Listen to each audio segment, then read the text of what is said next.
I think I might be live. Hello, everybody. YouTube is not telling me I'm live yet, but I think I am. So, hello, hello. Happy Saturday to you all. Happy February. Can you believe it's February 1st? Where did January go?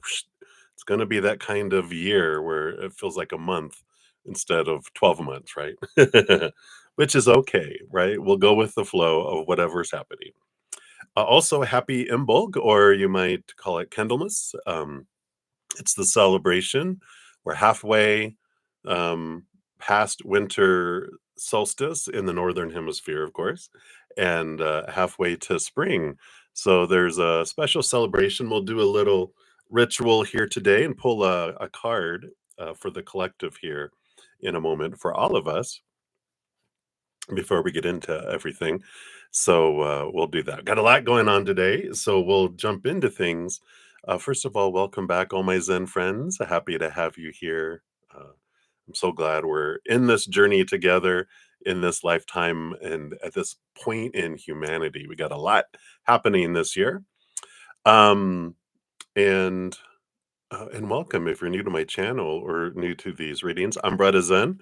We're on Friday nights, Saturday mornings, Saturday nights, and Sunday afternoons for a chance at free readings. Donations do get priority. How the free readings work, we do go down in order, first come, first serve. Down the chat, there is no special list. The chat is it. You just put your question out there.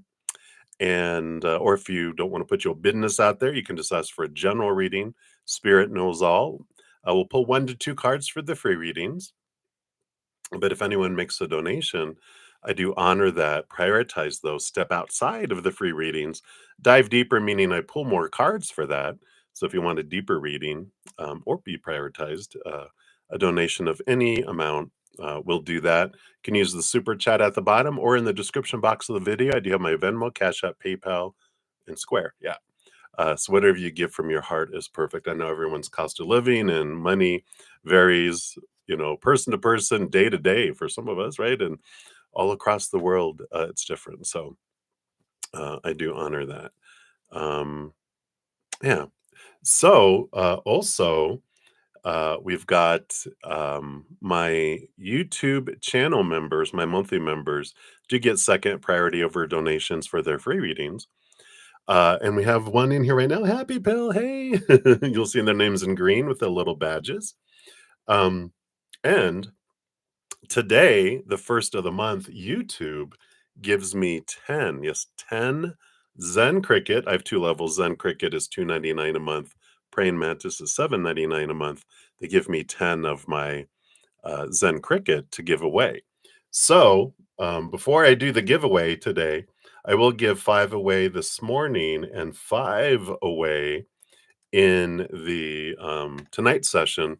But you have to make sure to have your little gift option set to on, where you'll say, oh, yeah, I'll receive a free membership. Um, and what I do is I push a little button in YouTube and Spirit, decide who it is. So I don't get to choose, but you have to have that on to be eligible.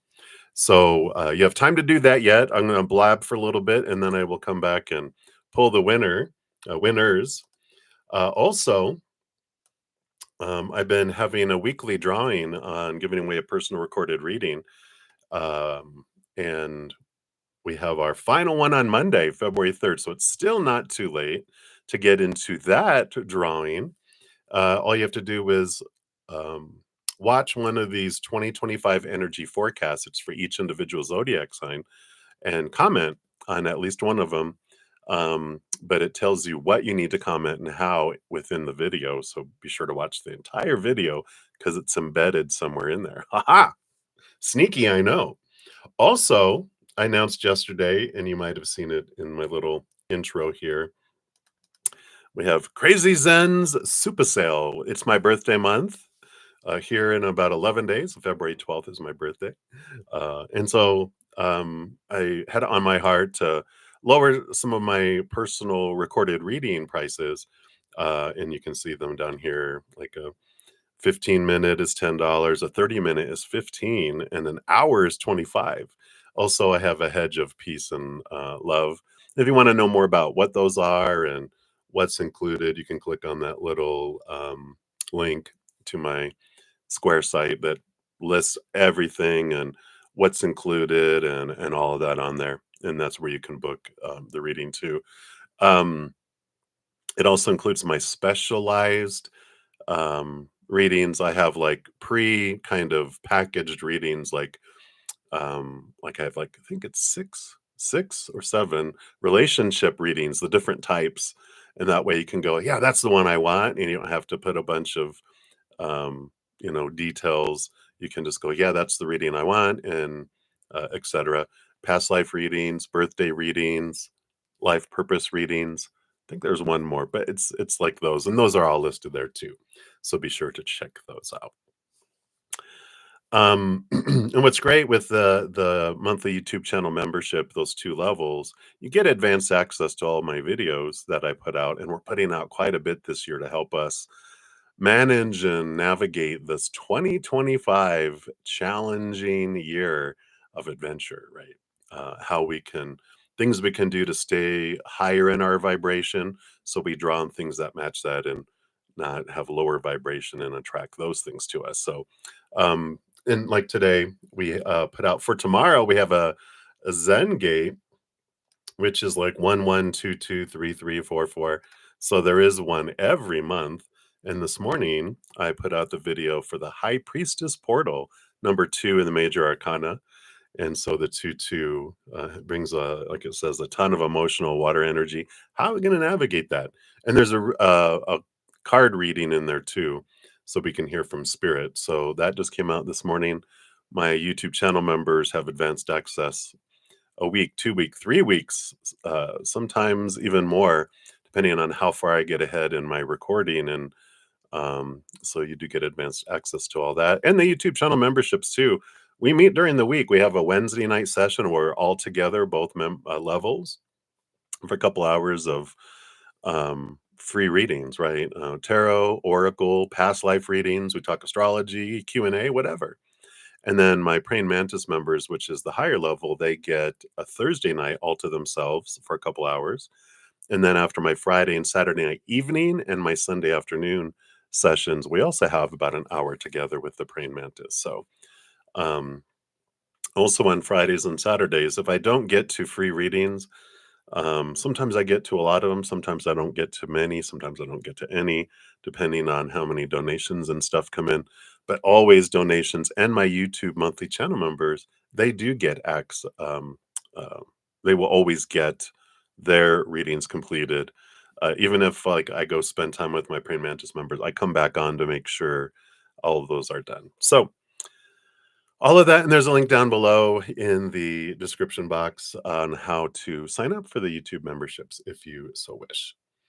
Um, and then we have a bunch of other readings, like we've got new moon, full moon, sun when the sun changes, seasons, and there's a bunch of those. I won't post them all here, so that we can move into the giveaway and then into our little ritual.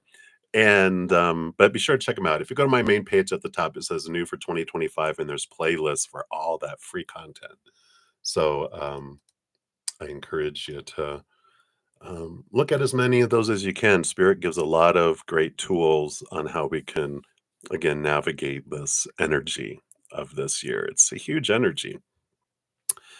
All right, so let's do the giveaway first. So I love doing this. Can you tell?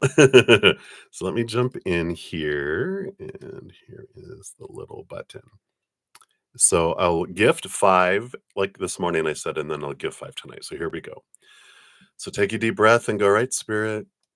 Who are you choosing for this 30 days? So you have 30 days. So we got Sean G, and Daisy Coffeezard, Livier Vagata, Sarah Taylor, and is that Chaley? Maybe? Or Haley? Kaylee? I'm probably murdering that. My apologies, but congratulations, you 5. Let me just grab a screenshot of that so I have record. And so happy that you guys won. uh, so those are the winners there. Hey, CJ, shout out to my YouTube channel members. There's still chance tonight. We still have 5 more to give tonight, right? All right. So, um, Imbolc or Candlemas.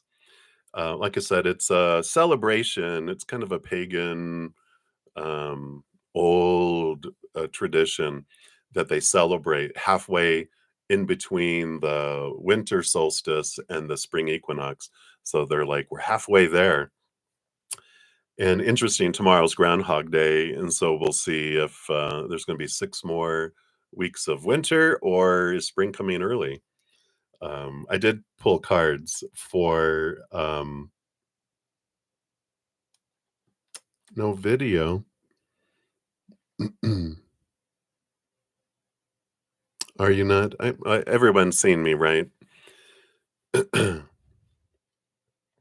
So you might want to step out and step back in, Valerie. I'm think the video is good. Is everyone seeing me? I'm sure. Hopefully. So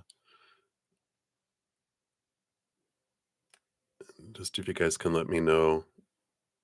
Okay, you can see me. Okay, good. Thank you, Amazing Grace. Yeah, sometimes that does that where we kind of you have to refresh. Sometimes the chat stops working. Uh, it's technology, right?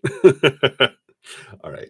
But so some of the things with the Imbolc, rose quartz and amethyst are 2 great stones to use today to really balance yourself. So I love both of these stones, both rose quartz and amethyst. Of course, amethyst is probably my birthstone. So, so we got that. Um, it's a great time of physical and spiritual cleansing. So days of great energy, just to let a lot go. I feel like that's where spring cleaning kind of kicks in. People start getting this urge around now to purge. And lighting candles, which we'll do here in a moment, and wearing blue and white, which is what I'm wearing today. So I really like that. And it's good to plant seeds. Now, of course, not planting them outside if you're in the northern hemisphere, probably because they'll probably die. But you can plant them in pots inside and nurture them, as we're going through those things. So I like that. So we're gonna light the candles. We'll keep them back over here. So we're first going to light the blue candle, and there's a little saying that we say along with this. So we'll start that up here first. Make sure it's going good. There we go. And so, just stepping into this wonderful blue candle energy, we say, even though we're still in winter, there's new life stirring in the darkness. There's new life stirring in the darkness. Beautiful. I love it. So, we'll keep that burning back here. Hopefully, not set my elbow on fire accidentally. And then we'll light the white candle. So, breathe in and focus on the energy of the white candle. We'll let it start burning there for a sec. And for this, we say, I call in the light, the capital L light and capital F fire of the growing sun. S-U-N, right? All right, beautiful. So let that energy and the celebration here of the light that is below the surface, and we'll keep that going there. And we'll put it on here. Oh, okay, great. Thank you, Valerie. Appreciate you letting me know that. So we know we're good. And then we have these Seasons of the Witch in bulk oracles specifically for this celebration. So we're going to pull a card for the collective of all of us here today and see what Spirit wants us to know. And then we will get into reading. So thank you for your patience and with us today. All right, here we go. Card making itself known. And we've got Milk Moon Witch. Beautiful. Card number 31 says, watch as the tides turn in your favor, weaving the waters within and conjuring unspoken desire. All right. Let's see what else they bring in here for us. So this is all about clarity and the tides are turning and victorious outcomes. Woohoo! We'll take that, right? It says the answer to your situation is about to become very clear, just as the night sky blooms with moonlight on a full moon. There's something about what you've asked that has remained hidden until now. A piece of information you didn't know was missing, or confirmation that your suspicions were correct. Perhaps it's confirmation that you've had it wrong the entire time, leading to a very pleasant surprise. No matter what your opinions are about your circumstances, right, your opinion, know that things are about to reach an apex and you'll have everything you need to make a proper decision. Expect things to work in your favor when pulling this card, and that you will soon move into a positive, nourishing period. You may experience a financial windfall, woohoo, or will be victorious in a legal matter or competition. Wow. Well, we accept this energy. We do. So beautiful. I love that for all of us. All right. So that was that. I love this energy, so we'll just sit in that. And let's get into some readings. Let's find out what spirit wants us to know today. I'm gonna continue to use this. This is the Witch of the Forests Tarot Magic deck. So we will jump into um, the energy here. All right. So, like I said, we do have a couple donations. I have one via the CashApp. And then we have Patty and Valerie Calver. So thank you guys. We will jump into those. Let me just check here. Timestamp. So up first is Zcash app. So Michelle Smith, thank you so much for your donation. And let's take a look here. If you are here, make sure to post your question. So I didn't see one on Zcash app. Let me just double check. No.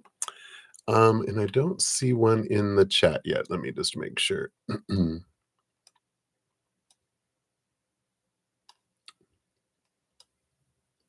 right. I don't see a question yet. So I'll give you a moment if you're here to post your question. But for the sake of time, I'll jump up and I'll just keep checking and I'll make you next whenever I see your question. So, Patty, you are up first. So, Patty, thank you so much for your donation. Let's give that a love and a like there. All right.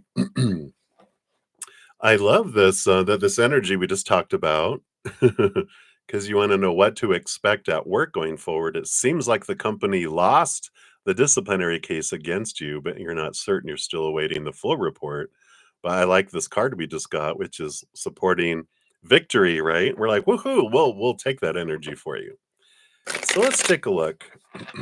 Based on current energies, what can you expect coming up here? And thank you so much for your beautiful birthday wish.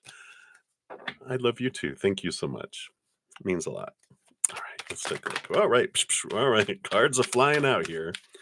Patty, let's take a look. So we got that one and here too. Okay.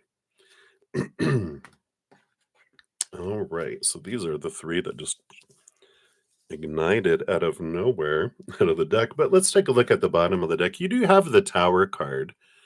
And this isn't as scary as it looks for you because the energy I'm feeling here isn't like sudden separation. The Tower card has this message of whatever happens in your life is always for us, right? For some reason, things happen. And so, this what happened at work was on purpose for a purpose to make you realize of, you know, things do get removed out of our life or things do happen in our life to show us and to help start creating a space for something that's more in alignment with who we truly are and where we truly want to go in life, right? It helps clear the pathway. And that's what this energy I feel here is that this disciplinary action was to make you realize I could leave this and that you weren't like super, super upset that you would. Maybe a little scared, right? We get a little anxiety and fear when we feel like, oh, my source of income is going to go away and I have to go find a new job. But now it's like, yeah, do I want to work for people that feel this way, that interact this way? And it's like, oh, this was a eye opener for us, right? A signal from spirit of making things uncomfortable in the nest. I think we talked about the eagle's nest before, right? Did they make it uncomfortable in the nest when it's time for the little eaglets to fly and learn to fly? It's more the teenage eaglets, not the little brand new ones, but you're strong enough to fly. And I feel like they're saying here, regardless, and we'll take a look here and see what comes forward here. We got other cards, but this energy, they just want you to know that, well, it happened as a eye opener, so you can realize that there's something more for you out there, and that this place no longer aligns with the energy of who you are. So I like that. So let's take a look here at what to expect at work going forward. This is what we were asking. So there is this fresh start energy, which is an ending of an old cycle, beginning of new adventure. These all came out together. Justice, balance, that comes in here. And the Three of Pentacles about being true to the unique you in a sense of community. So it feels like things do kind of balance out. There's kind of like a fresh start energy with the work. Let me pull this other card here too. Yeah, you have the star card. But this is this nudge of what is your true dream come true? What is it that would truly fulfill you, right? And this is more of the heart leading you. And I feel like these other cards are where they're nudging you to because they're saying, yeah, things will calm down, things will balance out at work. It'll feel like a fresh start. But this Three of Pentacles about being true to the unique you still comes in, which like you'll still always feel like you have to walk on eggshells in a way and always watching your back and that. And it's not a healthy environment for us to grow in. Um, and it's funny because they're showing me two different scenarios. Every situation we grow in, some are easier to grow in, some are harder to grow in, or the way in which we grow is easy or harder, right? Because if you plant like a sunflower in a beautiful pot full of nutritious soil and it has a little water drip where it's continually watered um, appropriately, not overwatered, not underwatered, perfectly watered. That sunflower is going to be fast growing and huge and happy and woohoo, right? But if a sunflower seed falls within the crack of a rock and there's very little soil, it doesn't get a ton of water, maybe gets too much sun because it heats up the rocks. That seedling is going to take a while to really get enough to grow. And it's going to be a little sunflower, right? It's going to take a long time for it to ever get to the expansiveness that a healthy environment will get to. And that's what this is. This is between a rock and a hard place, right? In the cracks of a rock at your job here. But there's something so much more healthier for you that you could really flourish in that's waiting for you, right? So I feel like things will just be kind of, blah, blah, blah at this job, but they're pointing you, spirits pointing you to follow this dream, follow the star. It'll lead you, following your joy, following your heart. That will lead you to this flourishing, nourishing place instead of the crackles or whatever you call it of the rocks, right? So I like that for you, Patty. So you also have the Page of Pentacles. So this does lead you to something that you do feel. One, with the Page of Pentacles, it's seeing your worth in relationship to the outside world in a much more beneficial way. And also, you get compensation, can be even money um, at this other place that you're being drawn to go, that you just feel like your life is more full. You feel more valid when we don't need validation from the outside world, but you feel like your work is validated. We'll put it that way.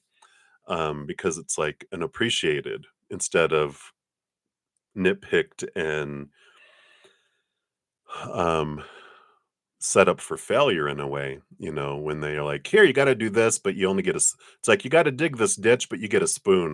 And you're like, can I just have a shovel? That will make it Nope, you have to use a spoon. Like, well, there's all these shovels. No, you get a spoon, and that's like that kind of feeling that we have with that, right? It's like, phew. So let's see what else they'll tell us about this other place. Yeah, the three of swords. This is the um disappointment, and this is that energy of, you don't feel this at this new place. You don't have a fear of needing to walk on eggshells and hide who you are, and dim your light. This is all about your expectations. um there's just not so many um extreme expectations. Like, sometimes companies will have these high bars, and you're like, well, when can we exceed? It's like, you're lucky if you meet, because and exceed, there's no exceeds here. You have to do this, right? But when a company is reasonable and they said, this is reasonable expectations that everyone should be able to do, and then we have an above expectations where we honor and um, acknowledge people who go above and beyond. And then we have an exceeds expectations, which are, you're blowing it out of the park. You're ready for the next level. Um, when a company doesn't recognize that, it's just like, it takes the wind out of us, right? In this company that you are being encouraged to go to, they celebrate people instead of working against it, right? Yeah, and you have the Knight of Wands. I feel like this is gonna, come quick and fast here. It's also the quest of stepping into your power, that you don't need to wait for a company to, fire you or terminate you.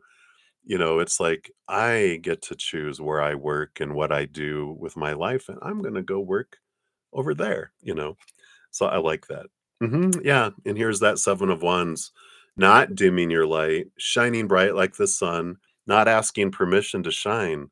And this is standing in the light, and it will be somewhere where, again, you're spotlighted because of who you are and what you do, instead of targeted, right? There's a difference. It's like, a spotlight on stage where you're being honored, and a spotlight that's on you, like, from, someone's trying to escape from prison. They're showing me both of those. It's like, yeah, you wanna be the spotlight on the stage of, you know, applaud, and not alarms going off, and they're spotlighting you and targeting you, right? So I love this energy for you, Patty. And you have the Knight of Swords. So you have 2 knights, and this is about gaining clarity and seeing things differently about yourself and about work, and that it is possible to find something that brings you joy and that you can make money at too. Um, and I feel like this is what all of this was spawned to bring that spotlight on this company, and realize, yeah, this doesn't align with who I am anymore. So it's time to follow my energy, follow my heart, follow my joy, see where it leads me. And I'm excited for you.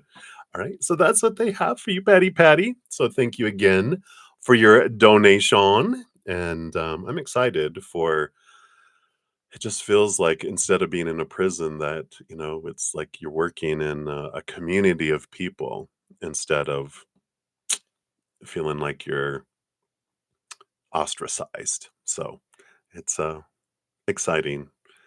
So anyway, but that's what they have for you. So many, many blessings to you. All right. And then Michelle, thank you so much. Good to see you. Thank you for your donation. Anything that spirit wants you to know. All right. Put those Those candles are burning bright. Big old flames. Wonderful energy. So let's see what we have here for you, Michelle. What does Spirit want you to know right now? Okay. Those. This is like an underlying energy. Okay. And then I feel like, what is this? Because they want this one, but they also wanted that one. I like what. All right. And then these two on the bottom too. Okay. So let's take a look here. Let me just scooch some of this around, make some space. All right. Oh, how fun that you got one card and then you got three cards on one card, three cards on one card, and then two cards on the end. But this, you got the bottom of the deck, you have the Four of Cups, which is kind of reversed, three cards and one card, but there's that four energy here. And the Four of Cups here, that's funny, it's Cancer Moon energy here. It is about having reached a different level of emotional stability. You're becoming here a bit restless in your emotions again. And it's not because you're sliding backward. It's that it's like you went like when you look at the minor arcana, um, we start off with an ace, which is a gift, and then the two of whatever. It shows the duality and power of choice. And then we move into the three, which brings us certain energy, but it also brings a challenge, something forward for us to process through to take us to the next balanced level, which is like in this case, the Four of Cups. And then you reach that, but then eventually you're getting ready for the Five of Cups to have something else transform to bring you to the next balance level. It's all about growth and new levels, growth and new levels. And this is telling you that you've had so much growth, you're ready for the next level. So when we start to feel that uh, rumbling is a good word, I guess, inside of us going, oh, yeah, like your stomach, oh, no, but it's like something is about to change. And I love this for you because it's positive, because it's going to help release some emotional energy that's been charged and kind of bubbling down below the surface. So I like that. So that's the bottom of the deck. What's up here first? Yeah, Three of Pentacles. So Three of Pentacles is the about being true to your authentic self, releasing, and I feel like because of this emotional message, releasing some emotion about people who in the past always, out of their own fear, would poke holes in your ideas and what you're doing and like, why are you doing it that way? Someone that always finds something wrong with what we're doing because there's insecurity on their part and a little bit of jealousy toward us too, but they're always poking holes and or their energy, just they've had so much pain in their life that they're you know, used to being lower vibrational. And we know what we do with those. We kind of put them over there, but some of those things they say still bubble down and below us. And we're like, oh, okay. There's some transformation, some release that can happen with those.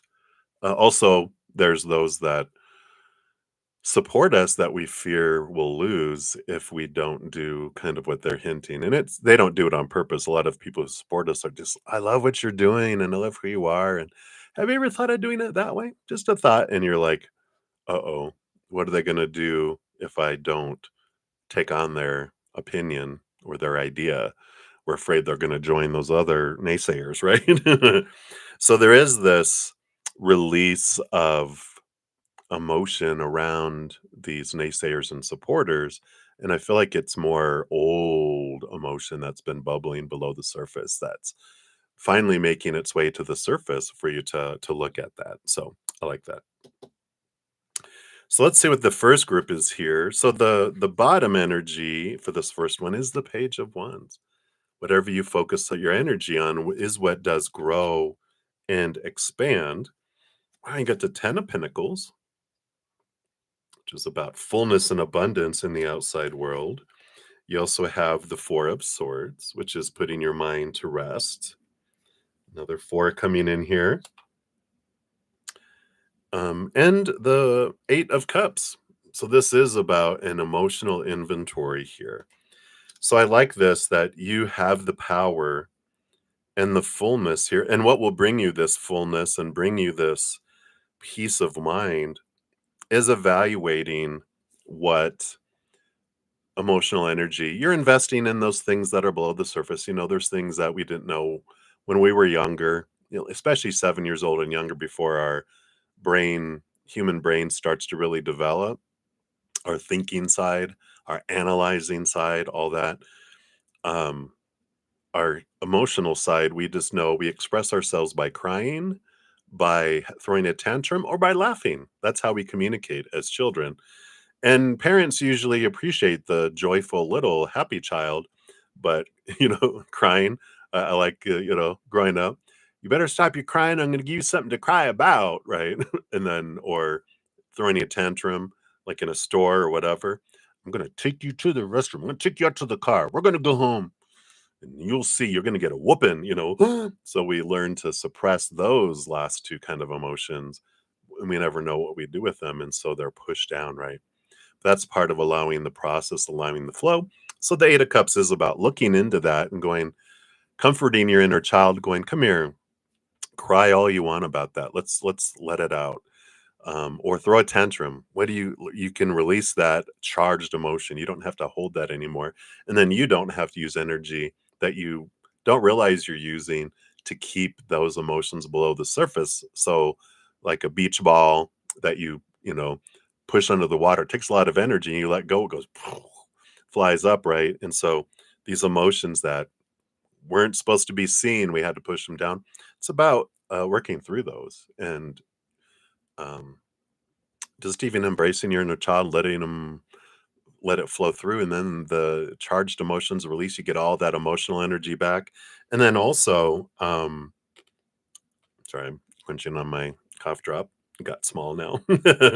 um, they about relationships too that you're investing in and putting energy forward in, right? And uh, you can evaluate, what are those that I'm constantly the one giving more, like 70, 80, 90%. And that other person's only given 10, 20, 30% consistently. As an adult, if it's a child, that's different. They're growing. But as adults, we learn to overgive, and we realize I'm the life support system keeping this relationship alive. And if I back off, it dies, or we think it will. Um, and so it's evaluating, what are these relationships that are out of balance? And some of them you might be right off the bat going, no, I'm not investing in that. It's done. I'm taking that back to zero.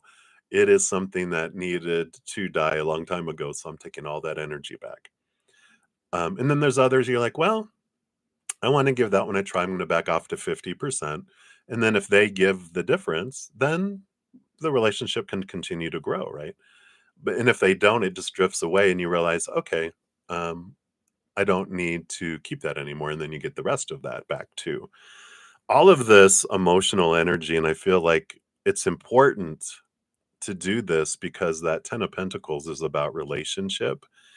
And when I get the Eight of Cups and kind of a relationship card together in a little cluster, there's this other message that they're preparing you for a deeper relationship.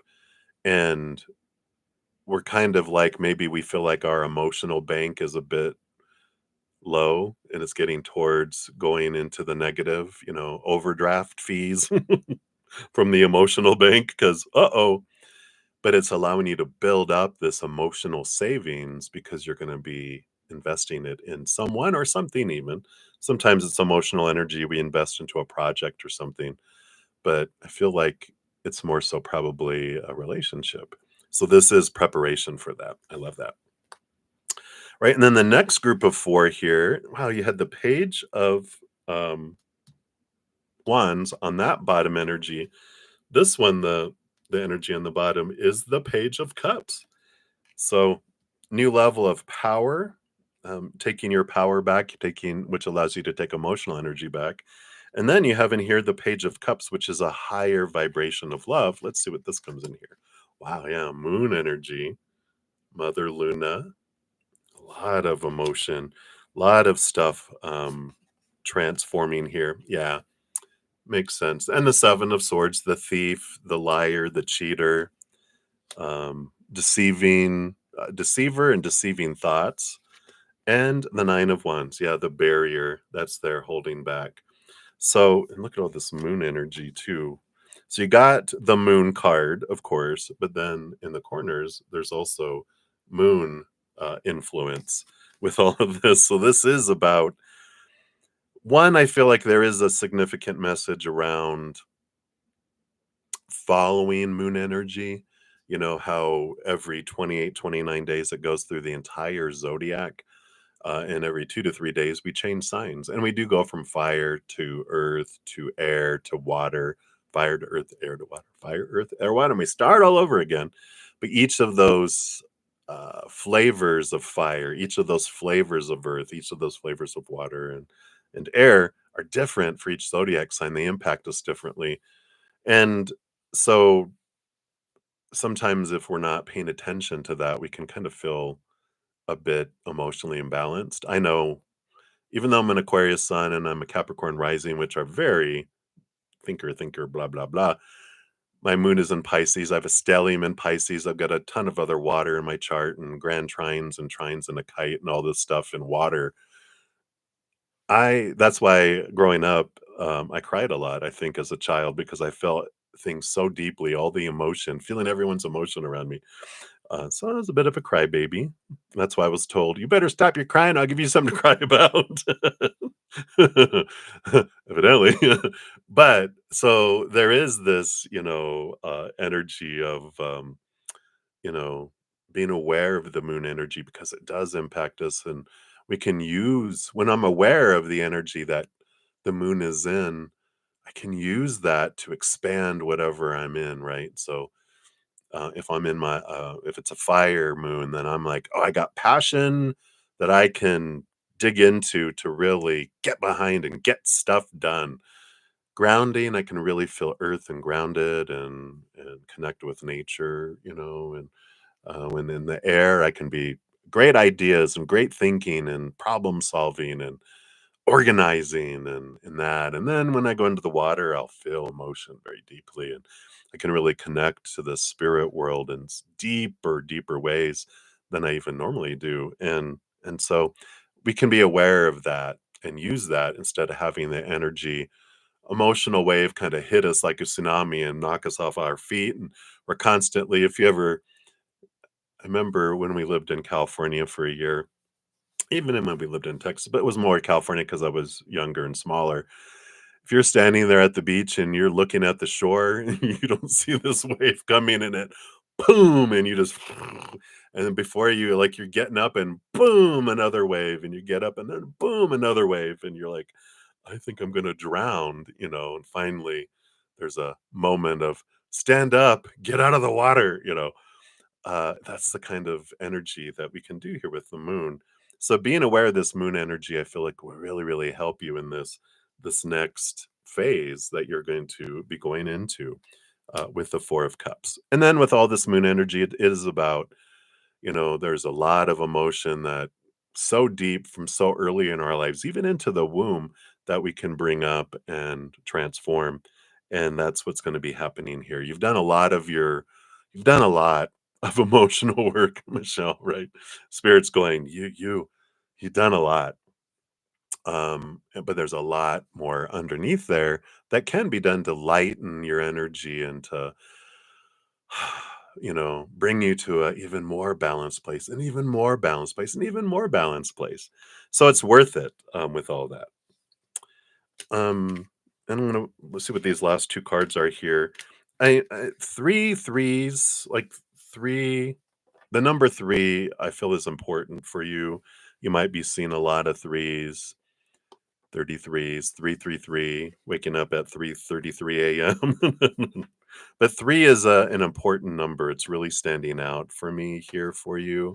Um, so It is a number of creativity. It is the number of the Trinity, where you can become that spoiled only child to the Creator, to Divine Father, Divine Mother, and spoiled not like a spoiled brat, but just like they love you so much that you can have this only child relationship with them. That's how important and how the ability they have to have with us. They can have this relationship as if we are the only soul. Um, we're not, of course, we know that, but we can have a relationship as if we are, right? And I love that for you. It is the energy of the Empress of birthing, of self care, self nurturing, turning inward, connecting with Mother Earth, um, and birthing things. So I love that energy for you. And then your last two cards, yeah, you have the Ace of Cups and the Temperance card. So, Ace of Cups is finding this fountain of unconditional love inside, becoming the chalice. And the Temperance card is about alchemy. The two cups there, do you see how the energy is going back and forth? That this love energy that's within you is continuing to expand. And like alchemy, you're adding new elements within it that is transforming things, that is moving things forward too. So I love all this for you. Yeah, the Ace of Cups is all three signs: Scorpio, Pisces, Cancer, and again, of course, the moon. So I love that for you, Michelle. Um, hopefully that resonates and comes with a great amount of love energy. So thank you again for your donation and many blessings to you. Much love. All right. Yes, Valerie, you are next. Yay. And then after that will be Ashvin Ray. All right. So, Valerie, thank you so much for your donation and your little sticker there. How's it going? So, let's take a look here.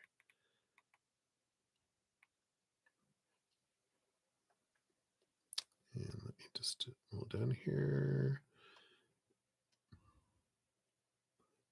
And let's see. Let me just see here. I don't see a question yet. So, if you want to pop it down there, then we will pull cards for it. I'm just going to scroll down slowly. Oh, nope, sorry. It's right there, like right under your donation. I don't know why my eyes didn't see it, but what do we see in career and finances for you? All right, we'll take a look. Hey, and sorry, I didn't notice a couple of my other YouTube channel members came in. So, hey, CJ, and hey, Shanji, congratulations on winning your membership. And Moonlight, hello, hello. Shout out to you. All right. So let's take a look here, Valerie. Career and finances. So let's take a look here. So for career, what about career? Boom and I feel like boom. And I do want that one and that one too. Okay. And then finances. Let's see. What about finances? Mhm. Alrighty. 1 and 2 and 3. So there's progression in that. We like that. All right. So just overall, the energy for your reading on the bottom of the deck is the Ace of Swords. It's a gift from Spirit.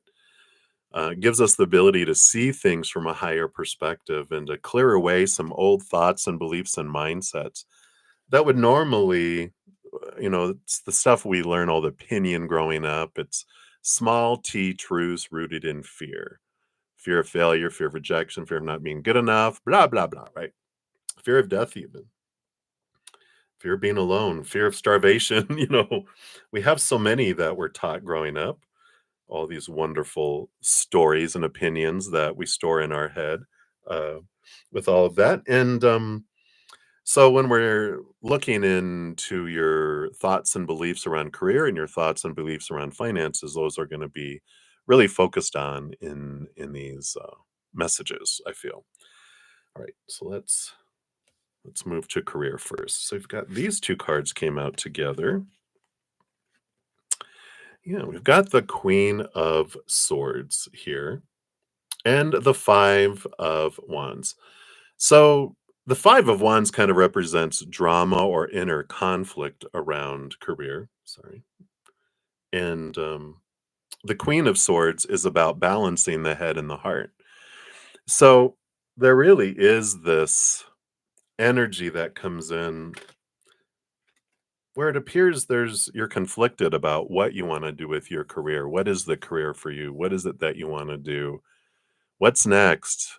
Um, why have I hit a glass ceiling? Why have I hit um why are other people moving forward in things and I'm not? What's holding me back? What's going on? There's a lot of this whoosh, swirling of energy of a lot of this, right? But I love the balancing energy of the Queen of Swords because why we feel kind of out of balance is because growing up, going back to this Ace of Swords, we're given a lot of supposed to, you should do this, you need to do this, you're really talented at that, this is what you should do, it's the responsible thing to do, blah blah blah blah blah, you need money, you need this, you need that, all of these rules around what we should do with career wise, right? We get a lot of people sharing their dreams that they have for us growing up, right?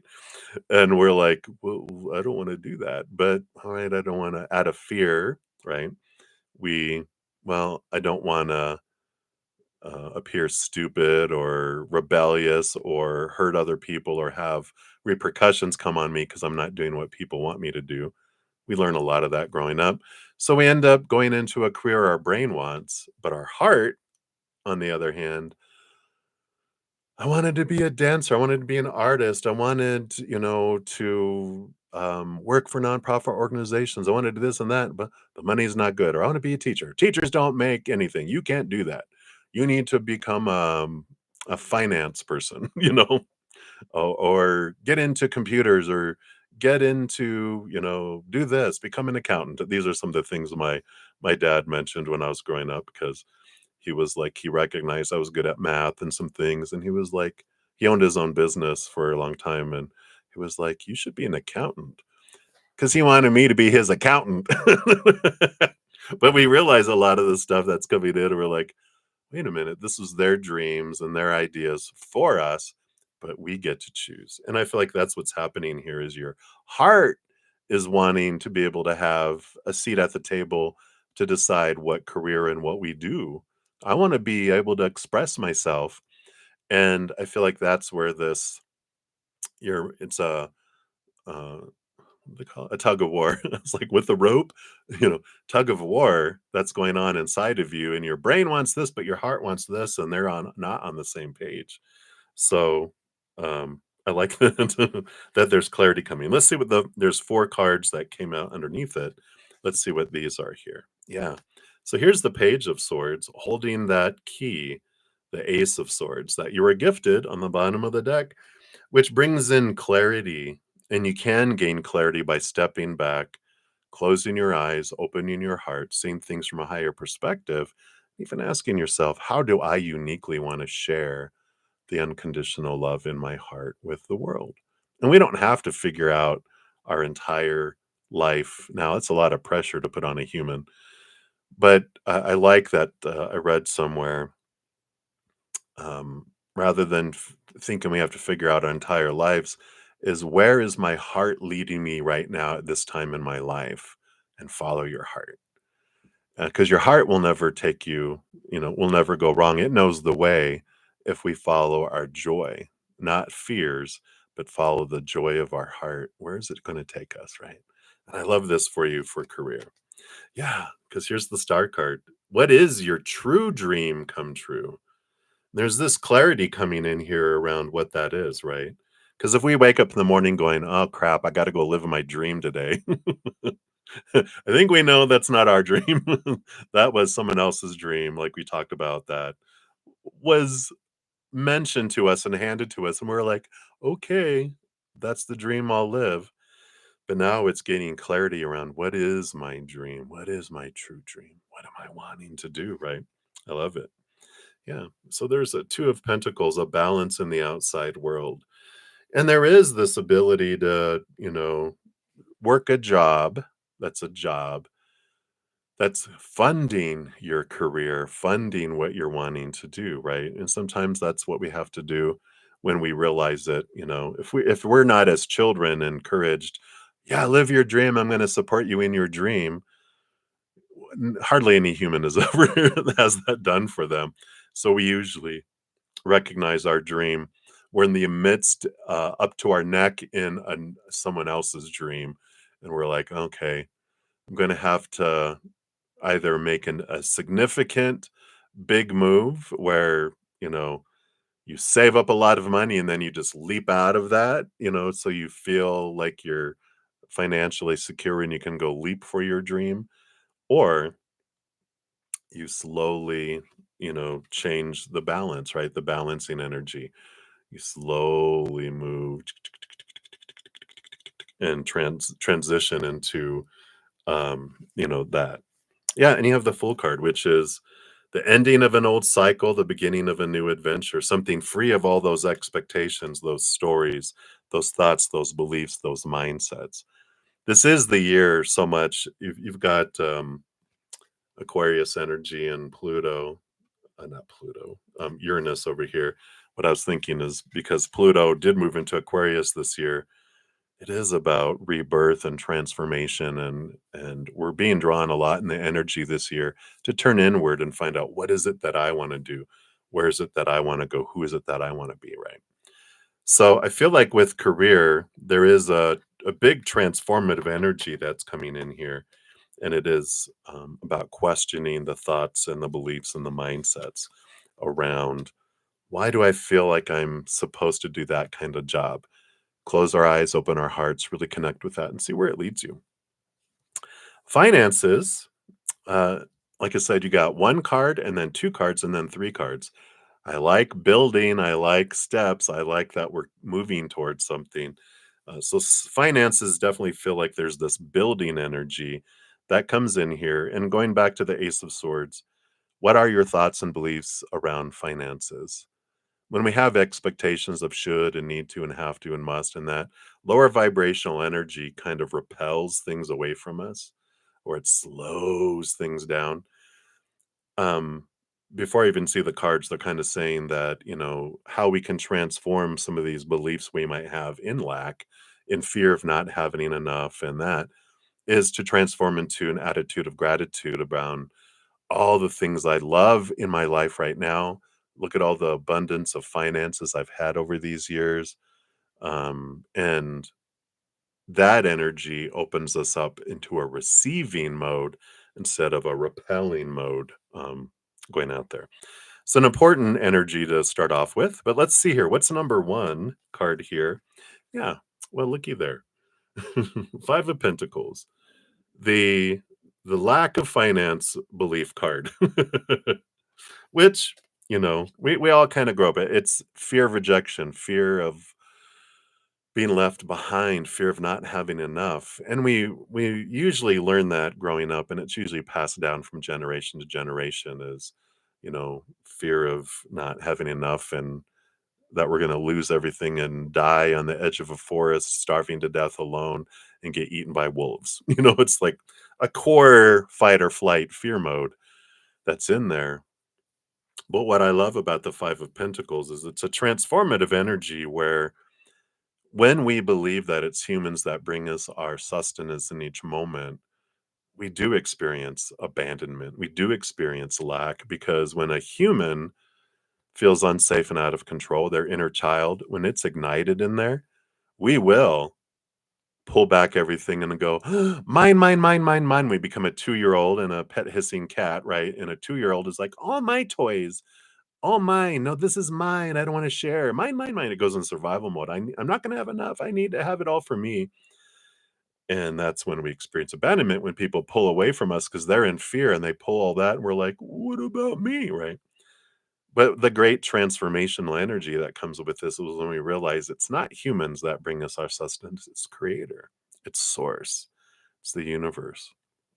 Here I am on the verge of turning 58 years old, and I've never not had what I needed to live, or I'd be dead right now. I may not have everything that my ego wanted, but always what I needed and more, you know. Creator and spirit don't go, "Here's your bread and water, enjoy." They're like, "Here, I want this, and here's more because I love you." Um, and so we can trust and build that trusting relationship with spirit that you are the one who brings me everything I need in each moment. I'm so grateful to you for this and that and that. And that opens up that receiving as well. So I like that energy coming in here because it changes the energy. Yeah, it just changes the energy from if I fear lack, I'm going to draw in lack. I'm going to repel abundance. When I'm grateful for the abundance I have in my life and that I've had in my life, it invites more in, right? So I feel like that's an important thing, reiterating there. Yeah, and then you've got the 4 of swords and the 10 of cups. So the 4 of swords, you can see here on the bottom, here's that ace of swords again, making itself known. These 3 swords up here are the heartbreak or disappointment or fear of things. It's those expectations. And again, when we're focusing on a supposed to be, a should be, a need to be, when we have expectations and we're focusing on them, we're generally, and we're given that long list, right? We're focusing on what's not happening instead of being grateful for what is. And when we focus on what's not happening, then it just gets more of that lower vibration. More of the less. But when we have that gratitude, and we don't focus on all those expectations and focus on the lack and the old beliefs of, well, I'm supposed to have $1 million by the time I'm 40 or whatever. And, it's like, who says I'm going to get rid of all these and I'm going to have gratitude for everything I have in each moment and that I'm cared for, right? There was this great song, and they're just bringing it in, so maybe it means something for you. But when I was in Christianity growing up, there was a beautiful song about, his eye is on the sparrow and he watches over the birds, so surely he watches over you. And it's a beautiful, he does. Wow. It's that beautiful energy. And then you have the 10 of cups, which is focusing on joy, gratitude, the higher vibration, right? So this is reiterating that about that. And I love that we have balance with Libra and Jupiter, which is the expander and the one that represents abundance. So I like that. So building 1 and 2 and then 3, boom, boom, boom. Yeah, you've got the 8 of swords, which is leaving behind old thoughts and beliefs and mindsets around finances that have made you feel blinded and bound and trapped. And here we go with the balancing energy 2 of the swords, which is closing your eyes and opening your heart, and the Ace of Cups, which is your heart, your higher chalice. It's about becoming the chalice. When we look to the outside world to fill us up, especially if we're looking at a certain amount of finances are going to make me feel my self-worth is bigger or I feel safe or whatever. It's like all that stuff in the outside world is unstable. And so as long as we look to outside things for our validation, for our worth, for our safety, we're going to have an unstable self-worth, right? But we turn inward and upward, we become that chalice, that holy grail. We allow Creator to fill us up with their eternal, unconditional love. And then our capital self-worth becomes a strong foundation here. And then we realize, wow, I am worthy to receive. It helps us transform any beliefs that we have from childhood too, on that we're not enough. And, if we experienced abandonment and lack from humans, this helps us transform that too. Um, so I like that. So you have a great possibility for abundance, but it's releasing the focus on those beliefs in lack. And the more we focus on gratitude, gratitude, gratitude, the more that opens up the conduit to receive both abundance, love, whatever, we're grateful for. It'll open up the floodgates and allow that to flow in. So hopefully that helps, Valerie. That's all they have for you. So many blessings to you. Thank you again for your donation. I greatly appreciate that. All right. And then we have Ashvin Ray is up next. And then after that, Maria. So thank you so much for your donation there, Ashvin. Let me just get to this one here. There we go. Let's give that a love and a like since it lets me do that. So you'd like a guidance on your wedding, like when is it happening? I like that. Hey, you're 34. Much pressure on you from everyone. I don't know um, why it's getting so delayed. Yeah. Well, everything does happen on purpose for us, right? It's always divine timing. And when we find that we're perceiving things are taking a long time, it's an expectation. It's a small t truth rooted in fear, right? So we've given, all this pressure from everyone else is their opinion. You should be married by now. You better get married because if not, what if not, and they're like, well, that means that you weren't worthy of receiving love. And you're like, that's BS. that that's your opinion, but that's not my story.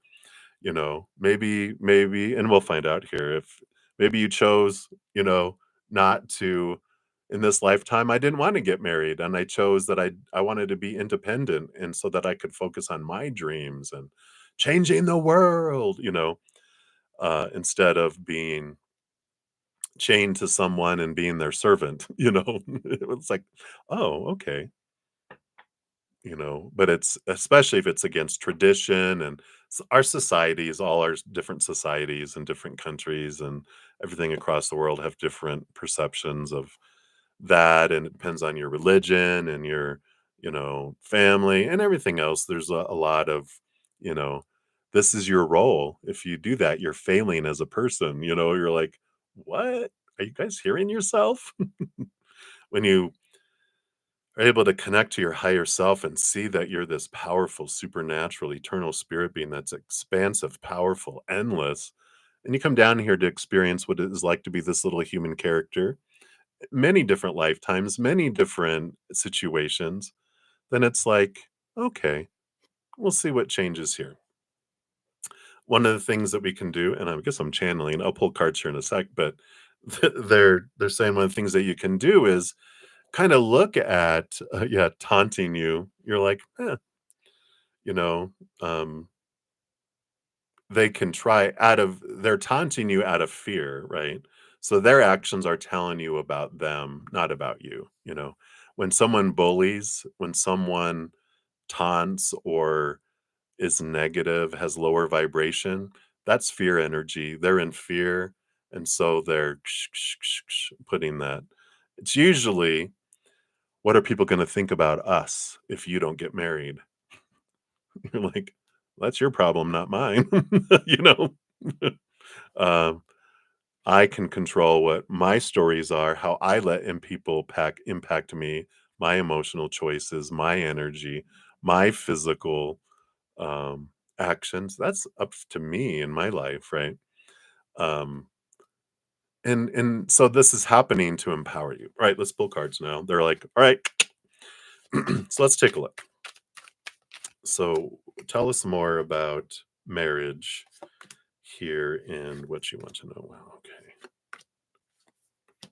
This is evidently an important time for a message here for you. There's a lot of cards, so we'll do this. Yeah, I love it. So, the bottom of the deck, you do have the Empress energy here, Mother Nature, Mother Nurture, nurturing yourself.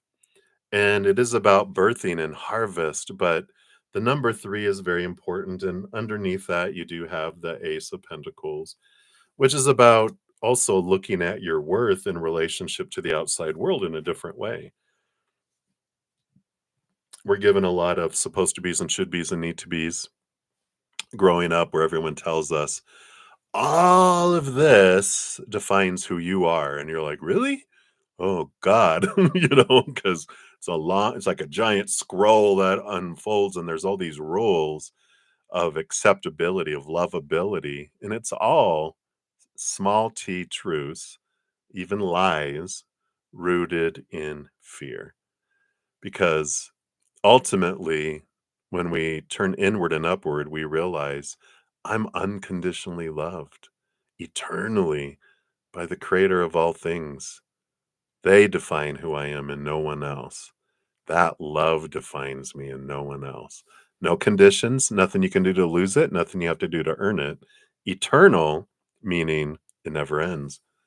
It's pretty powerful, pretty stable. Humans on the other side are fickle, and we got all these rules. We go into fear, we point fingers, so that people don't look at me and my failures. Look at it, look at them, look everywhere else. Don't look at me, because until we find that safety and security and that anchor inside of us, then we're like, I don't have to care about what people think anymore. I don't have to let it impact me because I'm the only one that can let it impact me. People's tauntings, people's opinions, whatever. I'm the one that gets to decide the story. And if it's like a vampire knocking on your door, going, let me in. And you're like, no.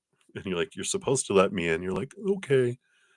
They can't enter unless we give them permission, but we're giving them permission and we can take that permission away. So I like that. All right. Let's see what else we have here. So we've got that was the bottom of the deck. Let's see what else we have here around marriage. Yeah. We have the power of energy here too. So the two of wands, let's see, you got the two of wands, the two of swords, choice, choice, choice. The full card, which is ending old cycles, beginning of new ones, and the hanged man. Also transformation, and I like all this energy that's here because if I let's say that you want to be married, right? Not because what everyone else wants and fearing what everyone else will think, blah, blah, blah, blah. But when you go back to that Empress, Mother Nature, Mother Nurture, nurturing yourself, and you're going, what do I want for my life? And sometimes that's a big question because if we've lived our lives so much for everyone else growing up, sometimes I remember a big transformational time in my life where I used to always go along with everyone else. What movie do you want to see? I don't know. What do you want to see? Let's go see what you want to see. Where do you want to eat? Oh, what do you want to eat? Because I didn't want to choose wrong. I didn't want to be make bad choices and have people judge me from it. I led a very intense younger life, and so it was a black and white world. So I was like, no, no, no, whatever you guys want. And then I came to a point in my life, it was like my early 20s even, where I was like, um, maybe my mid 20s even, but it was like, I'm tired of doing what everyone else wants me to do. And I want to go do what I want to do, but I didn't know what I wanted to do. Like movies, I went to go see a variety of movies by myself to find out what I liked. And I'm like, no, I don't like those so much. Oh, I like those. I enjoyed that. Meh. So I learned what my favorite things were because I didn't have favorites because it was always what everyone else wanted. Even food. It's like, what was your favorite restaurant? And I'd be like, no, whatever you guys want to go, let's go. Um, so I'd go try restaurants, pick takeout, but this was back in the day where takeout wasn't a huge thing. You had to go sit in a little restaurant by yourself and eat. And I would, and I'd be like, man, that was all right. And I'm like, oh, I love this food. So then this became my favorite, restaurant or whatever. And so it's developing and finding out what is it that you want. And if you truly want marriage, understand why you want it. Is it because I want to share my love with someone or because I need the security? That's fear. If it's fear based, that's not what you're wanting. It's what you're fearing you need, right? So there's a difference in the energy. You'll sit and go, no, I do want to have someone I love, and I do want children, and this, and so our energy changes from want, need out of desperation and fear, which actually repels things out of our life. If I want, our energy is I enjoy needing, I enjoy wanting, which means we can't receive because our energy is saying, I like feeling this place of neediness, this wantingness. So we can't bring it to me. Our energy repels those things away, right? But if instead we're like, Creator, I would like to be married. I would like a relationship and a family. We ask once, they have great memory. We don't have to ask again. And then we look to their energy of, um, you know, gratitude. You're going to bring the perfect person to me in the perfect way, in the perfect timing. We release it to the Creator. We live life. We have passion for life. We can still love people and spend time with children and all the stuff we want from marriage that we think we want from marriage, right? We can still have nuggets of it by like, I want children. I'm going to go spend time with children. I'm going to go spend time with my nieces, my nephews, um, help babysit, help care for them, go have fun. I'm going to go take them and, go do something together. And I'm going to be that loving aunt or person, this mothering energy that can even help the mother less. And so you can express yourself in a lot of ways and then it'll come in. But when we get caught up in trying to please everyone else, that's what sucks the life right out of us, right? So I feel like there's this power of choice energy of where you're investing your energy. What is it that you really want is the important thing. It's like sitting at a table, like let's say all these people that are pressuring you and whatever, you're sitting at a giant dinner table with them and they're telling you what you need to order to eat. You're like, we already ordered appetizers that everyone else is sharing, but my entree that I'm only going to eat, you're telling me what I should eat. I gotta eat it. And they might have like, "Oh, this is so good. I love this. You will love this. You need to do this." Or, "You need all this nutrition. You better eat that. This is what you need to order." And what are we fearing, right? We're fearing rejection. We're fearing repercussions. But when I'm like, I am going to order what I want to eat because I've got to eat it. It's like that taking that kind of power over your life, right?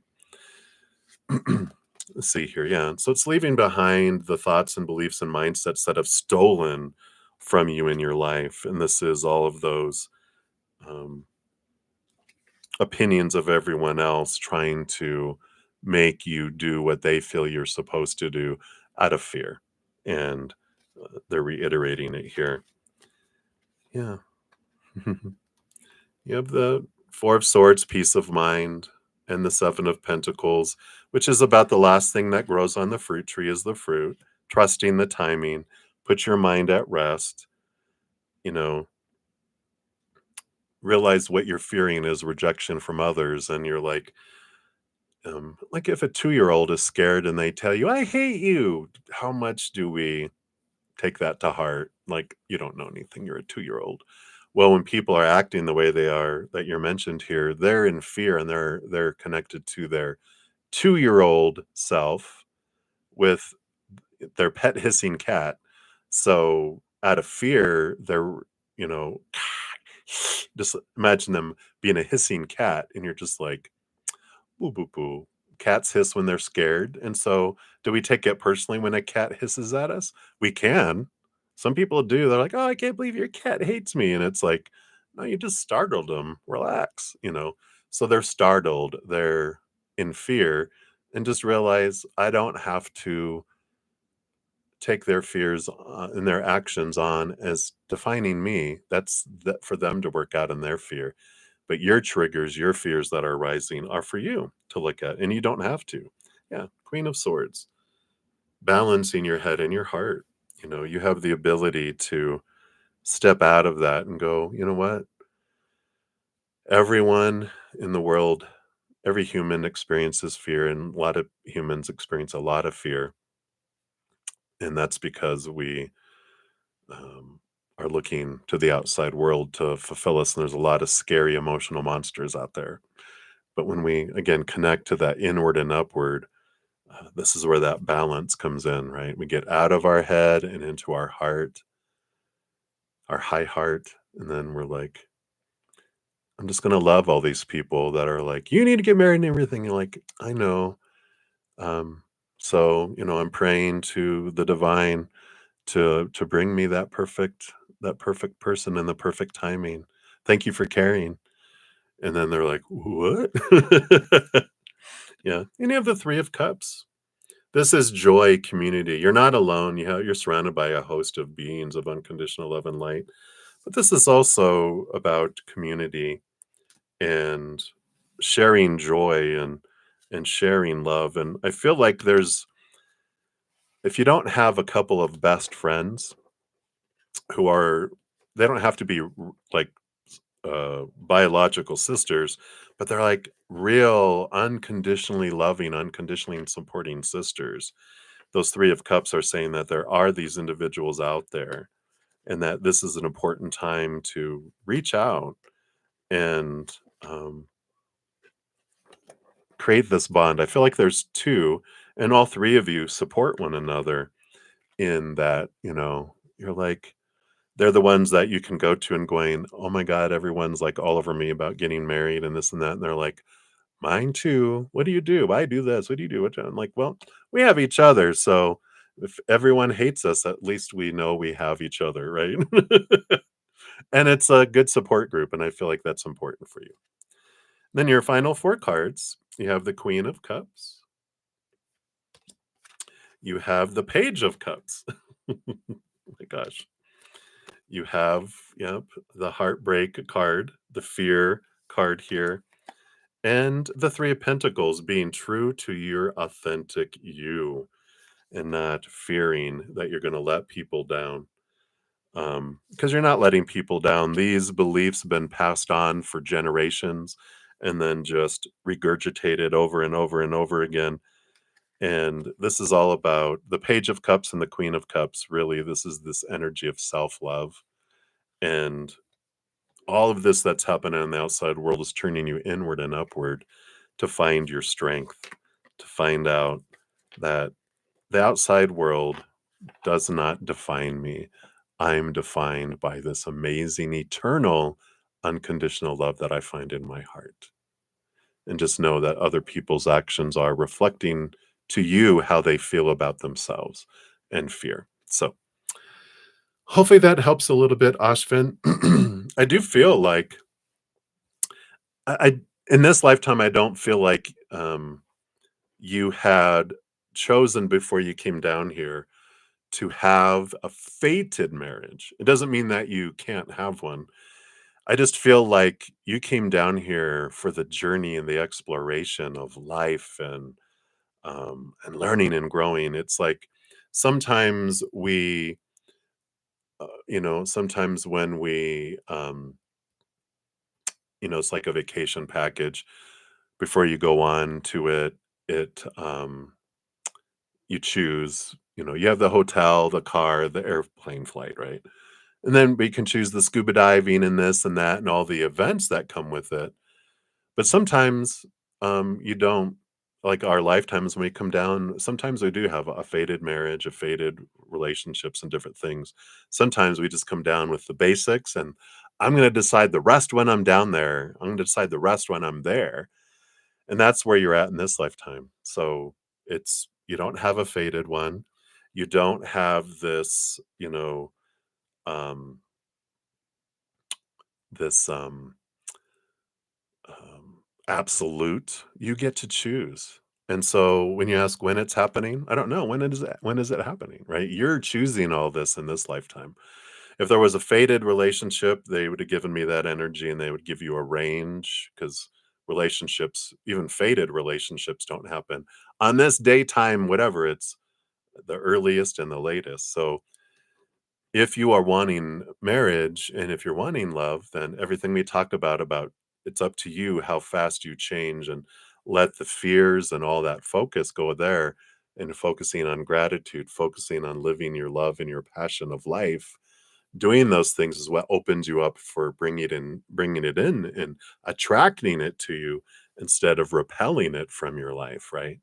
So it's a change of your energy, not everyone else's, but the change of your energy of, all right, creator, I do want love, I do want marriage, and I'm grateful to you that you're going to bring the perfect person in the perfect timing in the perfect way. Until then, I'm going to live my heart, I'm going to pour my heart out into everyone in the world.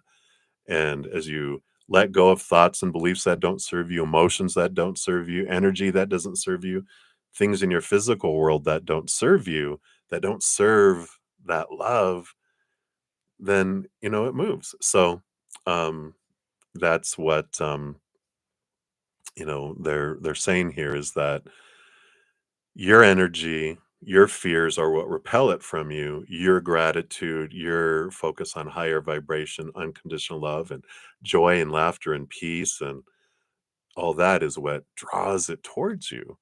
So those are the important things. So and it definitely is possible, and but it all depends on how fast you make that transformation inside. Okay. Right. So that's what they have. I know we wanted like I want to know who and when, but there you don't have an exact who or when.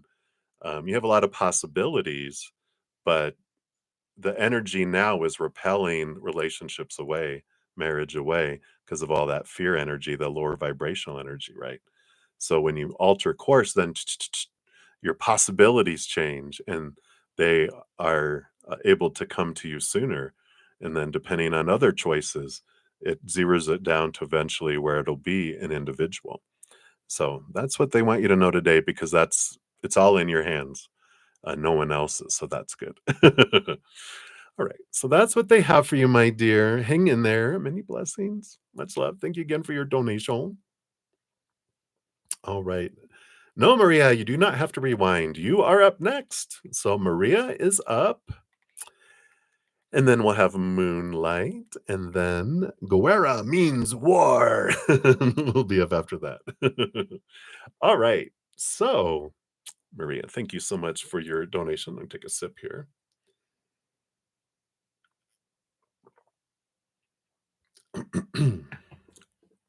Got a little parched. Well, it's because it's been an hour and a half. I haven't taken a drink. My goodness. All right. So let's take a look here. Days of Your Lives, afternoon special. So, what are Walter's feelings and thoughts towards you today? Let's see. What's going on with W. All right. So, thoughts and feelings. And then what's coming for you and Walter next week? Okay, based on current energies. I don't want that one. I want those. Okay. And then these are for what were Walter's thoughts towards your date yesterday? Oh, you guys got to hang out. Oh, ho, ho. And then anything Spirit wants you to know about Walter.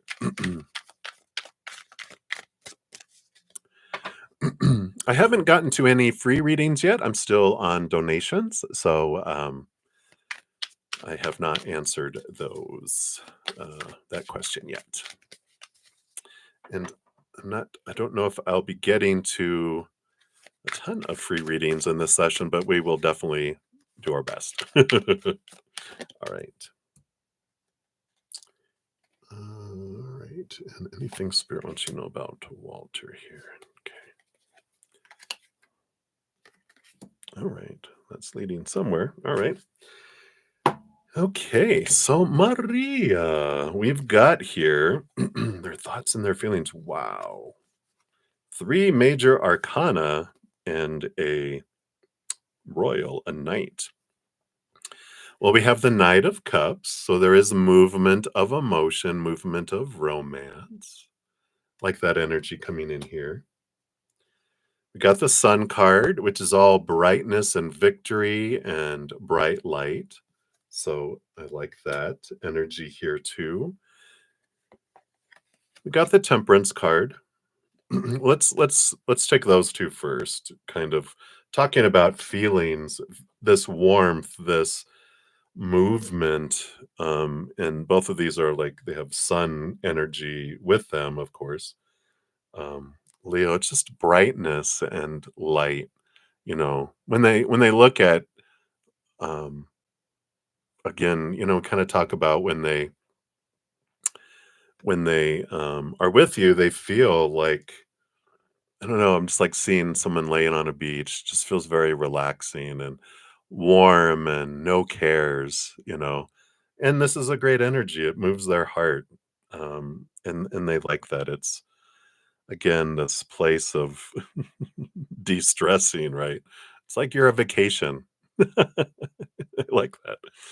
We also have the Temperance card, which is about taking time, allowing things to unfold, and the Judgment card, which is about seeing things, and I feel like this is more their mind. They're like, let's just take time. I'm just going to let things unfold. I don't want it to be it's funny, a planned vacation where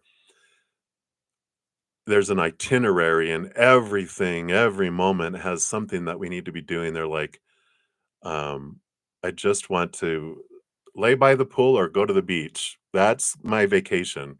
And whatever we feel like we want to do in the moment. But I don't want to have like, well, this day's the jungle cruise or the jungle safari. And we got to be up at 4 a.m. to go blah, blah, blah, blah, blah, blah, blah. Blah.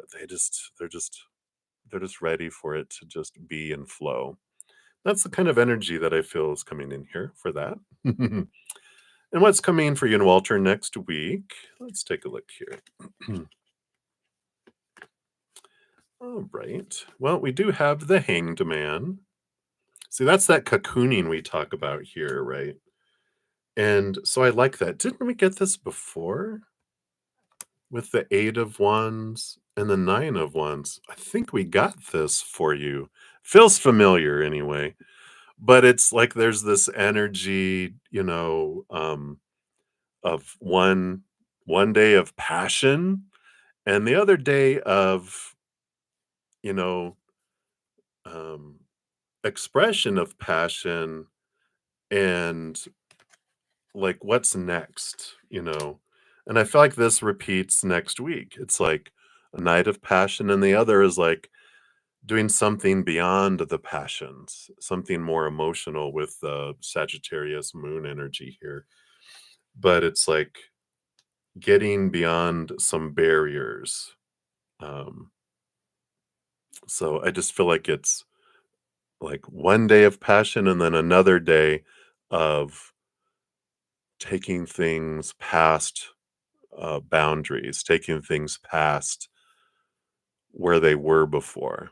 It's like a little more, kind of energy. Interesting.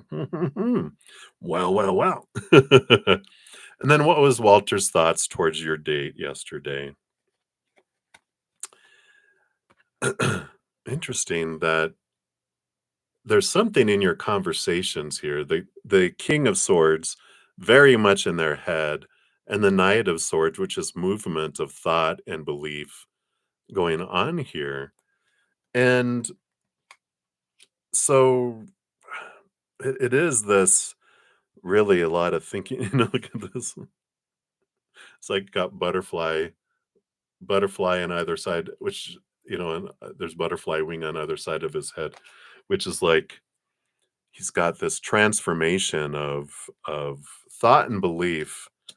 Um, so whatever you guys were talking about, I just really got it feel like it got him thinking about things. Of course, they enjoyed all the other stuff, but this energy of what's really sticking out, because I feel like it's something spirits like they enjoyed whatever all that little hanky panky stuff you did, but but something you guys your conversations are what really impact them because you guys communicate well, but you also think a lot alike in a lot of ways, and it's just so, I don't know, comforting just to know I don't have to explain it, you just get it, you know? And it's different when you're like, you say something, it ends up in an argument with someone, you say something and you have to clarify it because 'cause they're like, "What? What do you mean? What?" It's like all that stuff, so I really like that that for you. All right. And then anything Spirit wants you to know about Walter. Yeah, there's a lot of moon energy. A lot of emotion below the surface that they haven't expressed.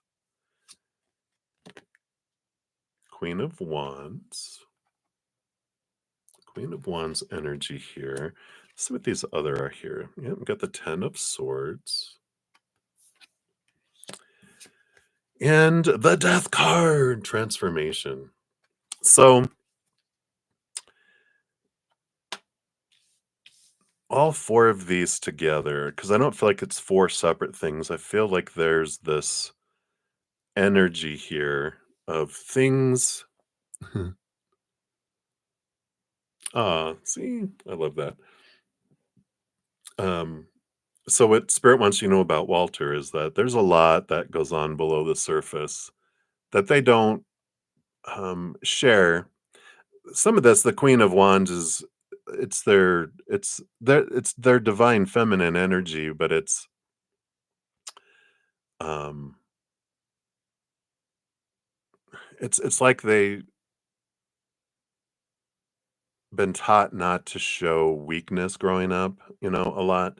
So they keep below the surface the fears they have, all these 10 of swords, like all these things that they're fear failing at, um, and maybe even fearing death. but but there is this transformation, these 10 and the death card is endings and beginnings, within them and them letting go of all these expectations and supposed to be's and should be's and need to be's and have to be's. And so there's just a lot below the surface. There's still a lot to discover about them, right? And that um, all the pressure, all the stress that you witness, there's stuff that they keep hidden in their life, um, because they fear failing, they fear judgment, um, but they are in transformation.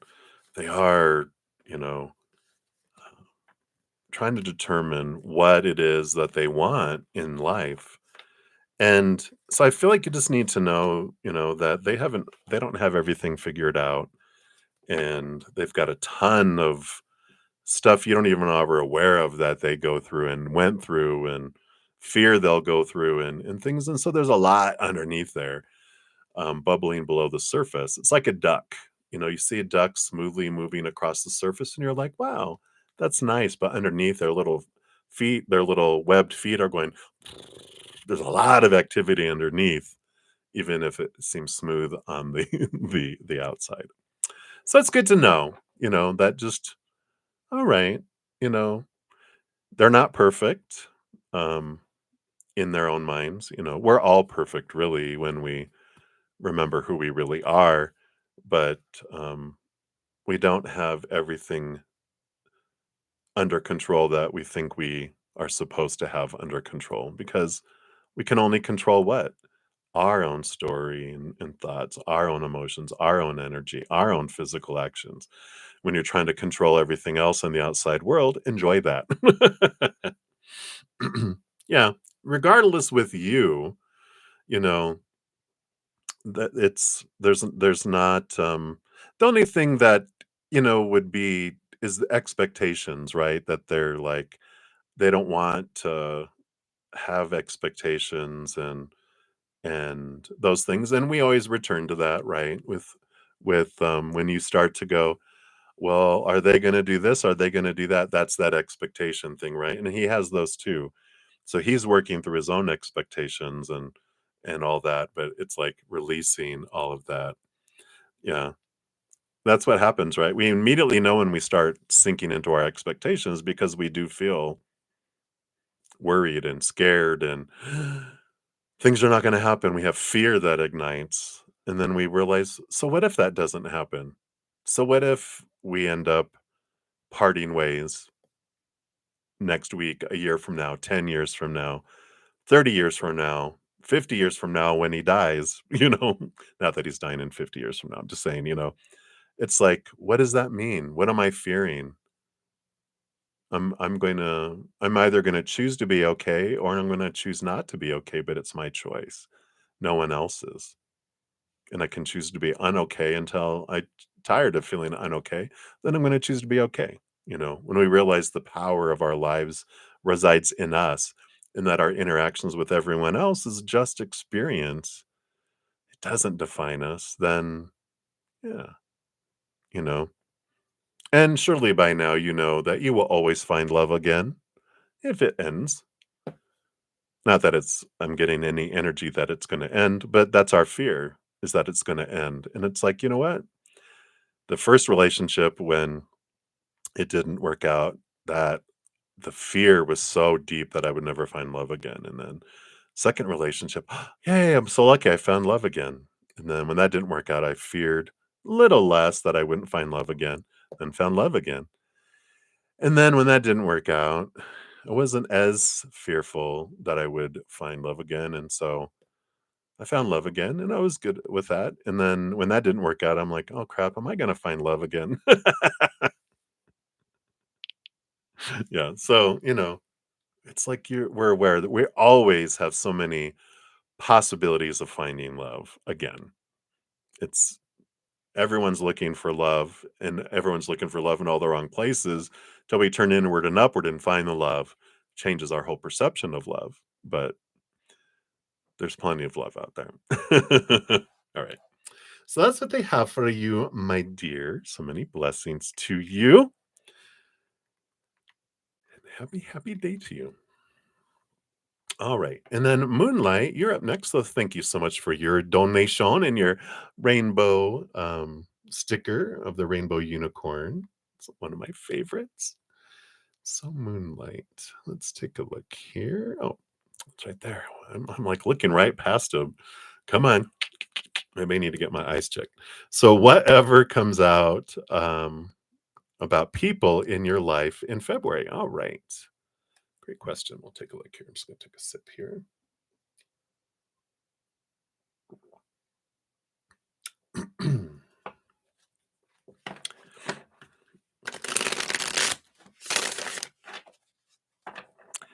All right. So we've got Moonlight, and then we will jump to Guerra, and then back to Moonlight. All right. So what comes out about people in your life in February? What do they want you to know? They want that one, and then these two, but this comes in between. It's interesting. We'll keep it that way. See what that's about. And then, okay, this one's done here. All right. Fun, fun, fun. All right. So I do feel regarding people in your life, in February, you have the Eight of Swords, which is these individuals that are coming in. There's going to be a lot, I know, joy, a lot of lessons about thoughts and expectations that get kind of rattled and shaken, like triggers that come up in these relationships with people in February because it's teaching you. It's like um not to judge, but just observe and love, you know. And I feel like it's a good kind of like an awareness that you're like, you know what? I don't have to take other people's actions to mean anything about me. I'm just gonna observe and I'm going to like it's gonna be a rubber glue month. What I mean by that, if you ever heard this growing up as a child, I'm rubber and you're glue. Whatever you say and do bounces off of me and sticks to you. So I like this. There's this, energy of going, okay, what they're saying and not saying, what they're doing or not doing is about them.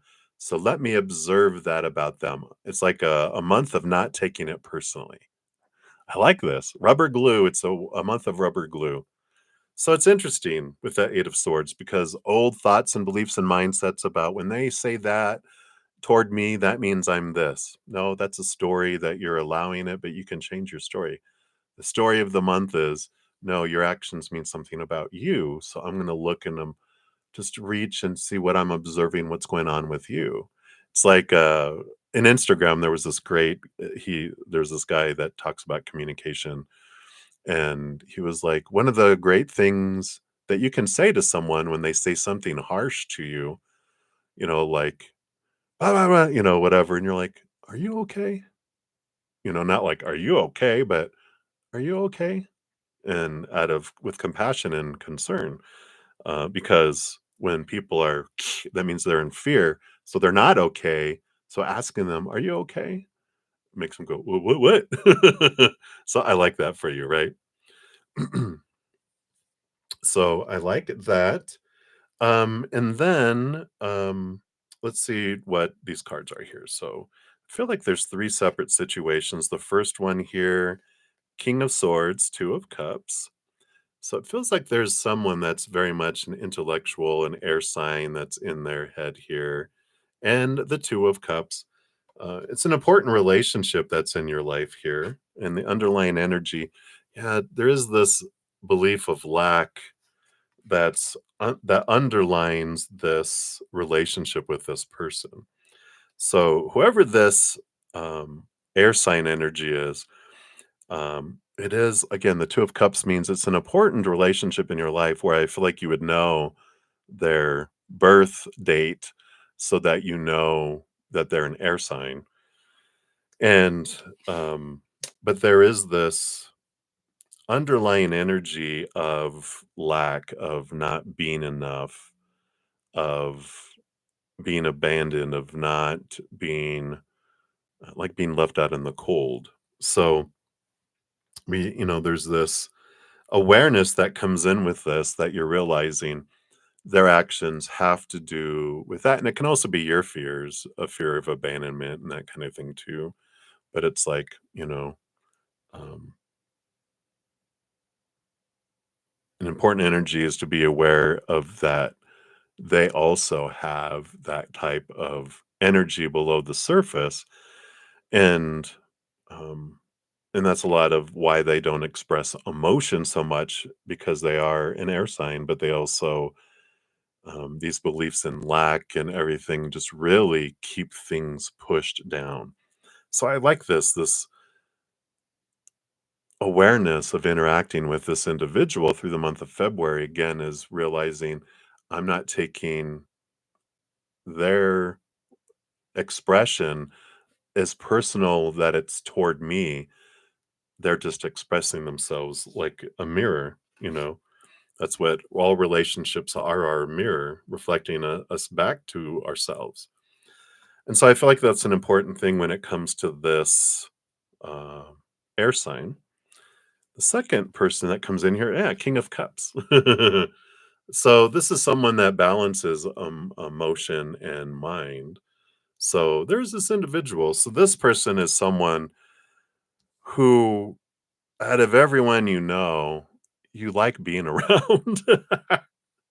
Because they're balanced, like, they can communicate, they can share, they ask you about you, what's going on with you. They don't, ask you, "How you doing?"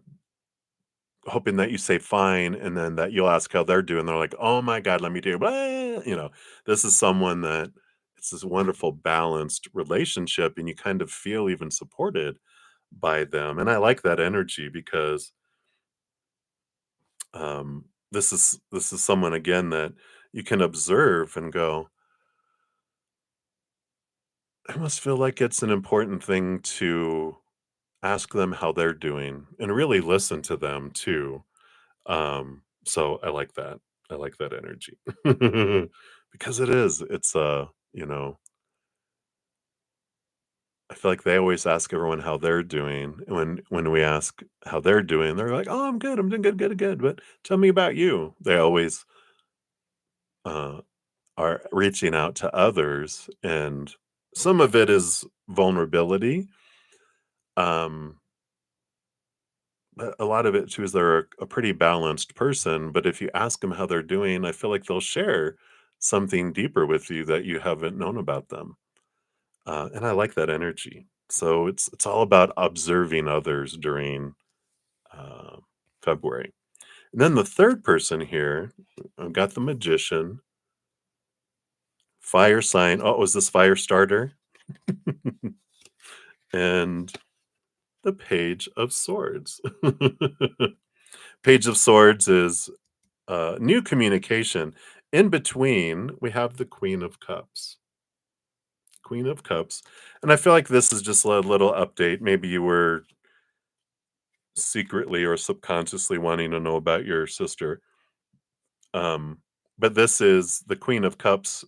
It was when the cards came out, it came out like this, like what's keeping it in between the two cards is the Queen of Cups. What's keeping the communication from coming with the fire starter? This is getting exciting. Um, is that Queen of Cups, which is you. It's your intuition, it's your emotions. It's an important thing for you in February to really observe.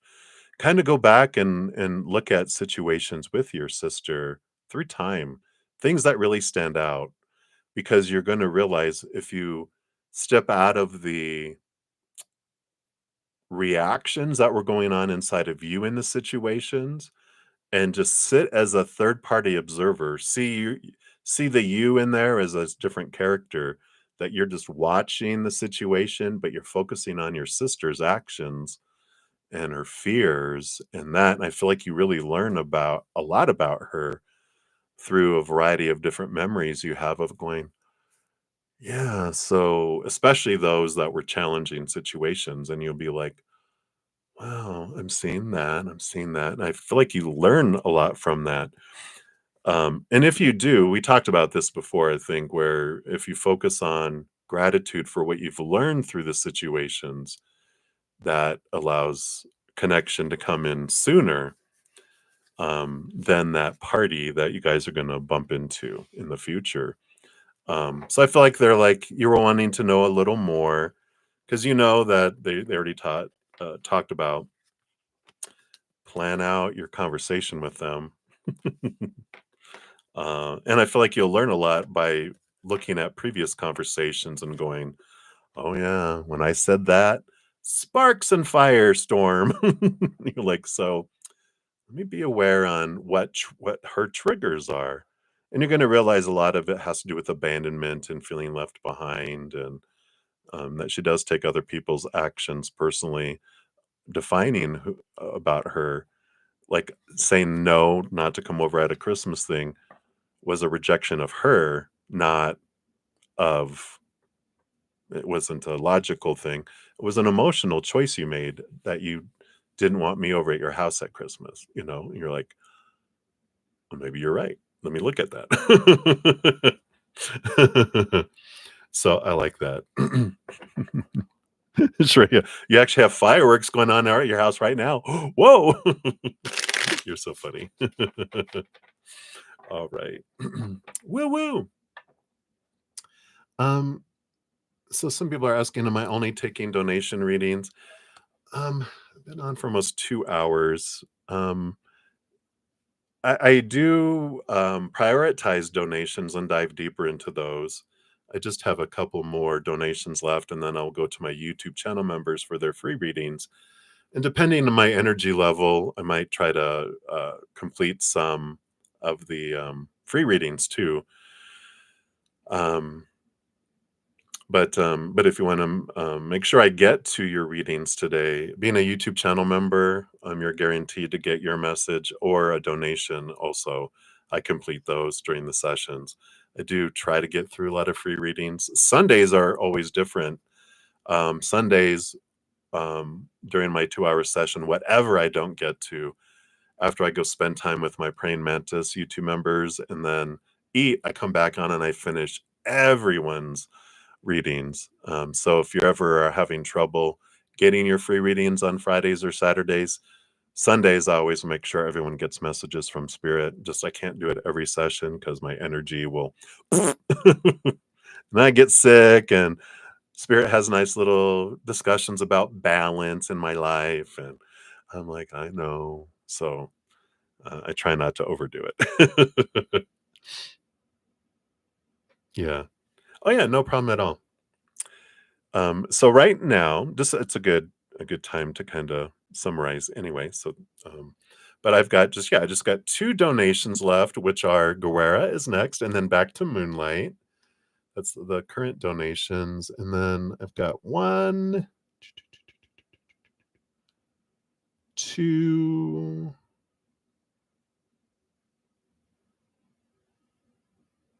3, 4, like 4, free readings of my YouTube channel members, and then I can start on some free reading, so I might be able to get some done here. Um, Thank you so much, Llama, I appreciate that.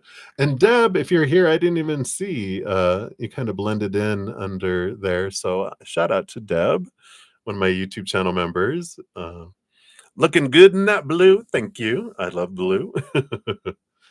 And it is for Imbolc today, too. Alright, so let's jump back in. So Guerrera means war. I love that. So let's give your donation a love and a like here. Thank you so much for that. Hello, hello, hello. You're currently having such a hard time getting into a writing assignment for school. It's due Monday. Oh no, I know, right? Ugh, ugh.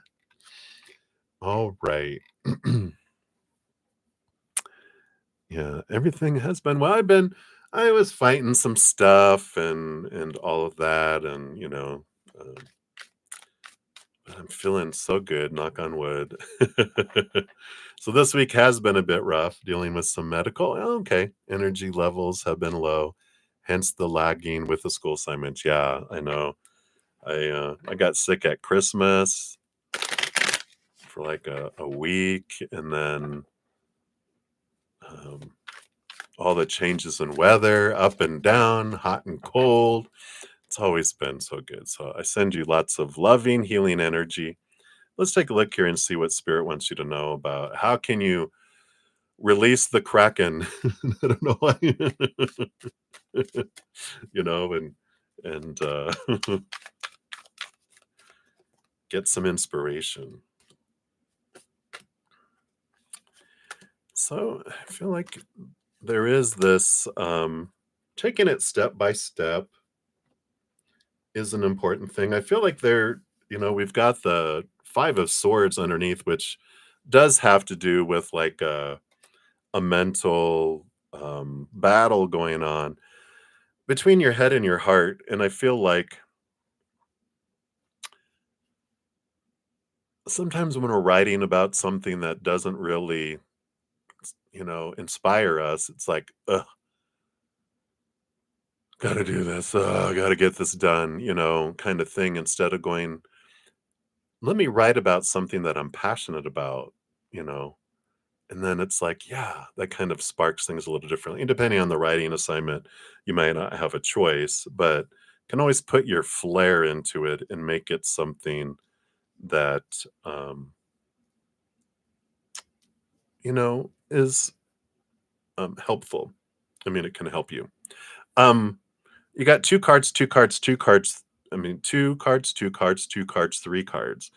And it's interesting because it's like you've already started step one, right? You put your name at the top of the paper. I don't know, right? But step two seems so, because it's like um it's almost like it's stuttering on the number two, two, two, two, and then step three, which is the finished product, like editing, right? But I feel like what they're saying here is try breaking down it into like the middle part into 3 sections, right? Yeah, on the drawing board. So it's like um create it in like 3 steps. Do the middle step of creating the content. Do like, okay, I'm going to do this piece, then this piece, then this piece in the middle. And just do the one and go, okay, I'm going to get this done and then get that done, right? Instead of, because it's like if you look at a journey of 1,000 steps, you're exhausted. But if you look at just the next step and the next step and the next step, it helps us not feel so overwhelmed. We're able to, you know, make progress when we take little steps instead of going, "Uh." Yeah, yeah, and then start weaving it together, right? And that's kind of what it does, like, um and that was me with we have a great quest video coming out this month. It's about the, Ocean Rider, which is the Knight of Cups. Last month was Knight of Swords, which is really great, videos, a lot of information, though. When I look at it all, I'm like, "Oh, okay, I've got so much. Oh, I'm gonna go do this. I'm gonna go do laundry." If you're, like, going to go do laundry or do something else that you're like, it feels overwhelming. But when I'm like, all right, you know what? I'm going to do this part. So I did that part and then I went to do something. And then I came back and then I'm going to do this part. I did it. And then I went to do something and I came back. And then I did the other part. And then I went to do something, came back. And then I did the other part. It's like 5 parts, right? And it made it not like, "Oh my gosh, it's so much that I wanna do, it's overwhelming," because I love the information that Spirit's bringing through, but it still can be overwhelming, even in something we love to do. So breaking it up into bite-sized pieces can help, and I feel like that's what they're doing here. What else? So the first 2 steps here, you got the King of Swords and the Temperance. Yeah. So I feel like it's outlining step one, King of Swords. It's very much about the education and the information. So even if you just blah blah blah blah blah, just blurb blurb blurb blurb blurb, and it's like, okay, this is how it's going to go. I don't need to get into all the detail, but I'm going to talk about that, talk about that, talk about that, talk about that. Blah blah. Okay, good. Step one, right? Or maybe you've already done that already. And then you have the Queen of Pentacles and the Ace of Pentacles. So Mother Nature, Mother Nurture, and the newness. But I like the Ace of the Pentacles is the first step. And the 10 of Pentacles is made up of 10 Ace of Coins, right? It's like, okay, do this. Take care of yourself, nurture yourself. But, it's like, all right, I can do this for 30 minutes. Psh, okay, and then I need to go rest or go do something. Then I'll come back and I'll do 30 more minutes, but kind of break it out to where you're being kind to yourself. But again, these bite-sized pieces is what it's basically saying here. Yeah, and then here is about the 3 of Pentacles is about being true to your authentic self and expressing yourself and creativity, and the Ace of Cups too. So I like this, you can take a deep breath and connect to spirit, and you actually have, um because last month was the Knight of Swords, which is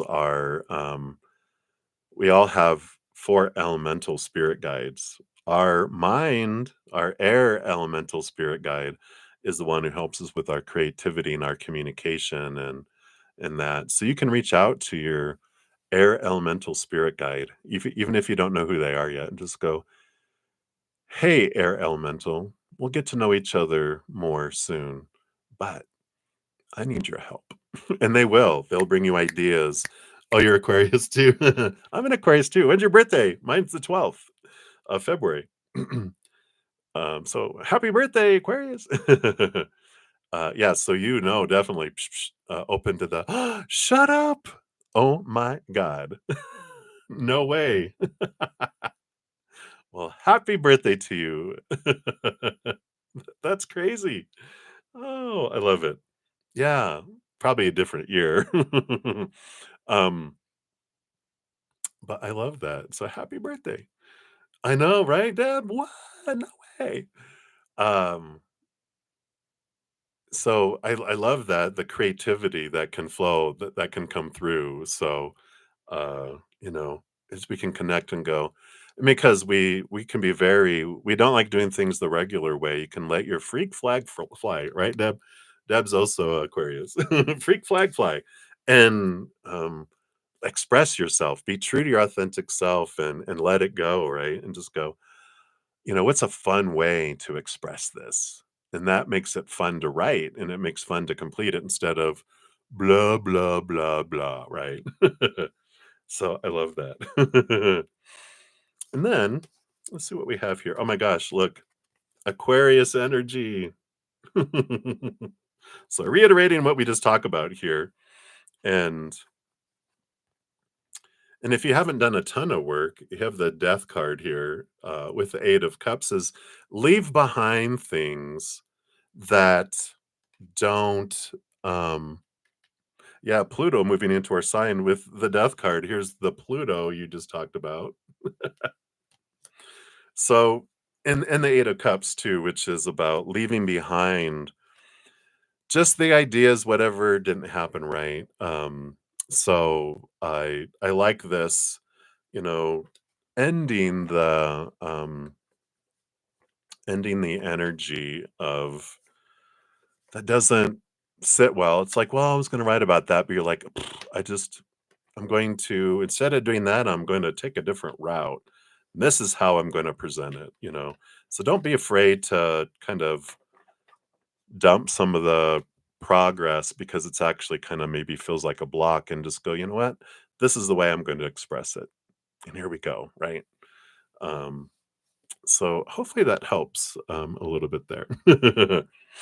I'm a Capricorn rising and a Pisces moon. Oh, what are you? Yeah. Oh, wow.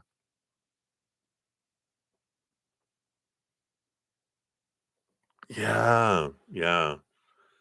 I love that, and bringing in an astrological historical aspect of it, right? That the last time the Aquarius was in Pluto was during the Revolutionary War and, the challenging of things. Yeah, I love it. Taurus rising and Libra moon, a Libra stellium. Wow, I have a Pisces stellium, in the 2nd house of Taurus, but it's Pisces. Uh, yeah, and I have a Pisces moon. So where the soup base is the same, but we got a bunch of extra ingredients in there. I love it. So yeah, so let it be different and let it be quirky. Um, and I love that. I love it. Yeah, especially the history of, you know, um, the last time Pluto impacted everything too. Yeah. A lot of the planets that my stellium is in too, so I'm probably gonna channel aliens from other planets here soon. All right. So hopefully that helps, Square. I'm so glad. Happy birthday to you. And I love what you're doing with it. So just bite-sized pieces and just kind of do an outline first. They're saying, just boom, boom, boom, boom, boom, and then dive into that one, and then take a break, dive into that next thing, take a break, dive into that next thing, take a break, dive into the next thing, and it'll get done right. We also like maybe it could be my Capricorn rising, but we like checking things off too. So many blessings, good luck. Chop chop, get to work. All right, much love to you. All right, and then Moonlight for the final donation that I have right now. Excuse me. Whoops. There we go. So thank you for the salt there and for the donation. So you want to know how much influence does RB have on R's relationship with others? And why does RB seem to have a need for controlling R's life and choices? Nice. Let's take a look here. See what Spirit wants to share here. Let me take a quick sip here.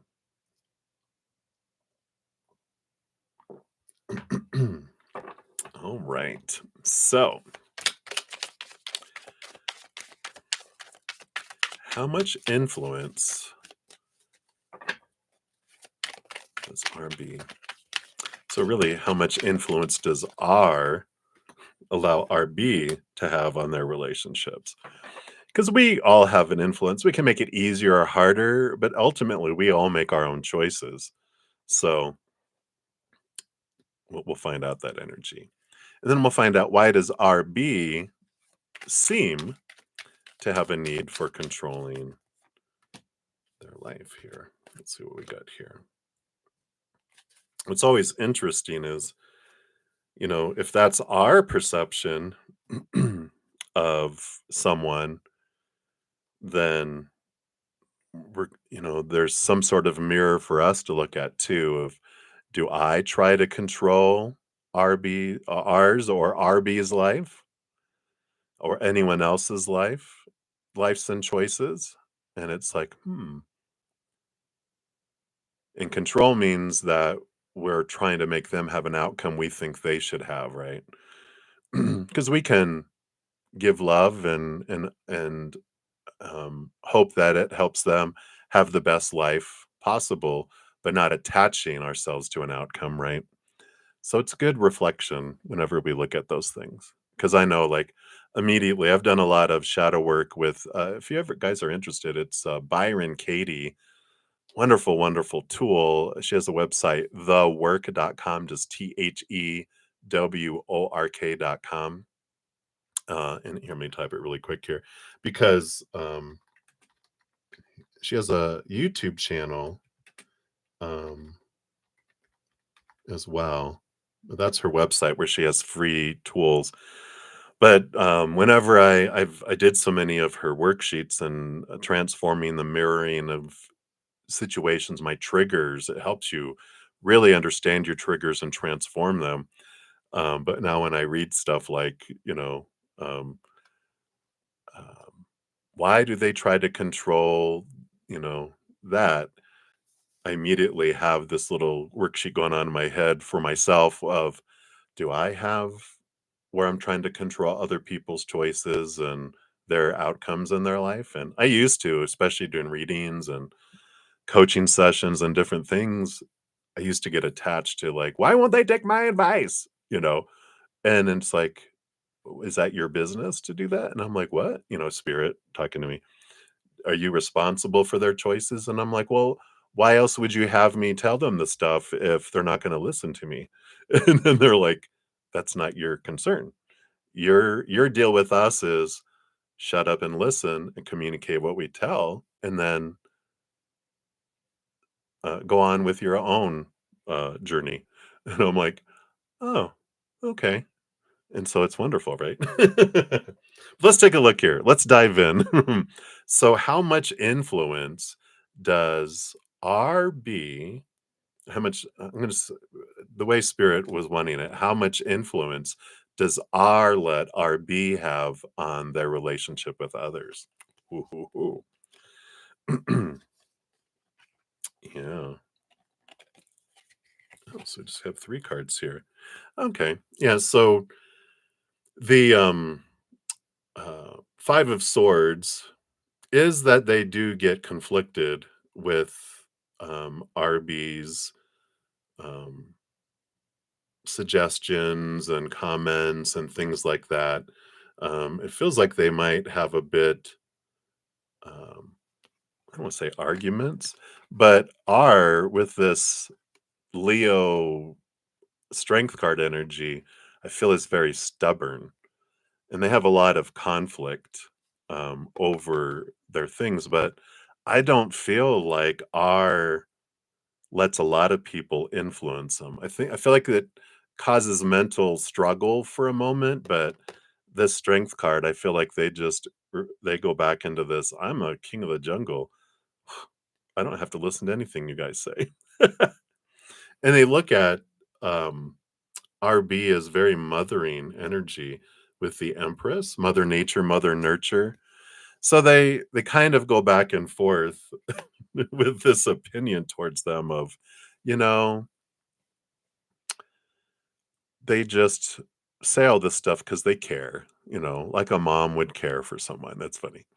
But it also was like, you're being annoying like my mom. My mom was always nitpicking me over everything.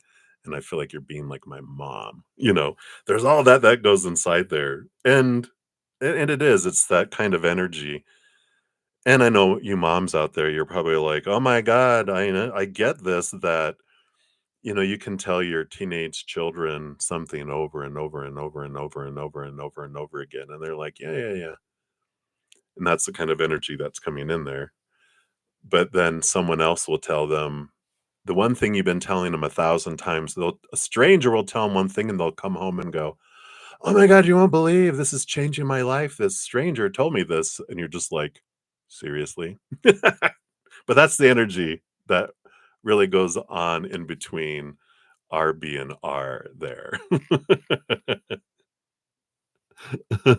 Yeah, you are. Yeah, that funny? And then what is RBs? Where does this come from? The need to try to control their life, right? Let's take a look at that. Yeah. So we've got the 7 of Swords. 7 of Swords, they've had a lot of deceit, a lot of lying in their life, a lot of people lying to them. In the 9 of Pentacles, I feel like they've spent a lot of time feeling isolated. This is RB, you know, and um, there is this energy here of defining themselves by their ability to give, with the 9 of Pentacles being, I've got all this to give, and I feel like it's like codependency energy where we talk about the overgiver energy, right? Like I feel the need, I have to overgive and help people. It's like the hero complex, right? Um, where I need to be heroes for someone in order for me to feel good about myself because I've got this belief somewhere in my head that I have to help people. And so relating to this on a personal level growing up, I used to love the underdog. I always wanted to protect the underdog. I was an underdog. I was bullied too, but I always wanted to protect people who were underdogs. And also, that could be an Aquarius energy, but underdog. But also, I love strays and fixer uppers for my relationships because you also, when you're focusing on other people's perceived downfalls, like the stuff we feel we need to fix in people, makes us feel good about ourselves, right? There was a comedian that talked about, I love something he calls Facebook. I forget what the term he used, but he's like, whenever I'm feeling down, I go and I try to locate people that I went to high school with, and I just go look at their life, and I'm like, yes, I feel better now. But that's the kind of energy is when we're looking at other people so that we don't have to look at ourselves. Right? So what else we have here? Yeah, the Wheel of Fortune, there is this interesting Sagittarius Pisces energy. That's funny. My dad's a Sagittarius, my mom's a Pisces. I never really thought about this. But it's Jupiter, it's expansiveness. But the Wheel of Fortune, again, this energy just feels like, because I feel like I can benefit other people's lives, like I can make other people's lives better. And so they're invested in trying to control it because they feel like my way is the right way, and that this Wheel of Fortune is the tune of for you. This It's interesting because this goes back to the drama of a melodrama has a victim, a villain, and a hero, right? And this Wheel of Fortune talks about that life doesn't happen to us, it happens for us. But they're caught in the recurring cycle and pattern that life happens to us. And um, and so there is this underscoring energy of I gotta fix them. Gotta fix this because it's not supposed to be that way. And it's like, well, obviously it is. That's one of the things Byron Katie says too, when our expectations and supposed tos and, our thoughts of life battle reality, are this loses to reality, but only 100% of the time. Because what's not supposed to be happening? Well, obviously it is. Well, how do you know? Because it's happening. And you're like, huh, if something else was supposed to be happening, I imagine it would be. Really, really great things. But I feel like they're stuck in that. And so that's why they have this kind of hero trying to do that and trying to, find that. Yeah. Let's see what these other two cards are around them here, too. Yeah. Let me do here. We've got the Two of Cups and the Fool card here, too. That's coming in. So, there's this a lot of mirroring. Again, the mirroring, right? That's reflected back to them. And so, um, and it's fun because when we're having this mirroring going on, and I'm like, "Look what's wrong with them." Really, I'm pointing back, going, "Look, there's something inside of me that I'm mirroring back to look at myself, but I'm trying to fix myself out there, trying to fix them." One of the things I love, yeah, like Byron Katie too. One of the things is all about the mirroring, and that we recognize how all the advice we're giving others is advice for ourselves. And we're like, wow, it's a big, and I like that because, you know, we don't realize that when have you ever had someone that's always late to meeting you complain about someone who's always running late, someone else who's always running late? And you're like, you don't see the contradiction here, do you? And they're like, "What do you mean?" I'm like, "You're always late to him." "What?" I'm like, "Yeah, always. You're always late to showing up to me." And they're like, "I am? Well, blah, blah, blah," and they'll have excuses because, again, that judgment outward, right? But this full card is this desire to wanna end a cycle and begin something new. So this is that energy of they're trying to fix something within themselves through this surrogate outside person who's a mirror. You know, it's like you're pointing at a mirror in one of those, like when you go to the bathroom, public bathrooms, and they have those huge mirrors, and you're pointing at it, going, "You need to change," and you're like, "You do." It's here that you can change if you want to, but so that's a lot of what's underneath there. And it could be kind of narcissistic behavior to an extent. But when we put a title around something, really at the core of every human, everyone has a narcissistic tendency when we're in fear. When we have a black and white world, all or nothing, we can't admit things about ourselves because we're either perfect or a failure. There's no gray, right? And so that's usually where narcissists, and a lot of most humans, like you say, we start off in a black and white world, pass and fail kind of energies until we realize life is a world of gray and it's all gradients, and we can, this doesn't mean that and that doesn't mean that. So that's what they have. So hopefully that gives a little more perspective and understanding, going, oh, okay, you know, and like other situations, we bring it back to ourselves when I'm experiencing it. Like when I see dictators in the world trying to take over countries and perceptions of narcissism and dictatorship, and I'm going, look at these people aren't doing what I think they should do. That sounds very narcissistic and dictatorial, right? I'm trying to rule the world. Everyone needs to be the way I want them to be. Wow, almighty dictator. And so we realize, oh, our observations of everyone else comes back to us. Interesting, right? All right. So that's what they have for you, my dear. So many blessings to you. Thank you again for your multiple donations there. And So that is it for the donations for now. I'm going to scroll up here and then we're going to dive in here to let me take a quick screenshot here. Just in case. All right. So now I'm going to go over my YouTube channel members for their free readings, the one that had free readings.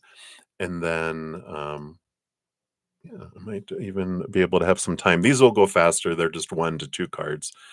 And then I think I might be able to get to some free readings today. What? I know. Less donations come flying in. I still honor donations and dive deeper for those. So just know. All right. So up first, Happy Pill. Hello, hello. So a free reading. An answer to the question you have on your mind, please, spirit guides. So what answer do you have to the question in their mind? All right.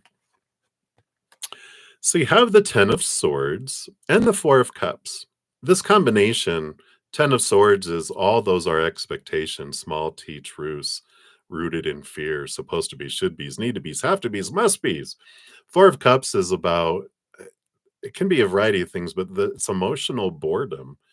It's being, these 3 cups on the bottom are the 3 cups of the outside world, which are relationships, situations, and things. And the Ace of Cups is our self-love. And there's this message here of letting go of the expectations that the outside world can fulfill you and can make you feel whole and complete, because it can't. Those are beliefs that we grew up with that were presented to us. Opinion, opinion, opinion growing up. And they can't. This is about realizing that the outside world is unstable. The outside world falls short.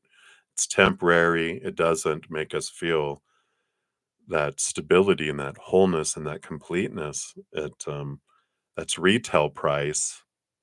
That's the value we think we are to others. But self-love, self-worth, capital S self-love, capital S self-worth, inward and upward, to where we become that chalice. And then we can fill up with that and overflow it to the world. And so if we feel like something's taking too long or disappointing, it's not working out the way it's supposed to, that's all that outward trying to control the world to live up to that long list of rules we grew up with about lovability and acceptability. And then we turn inward and upward, we're like, I don't need any of that. All that's meaningless. And I love that. Bashar, if you ever, I think his name's Daryl, I can't remember his last name, but he channels an extraterrestrial called Bashar, and they're like, life has no meaning. And people are like, what? Because he just says it bluntly, and I love when they come through like that. He goes, life is meaningless. And people are like, wow, what a upbeat message, but it is. Life doesn't have meaning, it just is. We put the meaning to life, either higher vibration or lower vibration, right?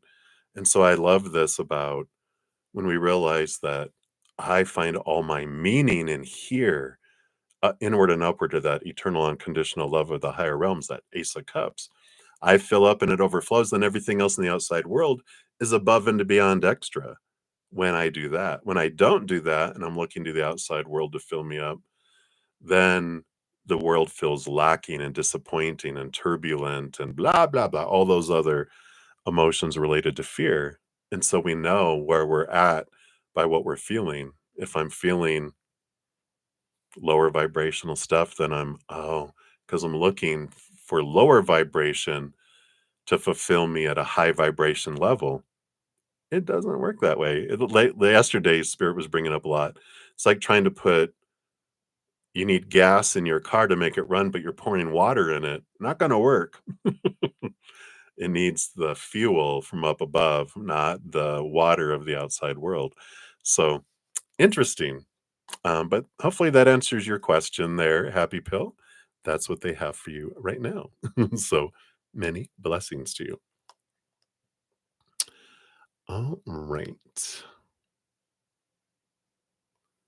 Let me just scroll down here. Let's see. That was that one. All right. So CJ, you'll be up next, but I did get a donation come in. Come on, mouse. Cooperate. Thank you. All right. So Olivia, thank you so much for your donation. Let me give that a love and a like there. So you'd like a deep dive read into Dee and you. All right. Let's take a look here. And then a nosy read. I love that. Me? Nosy? Never. All right. Let's take a look here. So deep dive into, all right. The dive has begun. Oh my gosh, okay. And then there, and then there. All right, let's see what's going on here. We'll just put that over there for now. Running out of space here. Wow, so the bottom of the deck, you have this interesting progression here. Wow. So you started off on the bottom of the deck with the Six of Swords. Sorry, it helps if I'm near the microphone.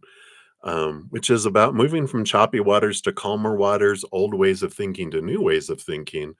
Seven of Swords, you got 6, 7, 8, but you move to the Seven of Swords, which is this awareness of some thoughts and beliefs and mindsets that each of you have had, different types that have cheated you out of experiences together. And the Eight of Wands is the movement into passion, into action, into movement that comes in here. Kind of feel like this has been the story leading up to this, because you do have after that the Page of Pentacles, which is bringing you guys to new opportunities in the outside world. So it does feel like there's been progression and that you guys have moved beyond some barriers, like thought and belief wise, that has allowed some new flow to come into your life. And I like that. It's like you guys got past some miscommunication or what each of you would have perceived as, I wouldn't say lying, but of withholding information. If that feels like that, it just feels like there was some things that you guys work through in your communication, if that makes sense. All right, very good. Boom shakalaka. All right, let's take a look here. Let's continue to dive deep here. Oh my gosh. Wow. So the first three cards you got Temperance and Knight of Pentacles, two Patience slow-mo cards. So I like this. The Knight of Swords, I'm sorry, the Knight of Wands along with this. So two very patient, slow moving. Oh my God. Are we riding a snail or what? To fast, fast movement. So it almost feels like you guys have had whiplash suddenly, because something that feels like it's taken forever to kind of get going, they're reminding me of like when there's something going on with a fuel pump in a car. And trust me, I don't know a lot about cars, so this has got to be spared. But when you're like, it's like the fuel isn't hitting the, the engine to make it go or whatever, however it works. And it kind of feels like it's chig, chig, chig, chig, chig, chig, chig, and then all of a sudden it kicks in and, this is what I feel like has happened or is about to happen, right? Snail's pace, yeah, if you ask you, right? But I feel like with this Knight of Wands, things with that Eight of Wands too, the passion, the movement, things are about to just take off with that. Wow, wow, wow, wow. Yeah, a little bit of advice from Spirit. The Nine of Swords is the Nightmare and Insomnia card, and all those swords are beliefs and expectations around the Four of Wands, which is around joy and around marriage and commitment as well, um, and about events and that. So there's a lot of expectations And that's what sucks the life out of relationships. When we have a lot of supposed to be, should be, need to be, have to be, must be, then when we're focusing on it, those things, what we're focusing on is what is not happening, right? When if you have a checklist and you're like, what is happening, but we focus more on what's not, right? That emptiness in the list. And when we change that, when we start to look at instead what we're grateful for that's happening in a relationship, then we get more of that. It opens to receiving, it creates the flow, allows things to move forward. And I'm focusing on who they're not being, what the relationship isn't being, what I'm not being. It just grows that. It sucks the life out of the sails of a relationship instead of empowering it and having it move in the direction that we enjoy, right? So when we focus on our joy, which the Four of Wands is, when we focus on our joy, what we are enjoying, what we're grateful for, and we communicate that more than focusing on who they're not being and what's not happening, because that just invites more of that same. We don't want more of that. We want more of that, right? So I feel like this is just a reminder to focus on those things there too. Yeah, oh my gosh. So Seven of Pentacles, one of my other patience cards. You got all the like. I think you got all well, three of the patience cards. I think there's maybe a couple more, but you got most of them. The Hierophant. Um, Here is your higher self trying to show you higher truths through this patience thing, through the slow moving, the slow mo ness of it all. And it's amazing because when we get these patience cards, when it feels like what like life is going slow, it is happening for us. It's allowing us to raise our love vibration, and it's given us a chance to do that, to let go of thoughts and beliefs that don't serve us anymore, emotions that don't serve him anymore, energy that doesn't serve him anymore, even things in my physical world that don't serve me anymore. And that raises our vibration, and then that speeds things up. The more we raise our love vibration, that's what brings things in. But when we're focusing in on that lower vibration, it's like an anchor, like you're rowing a canoe and it's got a aircraft carrier size anchor holding it, and you're trying to row it. It's like very hard to move it when there's this huge anchor that's there. So it's allowing us, when slowness comes in, to avoid doing what we've always done and getting what we've always gotten. And we're like, yeah, slow things down. I don't want that to come in. The stuff I've been attracting with my lower vibration, I do want time to release that so that I can have a higher vibrational relationship instead of the crap I had before. That's funny. I love your spirit guides. So there is um, reason behind the slowness. All right. And then you have the Queen of Wands. I like the Queen of Wands. This is your energy. She's got fiery energy, and also, of course, all queens get a second portion of cups energy, which is the black cat, which is empathic ability. Very spiritual being here. A lot of awareness, but also this. She holds the Ace of Wands, and so they are reinforcing the energy of looking at um, where you're investing your energy each moment, because whatever you focus on is what grows. So it's like, oh, you know what? I'm I'm getting fixated on what they're not doing. I don't want that to grow. What do I love about them? What do I enjoy about them? What am I grateful for about them? What am I grateful for that's happened in the past? And it's the change of that energy is what moves things forward. And it draws in more of the same. It changes our world in that way. So owning your energy is really important message with that. Yeah, yep. And you guys are on the verge here of the World card, which is a victory, but an ending of one cycle and the beginning of another that's coming in there. And the Emperor, too, is Aries energy. There is a lot of figuring out things. That's spelled Figgerin apostrophe. It's figuring. Um, I feel on their side because it's like trying to get out of the supposed to be, should be's, need to be's, have to be's. And I feel like you kind of both of you are doing this and you're deciding uh, um, what is it that I want, not what is that everyone else says I'm supposed to want or I think you want or they want or what, but what do I want? Independent of everything else, what do I want? And then I'm going to put a plan together and put fire behind it and take action toward it. But it's about getting out of the all the opinions of, like an emperor has a whole throne room full of advisors and self-appointed advisors telling him how he's supposed to rule the empire. And he's like, wait a minute, I'm the emperor. All right, everyone, thank you. Take a break. Everyone out of the throne room. I'm about to make some decisions, put plans together, and this is what we're gonna do.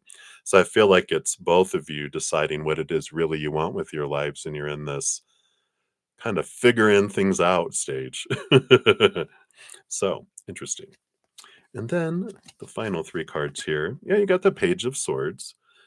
So this is leading you guys to see things from a higher perspective, a different perspective, and I feel like you're going to start communicating differently with each other with more clarity. Six of Cups. I feel like you already know you guys have past life energy connections with this, and that you're really in this year, especially. Last year, we got like 1% more access to our subconscious, which activated more past life emotions with other people. This year, we're getting like 10% more. It's a huge year of transformation on the earth. It's crazy, but we're going to start to really recognize emotions bubbling up from past lives, from our subconscious into our awareness. And I feel like you've been feeling a lot of that. And I feel like they are going to, part of this is good. They're like, what is this? What's these feelings I'm feeling? Where are these coming from? Out of nowhere. So I like that too. And then you have the Five of Wands. So you do have this transformation of energy from lower vibration to higher vibration that's happening with all this. So definitely there is this progression kind of energy that feels like it's moving forward with the two of you. So there we go. So more clear communication, but awareness and figure in time for both of you. That it's the getting out of our heads about expectations and all of those things, and what do I want and why? Why do I want what I want? Just to make sure, right? Because if I want a lot of this stuff, because I think, well, that's what other people think we should want. Well, okay, but it's not what we want.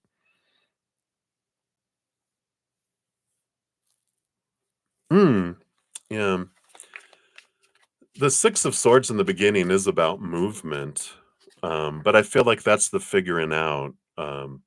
They have the energy; they could move tomorrow, right? But I feel like they're working through what is it that they really, really, really, really want, and they're figuring it out. Let's see, just real quick here.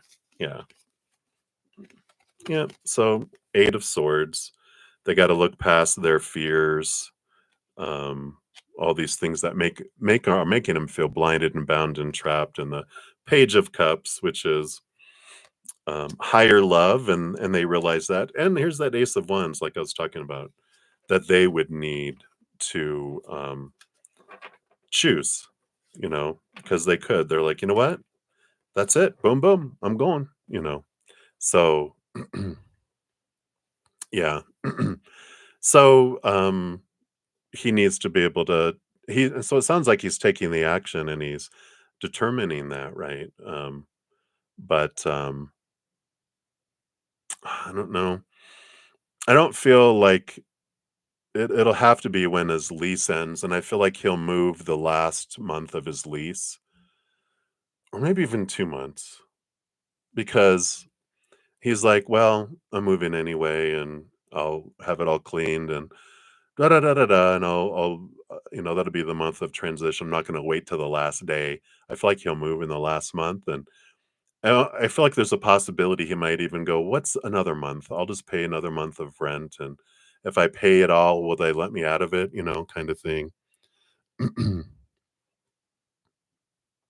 I'm not sure when his lease ends. Let's see. Will it be in February? So we have the Knight of Swords. There's some clarity that's needed. Yeah, I mean, there's a lot of clarity with the Knight in this.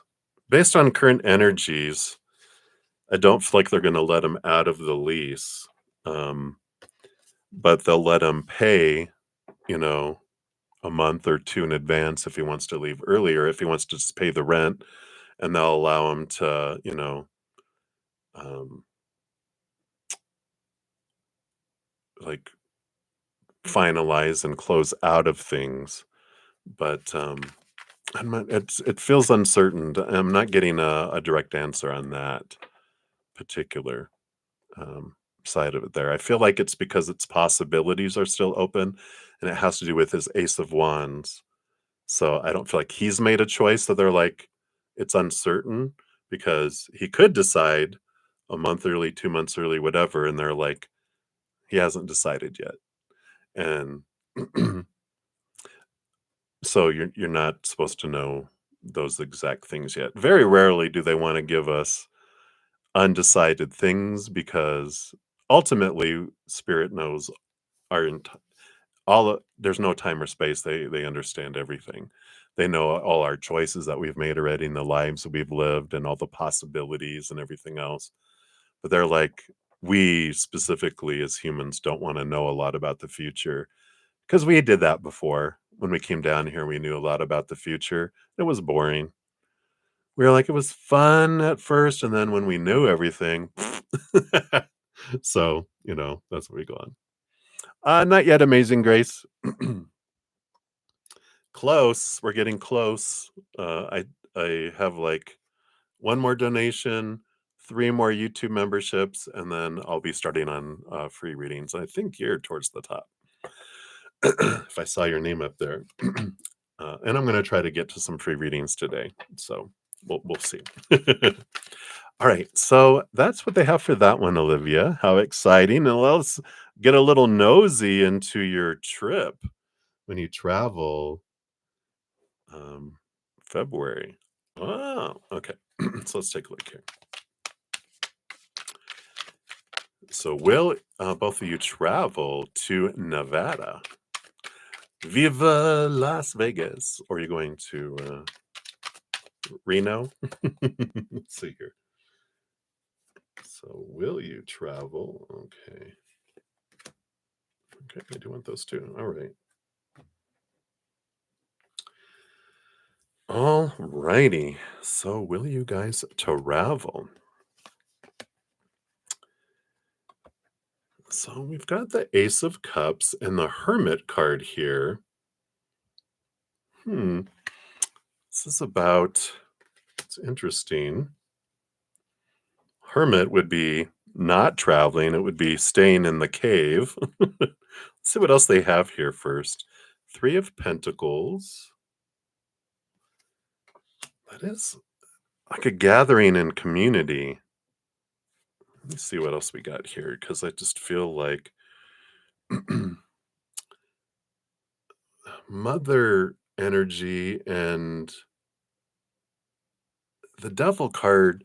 Both of this, I feel like mom. I don't know why this is mom energy. I feel like the trip may be delayed because I feel like something to do with mother is keeping and community in a gathering is keeping um maybe them home.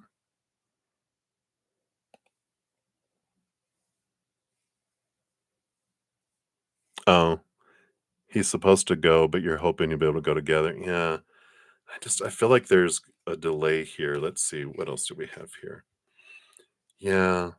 You know, there's something to do here.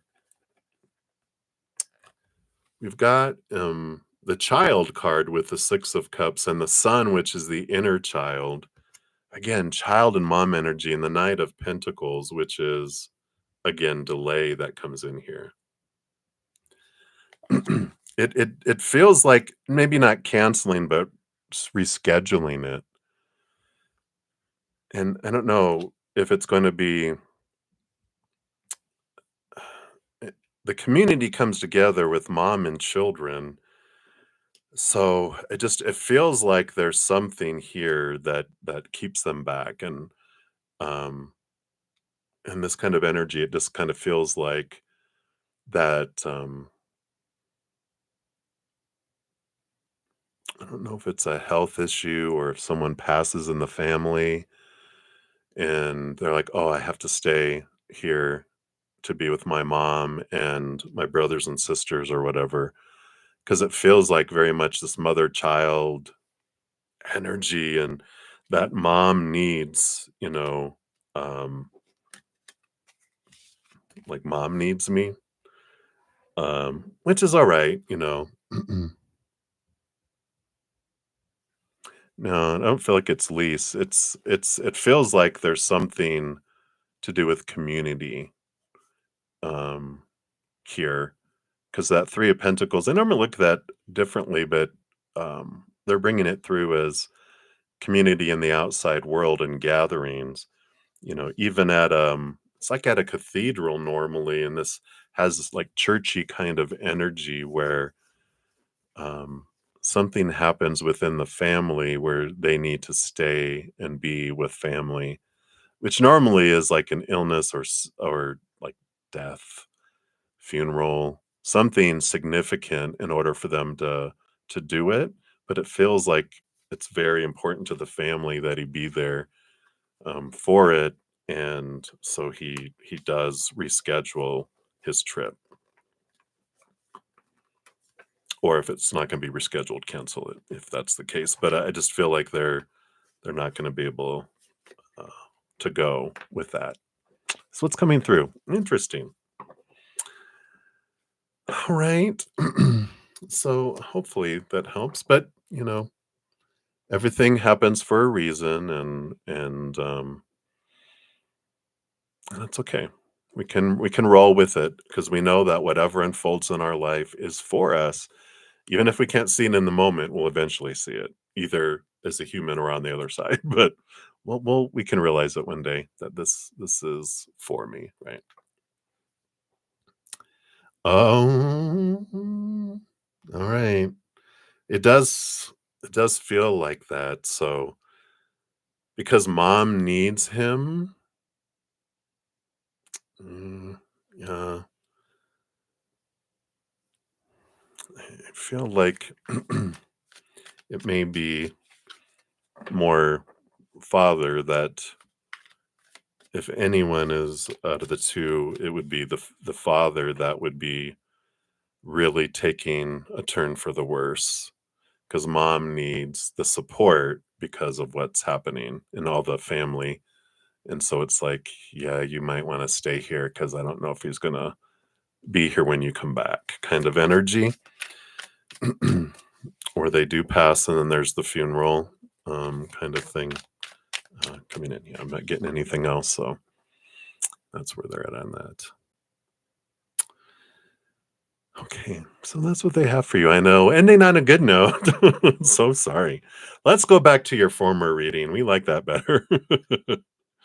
But everything does happen for a reason, and so we can trust that. All right. All right, Olivia, thank you again for your dual donations. Good to see you. Much love to you. Hang in there. All right. So for our YouTube channel reading, so we did Happy Pill. Their reading. Okay, and then so CJ, you are up next for your free reading and an energy for this week. Let's see here. What does Spirit want you to know for the energy for the week? All right. So there's a lot of energy going on in your week. You got the Eight of Wands, a lot of activity, a lot of boom, boom, boom, movement, movement. The Five of Wands is an energy of drama too, but they're bringing in a message here with all this energy that's happening. You don't have to get involved. It's like you're this person in the white robe, and you see how theirs is intervening between all their drama. They're saying this week, sit in the eye of the storm, watch it raging around you, um, but don't feel the need that you have to solve other people's drama. It's like observe and like if like out of those 4 people that are having this drama, if there's 4, focus on your individual relationship with each, but don't concern yourself at this point with their interactions with each other. That's none of your business this week. You get to focus on you and your individual relationships and your energy, and you don't have to participate in the drama that's going on outside of you.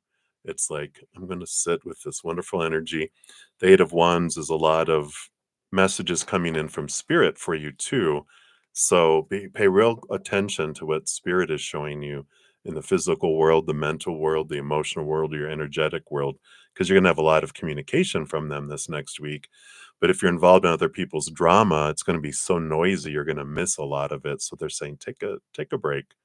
Let everyone else do with their drama. It's their responsibility anyway.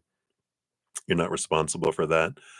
And just focus on the relationship to yourself, the relationship to your higher self, your spiritual posse, and individual people, but not how they're interacting with everything else. You can listen if someone's like, like, oh, I'm so sorry going through that. What are you gonna do about it? And you're just like, what would you like me to do about it? You know? And but you don't have to do anything. So I love that for you. All right. So that's what they have for you, CJ. Yay! All right. And then Moonlight, you had one here. You said anything for today. So I think that's your a free reading, is what you're asking. All right. So let's take a look here. What would Spirit like you to know about today? And thank you for your all your donations earlier too. Yeah. So this is you got the Ace of Swords there, and you see over here in the um their hand here, they also have the Ace of Swords. So there is this message here about clarity and seeing things from higher perspective and balancing a lot of the thoughts and beliefs and mindsets that we have from the outside world and everything that's there, and realizing we can see things differently when we connect higher to a place of unconditional love and joy, laughter and peace and gratitude. When we're sitting up here, we can see what's going on behind the scenes and below the surface and behind the curtain, because we have the human perspective. Like when you ask someone, like when someone asks me, why did they do what they did? Well, from the human perspective, that human did that because of their childhood and this and that and blah, blah, blah, and this abuse and that trauma and whatever. That's why that human character did that. But why is it in your preview or purview or in front of you? That's completely different. That's the higher purpose versus the reason why the human's doing what they're doing. And I feel like you have a great ability here. Didn't was one of your readings about observing? And I feel like that's that energy of observe, and you can understand why the human psyche and human character does what they do, but what's the real reason this is happening? What is it? Why is it happening for them to show them about themselves that they're wanting to see about themselves, or how we're what we're wanting to see about ourselves, right? So I love that. So that's the energy for today. All right. So that's what they have for you, my dear. So many blessings to you. Okay. And then Sean G, guidance for the week. Let's take a look here.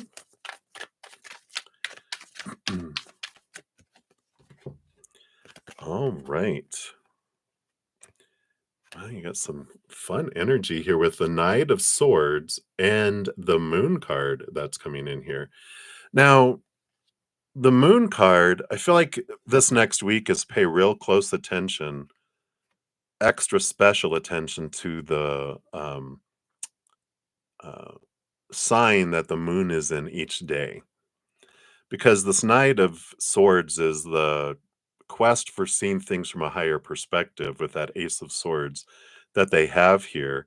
And the moon card brings a lot of emotion below the surface, but it's like being aware of the moon this week. I feel like it's always good to be aware of what phase and what sign the moon is in because it changes every 2 to 3 days.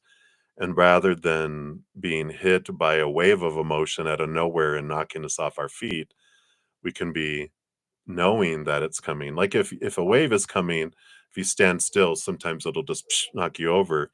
But if you jump up and over the wave, it doesn't impact you, right? And so it's like, oh, aware of the emotional waves, I can use the emotional energy for the most of my benefit instead of being used by the emotional energy, if that makes sense.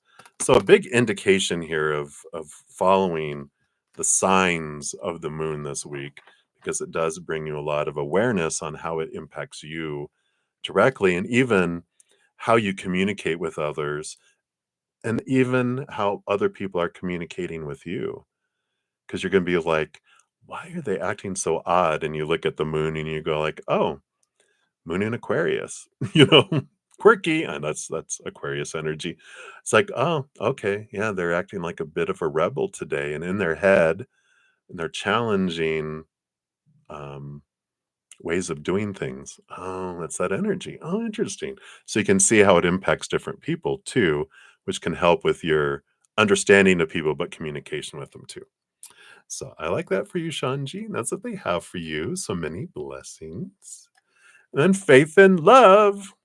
So I want to know is C thinking about the future with you? All right. So let's see. What are their current thinking?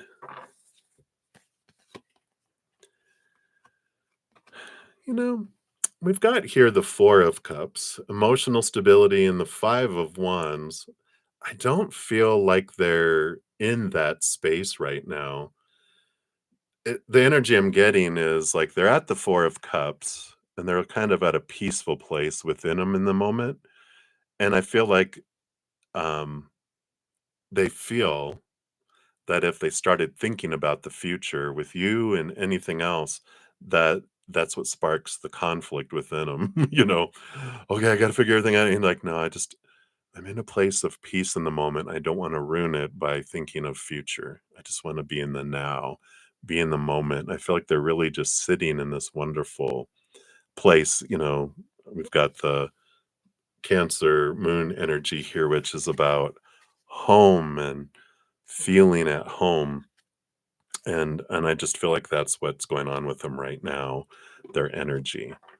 Um, but it tells you something that they think that if they think of the future, that fear comes in, which is what we do when we look to the future. It's the unknown. It scares our little inner child, and they're just like, I just want to kind of be here now. Is that okay? And that's okay. You know, we want to know about the future as humans because we want to control it. Because we have a lot of thoughts and beliefs about when certain things happen, it means certain things, and I'm supposed to feel a certain way, and I'm supposed to act a certain way. And so that's that, we feel like a puppet on a string by what comes around the corner next is going to control what I have to think, feel, and act and whatever. So the string's going to like this, and I have to do this, and I don't want to do that. So I want to make sure it doesn't do that because if it does that, then blah, blah, blah, right? So it's all this fear of the future. When we come to the now, especially when we realize no matter what comes in the future, I get to decide the story for me. I get to decide my emotion I want to feel. I get to decide where I invest my energy, and I get to decide the physical actions I take. No one else. So whatever comes, it doesn't matter. I could theoretically choose that the story I put to everything is that it's for me, it's wonderful, and it's great. And then I'm going to feel gratitude and wonderful and joy around it. And the energy I'm going to put forward is of gratitude and happiness and passion, enjoying the moment. And the physical actions I'm going to take are whatever I feel I want to do in the moment, right? Then that takes away the power of the future and we take our power back.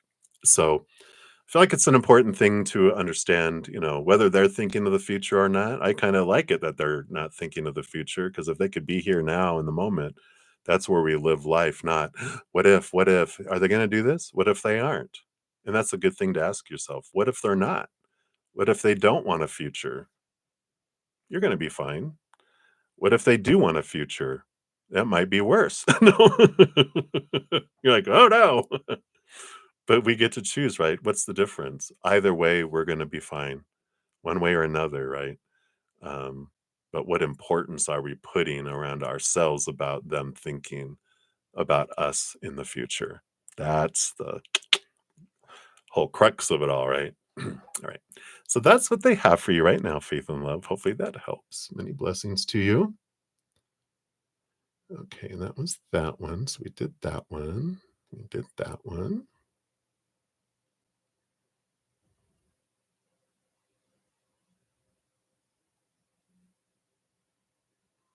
Okay, we did those.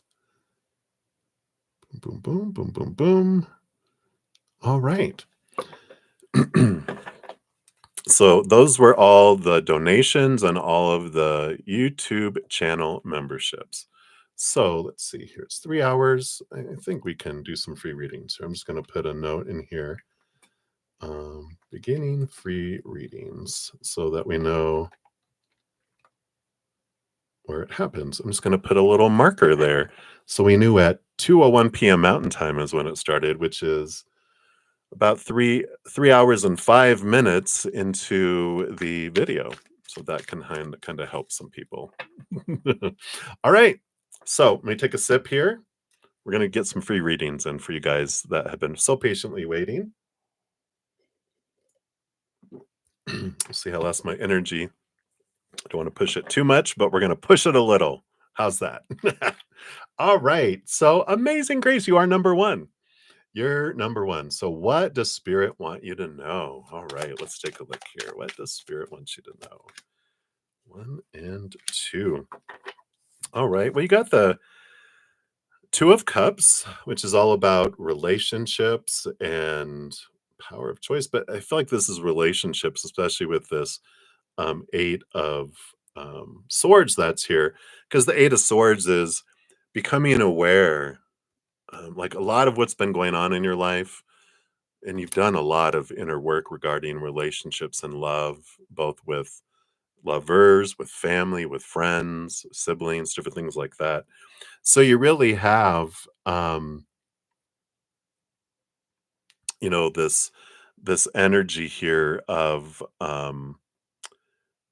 more awareness, more thoughts and beliefs and mindsets that have blinded you and bound you and kept you trapped. The eight is a very flowing mental number. So it's a lot of the beliefs you have around what a relationship with all different kinds of people is supposed to be, who they're supposed to be, and how they're supposed to act, and who you're supposed to be in it all.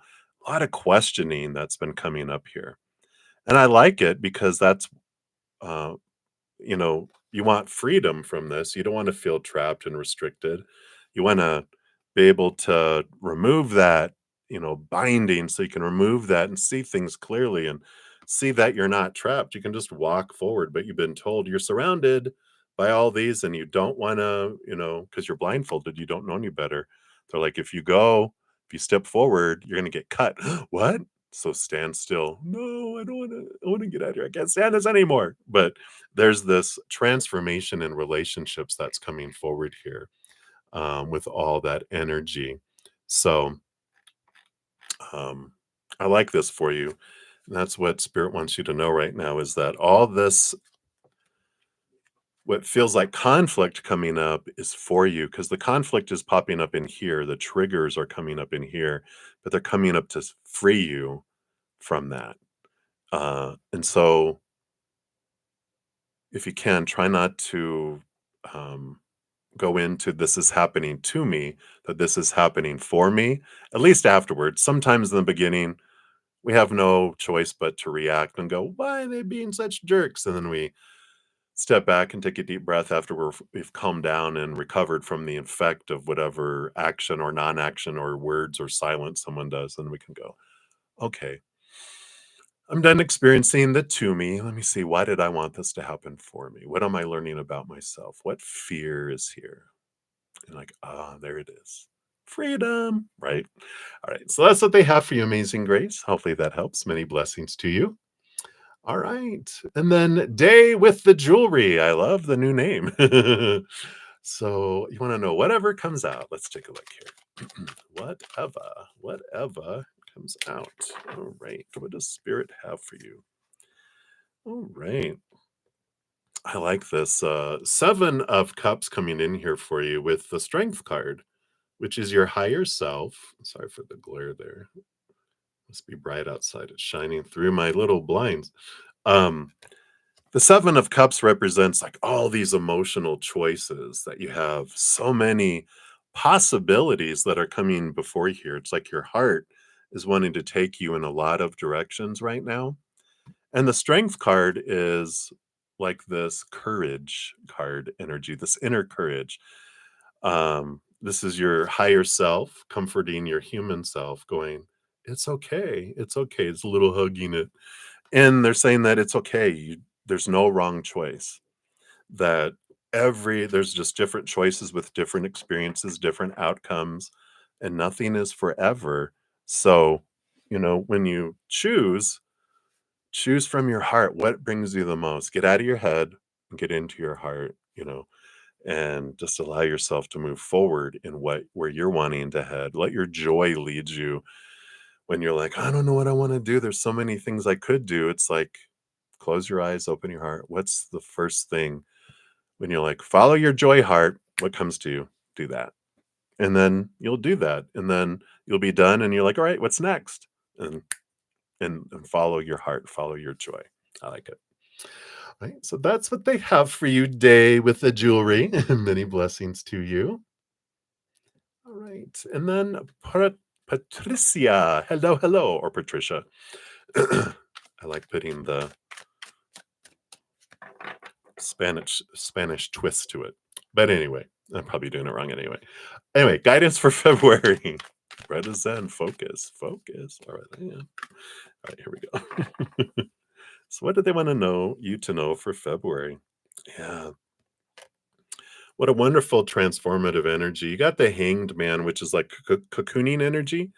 Obviously, when you're hanging upside down from a branch, you see things from a different perspective, a higher perspective. And that Ten of Swords, see that person laying on there with all those swords stuck in their back? Those are the small t truths. All these rules, all these opinions that we've grown up with, all this yak, yak, yak that's we took on as all these, well, this is our opinion then, I guess, because we're children. We don't know any better. We just, out of fear of being rejected, go, whatever you say, that sounds good. But this is a transformation that's allowing you to see things from a different perspective and seeing things more clearly and letting go a lot of these um, small T truths, these opinions, all these rules. 10 is an endings and new beginnings, so we like that. It's like you get to a point of, I'm sick and tired of trying to please everyone else. Everyone has different roles, and now I'm ready to see things differently. And so you're diving deeper. You're looking at things from a place of unconditional love and joy and laughter and peace and gratitude, and from your own heart instead of looking at what do I want to, what does everyone else think I should do, right? So a lot of clarity is coming in here in February. Um, and there is kind of a pausing, cocooning thing where they're kind of encouraging you to kind of step back and see things from different perspectives. Okay. So I like that for you. All right. So that's what they have for you, my dear. So many blessings to you. All right. So we did those. We did those. All right. Sorry, just making sure I'm not skipping over anybody. Okay. Did those. All right. So Lama Dali.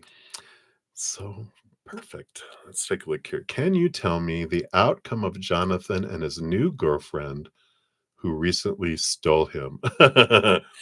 Is he kidnapped? No one can steal anyone, right? That's the real truth that we don't want to um, face sometimes, is that if someone that we're with ends up meeting someone else and they leave us for them, They have free will.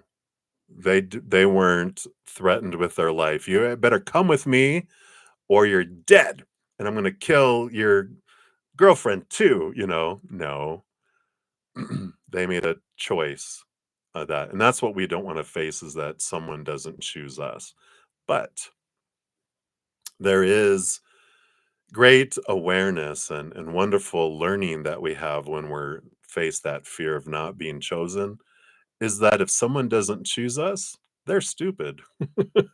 And they did us a favor in choosing someone else because they're if you're at a dinner table for 2, if they're sitting in that seat, um, and they're not the one for us, we're grateful that someone takes them, distracts them and, you know, that they leave to go be with someone else because that means that seat is open for someone who is our match, someone who is more in alignment with our higher self. That's what happens. That's a tower moment. It's when something or someone is removed out of our life to make space for something that's more in alignment or to clear our path to move forward to where our higher self and where we really want to go, something that aligns with us. So he wasn't stolen. But let's take a look here and see what the current outcome is based on their current energies because we don't want them back. Yeah. So there is happiness there, the 10 of cups, but the 3 of wands too is it's going a different direction than they thought it would. So there's a lot of happiness there, which always happens in the beginning, right? And it's something interesting in the other direction. I feel like it's just different than they thought it would be. They feel happy, but one of the things my mom, because my parents divorced after 20 years of marriage or something like that. Um, and my mom got remarried and my dad got remarried, and then both of them got divorced. They actually dated for a little bit because we all ended up back in the same city. They dated for a while, but then he moved away, and um, he ended up married a third time. That didn't work out, and he just recently got married a fourth time. I think he's like 80 in his 80s. So it's good, you know, he found it. But my mom, there was this awareness that came when, because when they were both married, they actually even my dad and his second wife stayed with my mom and her second husband when they came into town for like my niece's graduation or something when we lived in Texas. And it was like, "What? You guys stayed together?" And they were fine. They were like, "No, no jealousy, whatever," because they both had found their new, you know, my mom had her own love. But when she was divorced and then all the pain from that she felt whenever she heard his name and witnessed him, it was painful for her. And this is only like a decade ago, which you know was, let me see, 30, probably 30 years after they had been divorced. She was still had pain around it, and I'm like, um, when he chose to go somewhere else, I go, Do you realize, mom, that it wasn't you that wasn't making him happy? That he wasn't happy inside of himself, and that's why he felt he had to find someone else and find someone else and find someone else. I go, if you were the problem, then wife number 2 would have solved everything, right? Wife number 3, everyone else he dated, you know, those are just the ones he married. He dated others. I'm like, and she was like, I saw this light bulb come off in her head when she realized, huh. I go, no one can make you happy. You have to be happy inside yourself, but you can't make anyone else happy either. So if they're unhappy on the inside, no matter what you did, he couldn't be happy. And so when we realize that, it's a big aha that other people's actions and non-actions and words and silence are about what's going on inside of them. It's not about us. That's why they say other people's opinions and thoughts of us are none of our business, because it really has very little to do with us. We don't see the world as it is. We see the world through our own eyes, through our own conditioning, through our own traumas and everything else. So hopefully that helps. I feel like and that's always is this is where we were going with that with, you know, um, when they find someone else, they're happy for a moment until they're not. Because it's a temporary happiness. They're thinking it's new. Look at this, but then why do they doing that? And then whoop, now they leave to go somewhere else with someone else. And then whoa. And it's always funny to me to think that if someone is willing to leave their partner for me, why do I think I'm so high and mighty that they're not going to do the same thing to me? I'm different. It's going to be different. They're not different. They're gonna do the same thing to someone else normally. There's small percentages where, depending on the situations, right, that they end up being happy and stay together forever. But usually the habit continues. The pattern continues. All right. So hopefully that helps, Lama Dali. That is what they have for you. So many blessings to you. All right. Okay, we did that one. We did that one. Okay. You did those. All right. And then Amber Barber, anything you should know. All right. Let's take a look here. What does Spirit want you to know? Oh, okay. No, they didn't want those. They wanted these two. All right. Oh my gosh, how funny. So someone just got this for themselves here too.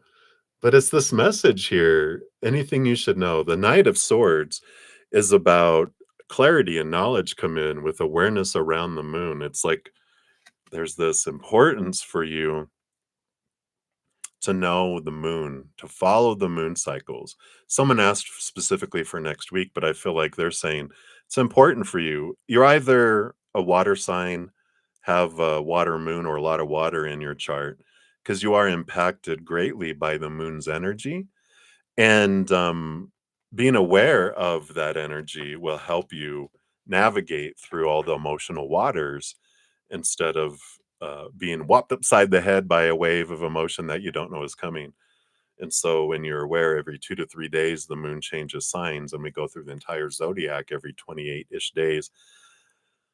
When you're aware of it, it changes things. I know I have a lot of water in my chart. I got a water moon, Pisces, stellium, other water, even though I'm Aquarius, Sun, and Capricorn rising. Got a lot of water. And so I felt very emotionally unstable a lot in my life because of the amount of picking up emotional energy, both outside and going on in the world and with other people, that it can be like, whoa. But when you're ready for it, you can use the energy to make the most of it. And so I like that for you, that it's very important for you to follow the moon. They have free things online where you can just ask, what sign is the moon in? Astro.com is a great site. They have a ton of information. But whatever you can do, or there's even like little lunar calendars that have um, tell you all the signs and all the planets and stuff going on too. Whatever you feel, how deep you want to get into it is up to you. How much knowledge you want to glean in following the moon energy is up to you. But it is helpful to know what's happening because all the fluctuations and all the things altering do come in with that. So that's what you need to know right now, Amber. I love that for you. And so hopefully that helps. Let me know how that works for you. Or if you're doing it already, going, yes, then it's a reminder that it's important for you to do that. Okay. All right. So many blessings to you. All right. We did that one. Whoa, simmer down. All right. There we go. All right. Okay. We did those. Okay. We did those. Okay, we did those. All right, and then I think you're Shreya N, you are up. So what does Prithve, I'm probably murdering that, you know who you were talking about, think about you? Are they serious? All right, so let's see what's going on inside their head right now. So what are they thinking and is it serious? So let's take a look here. You know, the energy that comes through right now, um, they they they are gaining more clarity with this Ace of Swords. So I'm trying to do it with not so much glare. The Ace of Swords um, is that there's a lot of clarity and there's a lot of awareness that's coming in, and so they're seeing things differently. They're seeing you differently, but they have a lot of hermit energy right now, which is like they're doing a lot of internal searching, and so I don't feel like I don't feel like anything is serious right now for them. So it's not personal. I just feel like they're like have totally gone internal into their cave and the Ace of Swords is like all the air sign energy. They're really trying to see things differently, trying to gain clarity in their life. Like, who am I? What do I want? Where do I want to go? I don't know. I feel like they're kind of going through a mini midlife crisis, questioning their existence and what they're wanting to do. So I don't feel like it's personal. If you kind of feel like they're, excuse me, detached a little bit, it's because they have, you know, uh, gone fishing sign up and they're gone fishing in their head, trying to figure things out and trying to really understand what's going on. So um, I feel like they're trying to figure out what is serious in my life and what's not. Because I feel like the kind of energy I'm picking up with them is everything was serious. Everything was urgent and important, and they got exhausted, and now they're either feeling sick or exhausted, and they're kind of just burnt out, and they're kind of just um, caving to figure out, I can't live like this. I got to figure out what is important in my life, what is serious in my life, and what's not. I got to prioritize things. And I feel like they're in that process right now. So hopefully that helps, Shreya. That's what's coming in for you. So many blessings. And then Carmel Damon 24. Hello. You want to know why is Caleb thinking of you and his intentions towards you? All right, let's take a look here. Okay. All righty. So the thinking of you here, you got the Two of Pentacles that's coming in here. And Two of Pentacles is this kind of energy here of, you know, going back and forth between two things.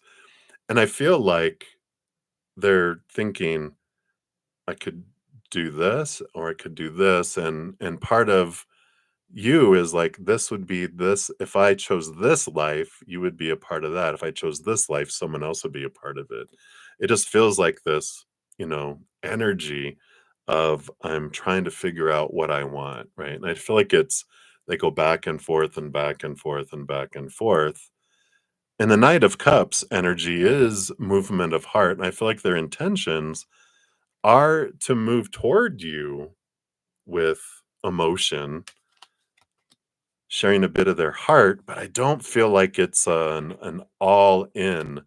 I feel like they're needing to kind of test waters and do to understand what it is that they want to choose and where they want to go and all that, right? Okay, so I just want to make sure here.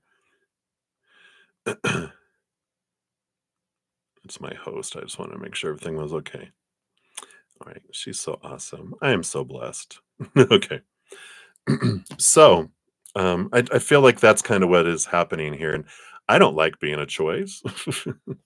If someone doesn't know that I'm the choice, then that shows me that they're not intelligent enough to be with me. That's not arrogance, that's confidence, right?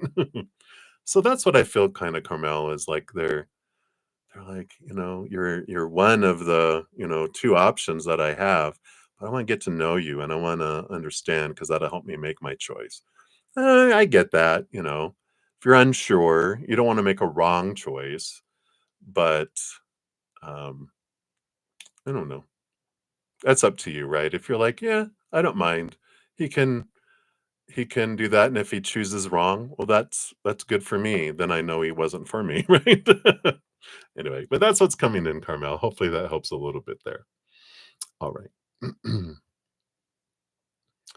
All right. So many blessings to you. And let's just take a look here, see where we're at here. Okay.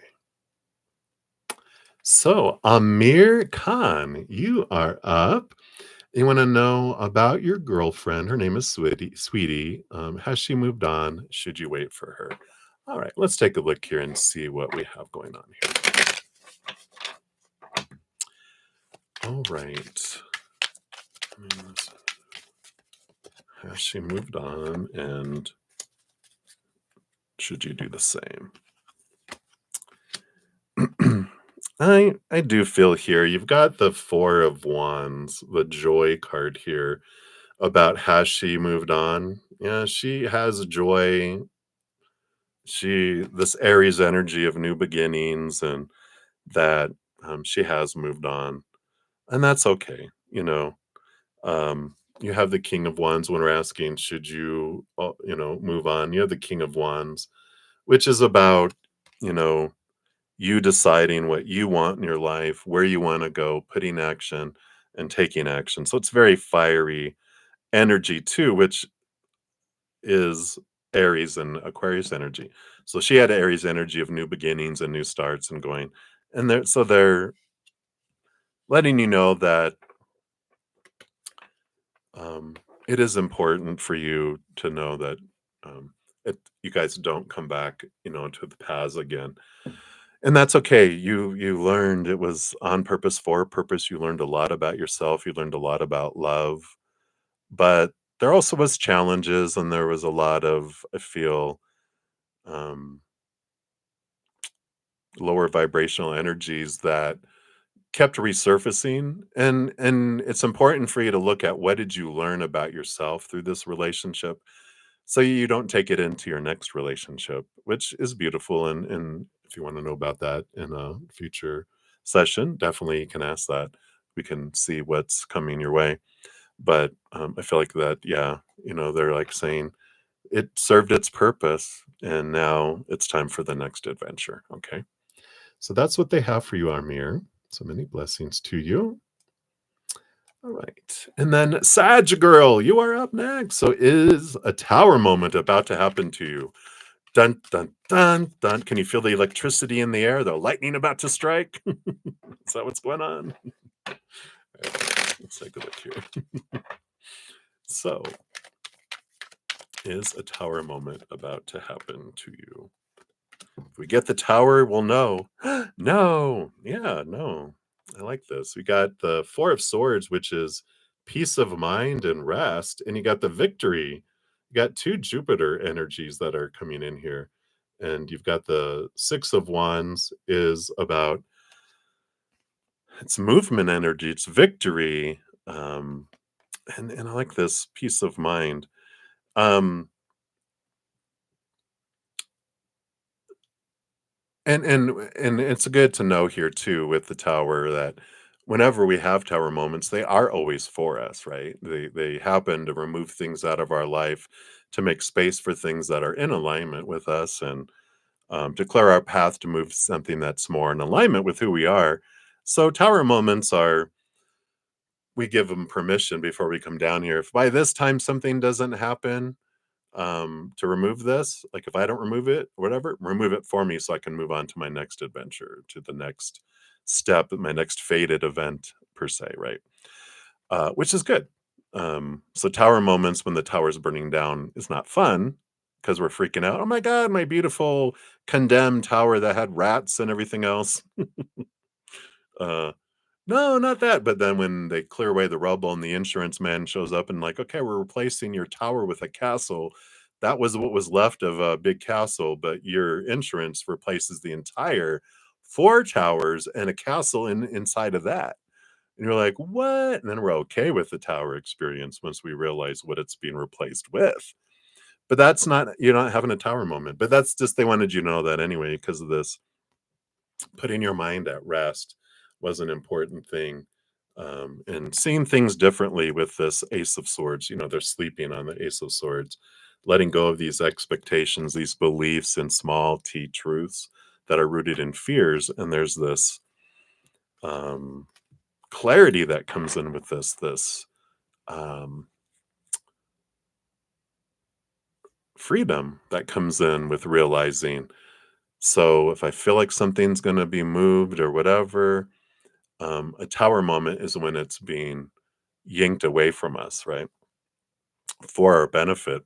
But I just feel like there's a victory feeling, there's a peace of mind feeling that comes through this situation. A lot of awareness and learning that you're with whatever you're going through right now. And so you can sit back and take a deep breath and go, what am I fearing? Because freedom comes from that. All right. So that is what they have for you. So many blessings to you. All right. All right. And then I think Lama Dali, we already answered yours earlier. Okay. So I do one free reading per session. So if you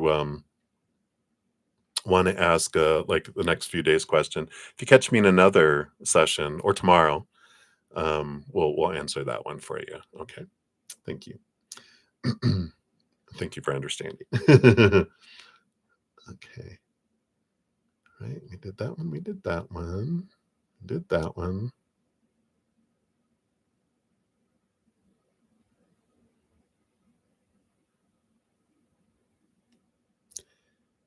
Okay.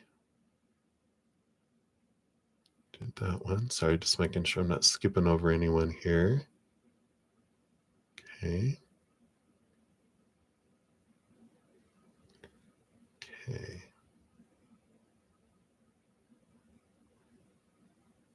All right. So we did that one, did that one. Sorry, there's a conversation sometimes in the chat, and I just want to make sure I'm not like looking past someone that's embedded in conversation. So appreciate your patience. We're getting toward the bottom though. So yay. I'm so glad that I'm able to do these for everyone here. All right. Okay. We did those. We did those. It's me. So me. Yay, Amazing Grace. Yes, you were the first free reading. Boom, boom. All right. So let's take a look here. So it's me. You said you're really rethinking the marriage stuff. And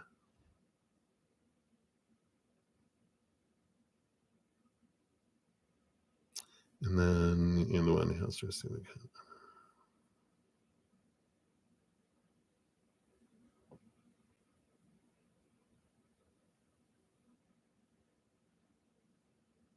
okay. Too much drama for you. Okay, me. Let's take a look here. So is he going to quit enabling his children? Let's take a look here.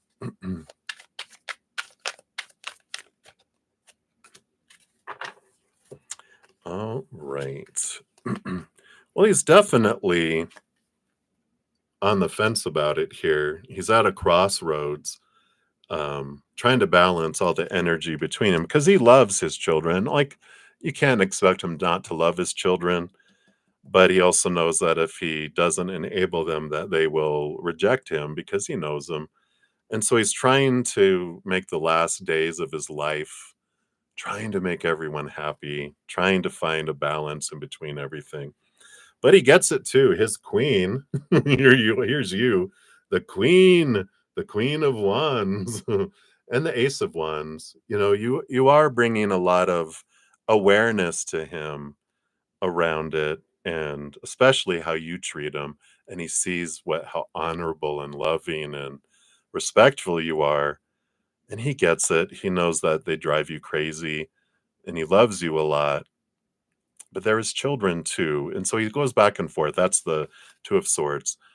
Yeah, I know, I get it, but I love them, and I don't wanna lose them and have the last days of my life, without them in it, and, yeah, they can be, um I feel like he knows the kinda childhood they had, and he knows, like, kinda takes a little responsibility for how they act along with other things, and so, they do have that kind of energy that's there that's like, but I do feel like he's going back and forth. He loves you very much, and, something to consider is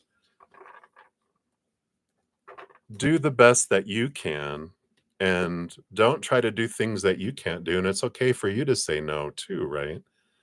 So, um, when you're, when you're like, um, like, this is I gotta solve all of the problems that he's having, you can say, "I can't do this," those things, so you're gonna have to have someone else do that. I love you, and I wanna be able to do what I can, but I also know my limitations, so I can't do that, You can't take responsibility for their kids' actions or contacting their children or doing any of that. You can, back off from that stuff and come back to your relationship with the old man, the old mountain man, and not feel like you have to do all that other stuff. And if you're like, well, then he'll do it himself and he'll end up killing himself and he'll die. Well, then that's what he needs to do. But you can't take responsibility for all this stuff. If it's bothering you, then stop it and allow your love, focus on your love for each other, not all that other stuff. You don't need to contact the children, talk to them or whatever. It's like, well, I need to. No, you don't. You could or you could not. So you're choosing to do things that you're like, no, I don't need to do all of that. I can lovingly do what I feel I'm capable of doing, and that doesn't piss me off. So that's what they have for you, me. I love your spirit guides. They are honest. Boom, boom, boom. All right. So that's what they have for you, me. So hang in there. Just know that marriage doesn't mean you have to take on all that other stuff. Marriage is like because you love them and you want to be with them, but it doesn't mean you have to be a part of every area of their life. You can create your own life, embed yourself in that, right? All right. All right. And then Patsy A, you'd like a general for February. Let's take a look here. So, yeah, you got the King of Wands and the Page of Swords. Wow. So there's a lot of clarity that's coming in here in your life in February. The King of Wands is like Emperor energy, where you're realizing I'm the king. I'm the ruler over my kingdom. And this Page of Swords represents that there's a lot of people in your court, your royal court, who are telling you the supposed to be, the should be, the need to be, the have to be, the must be's for the kingdom. All these self-appointed advisors, right? All these opinions. And the king realizes, I'm trying to please everyone, but you know what? I'm the king. So thank you, everybody. Appreciate all your advice. Please clear the throne room. I need a break. And now I'm going to focus in on what do I want, not what I think everyone else wants me to have or be or do or go or whatever it may be. I'm gonna choose and I'm gonna make a plan and I'm gonna put energy behind it, and here we go, right? And so February is this clarity, getting out of your head of supposed to be's, should be's, need to be's, all those roles, and going, closing your eyes, even opening your heart and go, what do I want for my kingdom? Freedom. And then make a plan and then start taking energy and putting towards that. So I feel like February is a big aha month that brings you a lot of clarity which can then bring a lot of action too. So that is what they have for you, my dear. So many blessings to you. Hopefully that helps. We also have our, if on my main page, we've got the 2025 energy forecasts and solstice season and a lot of stuff that can help you get you even more energy around the entire year and also the 3 month period from December 20th to March 20th if you want even more details too. Yeah, right? Patsy's like, I am done. It's like Patsy Cline, right? What is it? I'm sure she has a song about being over it. So, um, it's time for some change. Tired of people pleasing, right? Pfft, what about me? It's time for me, right? It's a year for it. We're very much getting a lot of clarity around ourselves, so I love that. All right, so many blessings. And then Lucky, hello. So free question. Who is responsible? Do you have a pictorial as to why your compensation of lost wages hasn't been delivered yet? Let's take a look here. Who is responsible? Let's take a look here. So, yeah. So we've got here now, there's the human responsibility error energy, right? But there's also a like, why is this happening for me, right? What's going on there? And you got the Seven of Swords, which is about our own thoughts and beliefs and mindsets that deceive us, that steal things from us, where we feel things are stolen. And the Knight of Swords is about clarity of seeing things from a higher perspective. So, like from a big picture point of view, why it's happening, like what human made an error or what software malfunction or whatever caused it to happen, is kind of a mute point, right? We want revenge. I need to see heads roll. I want someone fired. No, right? This is like, why is this happening? Well, everything happens for us, and it's bringing up awareness of this feeling of not having my wages delivered and the fear around not having enough and fear of deserving something, and those kind of things that come in.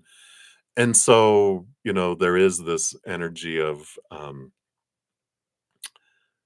clearing away these thoughts and beliefs, right? Because when we truly ask, who is there's no fault in life, right? That's a human construct. But when I'm like, what is who is causing this to happen in my life? Everything that happens in my life, I'm drawing in with my energy, right? I've chosen my life. I'm the one to blame. If there's blame to be had, it is on me, on myself, right? But that's the place we want it to be because then I realize I can change this. So the moment we can change from letting go of beliefs and lack and of things falling short and things going forward, I can focus on gratitude. I'm grateful that I always have everything I need in each moment, Creator. I'm grateful for all this I do have in my life, and I'm grateful for all the times that you've brought abundance in. When I'm focusing in the higher vibration, it opens up the receiving. And when we have a situation like this that happens in our life, it brings awareness of our belief, because we might have some limiting beliefs around finances and abundance in our life that we don't even know are there until we're challenged and it comes up to us, right? And then when I change that, not only do I get what I feel was stolen, but floods come in of other stuff that's been waiting for the floodgates to be opened, which I wouldn't have known had this happened, right? I know it's hard. Like you said, you're upset right now because you're in fear, right? So take as many deep breaths as you need. Just because upset, fight, or flight mode is rooted in fear, and it's like, okay, when I feel like life is happening to me or something's being done to me, I'm going to be upset. When I'm readjust my thinking, readjust my focus to life is happening for me, and that this is going to open floodgates for me because now I'm realizing I do have fear of lack. I do have these old beliefs, and I'm going to let those go and not focus on those. I'm going to focus on going to write what I'm grateful for, and maybe, it starts off, I'm grateful that I have one eyeball that can see. Oh, look, I have two, you know, it's writing down, just start journaling. These are the things I'm grateful for. Grateful, grateful, grateful, grateful. What you're grateful for that's in your life, what you're grateful that has been in your life. That's going to change the energy and open up the flow. And then it's allowed to come in. And eventually you'll see, wow, this is going to be a transformational time of your life. If you'll make that transformation, it's going to open up floodgates of stuff into your life, and it wouldn't have happened, like I said, had this not happened. And you're like, eventually, I know it's hard to see it now, eventually in the future you'll look back and go, wow, I am so grateful that that happened in my life, or I wouldn't be where I am now. So and the more we talk about, the more energy we're growing it, right? It's like when we talk about our anger, the more angry we become. So you can take deep breaths, come out of fight or flight mode, just go for a walk, whatever you do to help calm and step out of that. And then you're able to move forward into peace, and then things will suddenly change. You'll be like, "Psh, wow, it's amazing how it works," but that's what they want you to know right now. It is for you, even though it's like growl, growl, growl, growl. So just you can start saying it out loud. You can even say it sarcastically. This is for me. This is for me. And then, okay, this can be for me. I see it. It could be for me. Okay. What's the gift in this for me? Right. So hang in there, Lucky. You will see. Much love to you. Much love to you. So there you go. All right. Many blessings. All right. And then Nelia, your free reading is Ambrose a surgeon working out in Yemen on a contract? Hmm. We're still focused on him, are we? No, we have the Nine of Pentacles. They are kind of off on their own somewhere else. Eight of Cups is leave behind things that don't serve you. So you're asking about him again, but Spirit is saying, since you're asking, we're telling you, leave them behind, walk away. That has been the message for the last three readings around them, right? So it's not changing. Um, deceit, deceit, deceit, untruth, um, avoid at all costs. All right. So many blessings here. I do see the donations. I'm sorry, I'm almost on 4 hours. So I'm finishing out all the people who were waiting for their free readings. And I will honor these donations and complete them here in a moment. But I just wanted to make sure people who've been waiting patiently for over 3 hours, I just wanted to give that to them. So thank you for understanding. But I will complete I have a Sun and Moon donation and a Miss K donation. We'll dive deeper into those. So thank you. Yeah. And you're like, I just want to make sure, did it not show up? Because it happens on YouTube. So thanks for double checking there. All right. Yeah, because I'm hitting almost 4 hours, so um, that's why. So thank you. All right, so Nelia, no, he's not. He's off somewhere, but he's not a surgeon working out in Yemen on a contract. Shenanigans, shenanigans. All right. Okay, very good. All right. All right. All right. So, Sun and Moon, you're next. You're up here now. So, thank you for your donation and for your patience. I appreciate that. So, does SD think and miss us? When will he reach out? Okay, let's take a look here.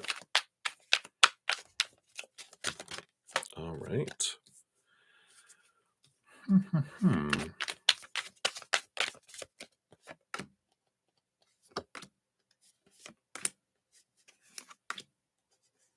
All right. My goodness. Chicka chicka cha. They're very chatty here. All right. All right. Let's move these over here. Bottom of the deck, we do have the Ace of Swords here.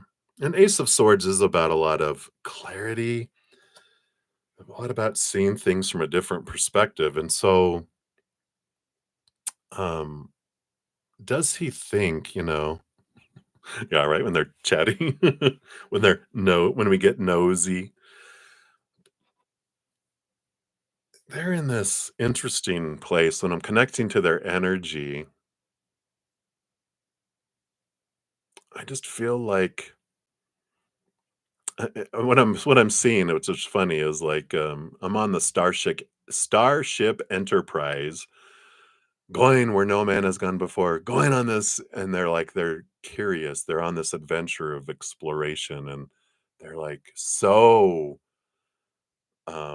forward focused. They're not looking backward. This is the kind of energy I have that's coming in here.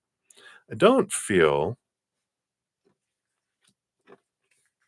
like there's someone who misses people because they're so focused on the now in the moment and what's next. I don't feel like they do a whole lot of missing or looking forward, and going backward there. The first card that came out is the Queen of Cups. Queen of Cups, of course, she is all about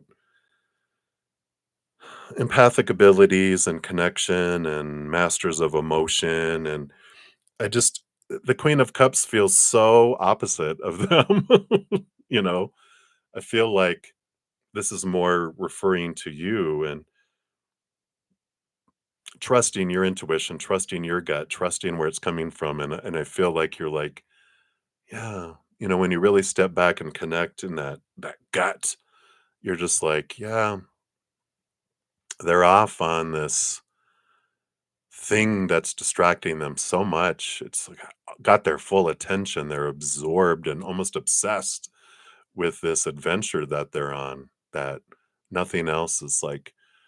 Now they're showing me like a little kid in front of a TV that's so glued to the TV, and someone's going, Charles, Charles, Charles. And they're just like oblivious to everything else. That's what's coming in. That's funny. I don't know who Charles is, but there we go. So interesting with that.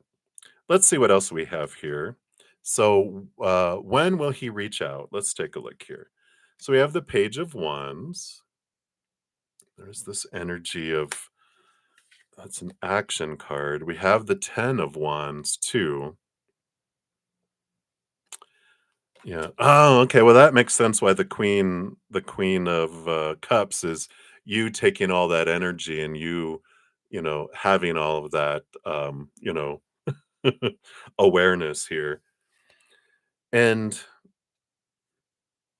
we got the page and the 10 of wands. Let's see what else we have here. Because I just feel like, yeah, because we've got the 4 of wands, the 6 of wands. We've got all this energy. And it's like a countdown because the page is 11, like in the deck. The 10 of wands is 10, and then it drops to 6 and then to 4. So I feel like when their energy runs out, that's hilarious. That when their energy wears out, yeah, and the 5 of pentacles, and they reach this point of kind of feeling empty, like they're just like at a standstill. That's when they reach out because they got the Empress energy. They remember, you are the queen of, like the Empress and the Queen of Cups, big heart, full of emotion, full of support, a place of strength for them. That I feel like when they, it's like when they poop out on their little adventure and all the stuff that they're just like, okay. And they're like, oh yeah. And then they reach out. That's so funny. Yeah, you're definitely more empathic than him and picking up that energy. So I do feel like they're whatever they're off on that once they, um, you know, uh, the excitement and passion of the adventure kind of lowers, then they're like, okay, yeah, let me think about the people that I've, that were in the past adventure, and then I feel like they reach out then, you know.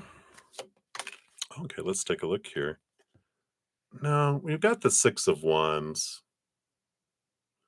Um, I'm feeling like more feels like more, I don't know, 6 weeks even feels too earlier. I kind of feel like June even. It doesn't feel like it's gonna be soon. I feel like whatever's consuming them is like, wow, I feel like it's gonna take that long for them to do that. February, March, April, May, June. So that's 4 months away. Um, but I feel like it's more that direction than earlier. The project makes sense, yeah. They're just consumed by it. Obsessed, obsessed. All right. So, yeah, I just feel like, and it depends because it also changes, right?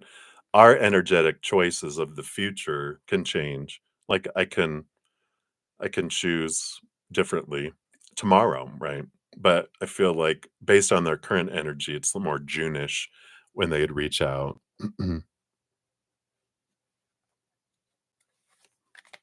Let me take a quick look here.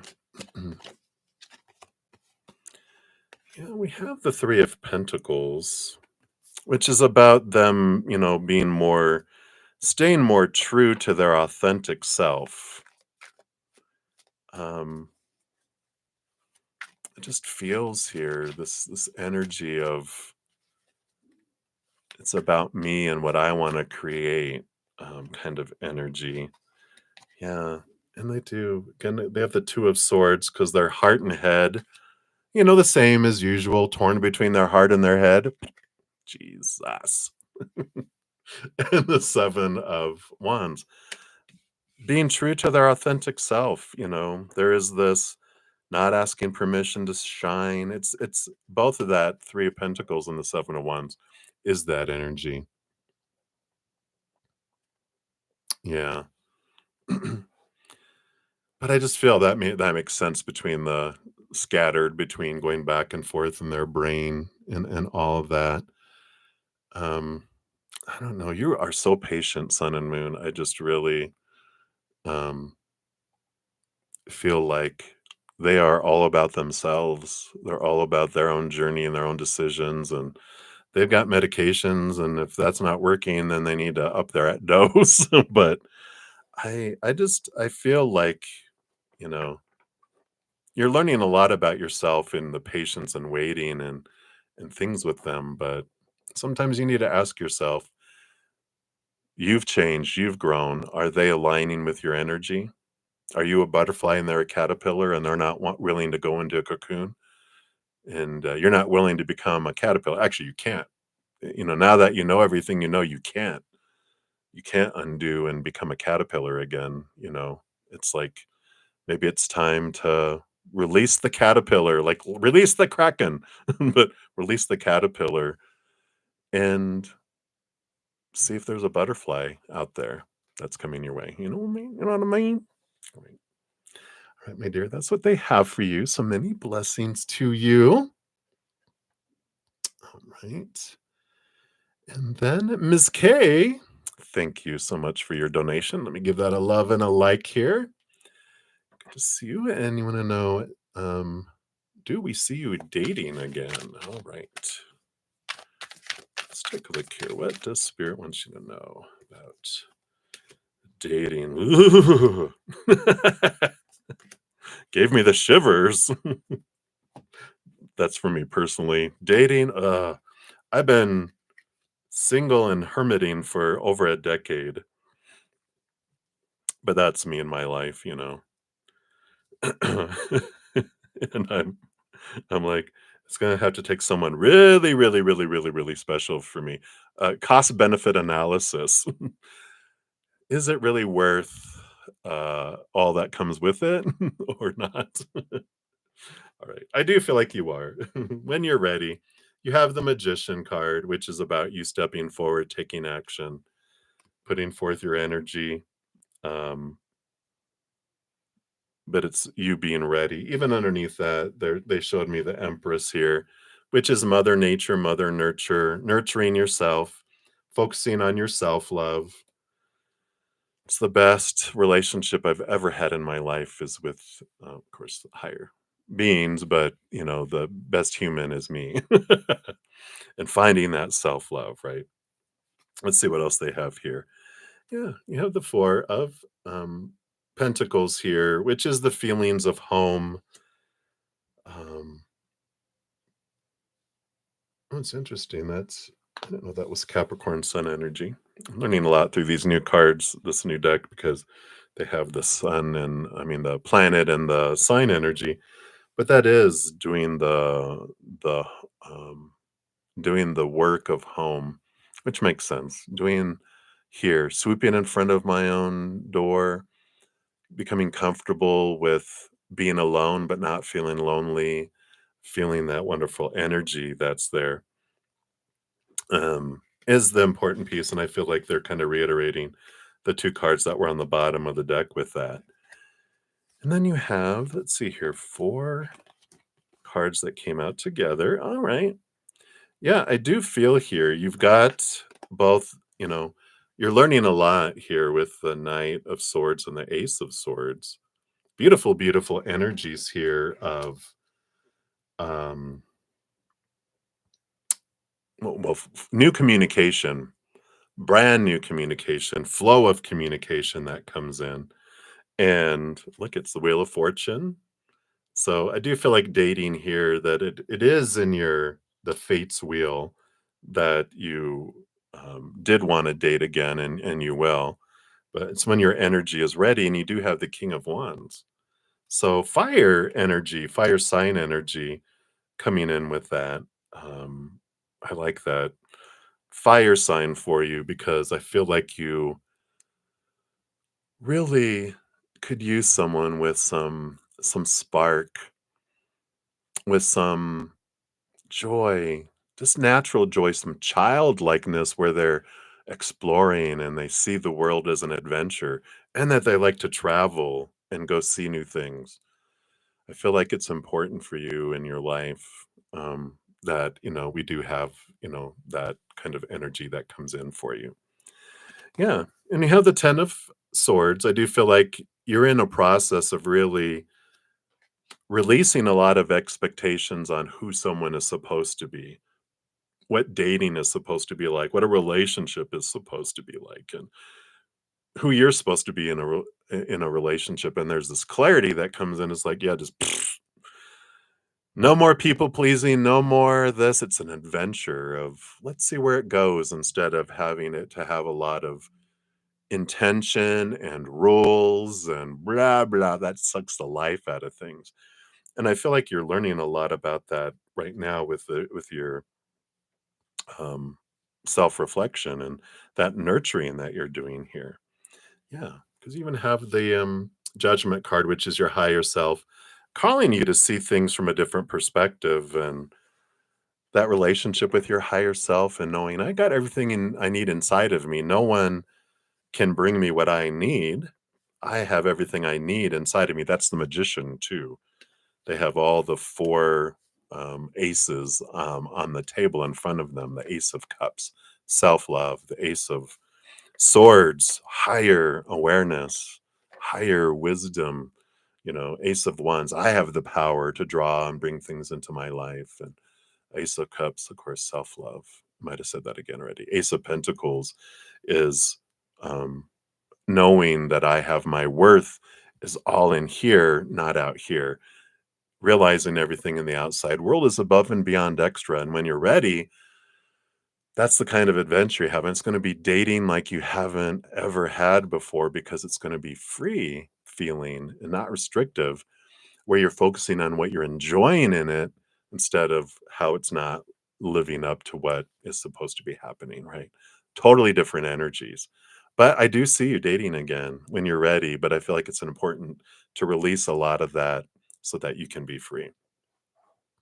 So I like that for you. So there you go. Many blessings to you. All right. And then we have Tia Bia. All right. Let me just make sure here. Okay, very good. Um, okay. So you want to know Leo's feelings, actions, but down in here in your donation. So thank you for that donation. Let's give that a love and a like here. And hi.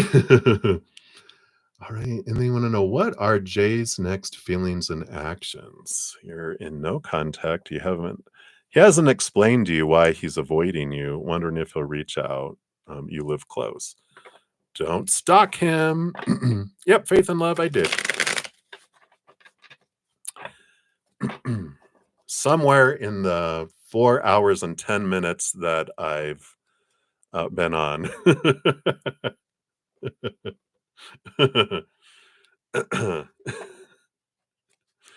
um, I did, let's see, because yours would have been a, let me just see here. Faith and love.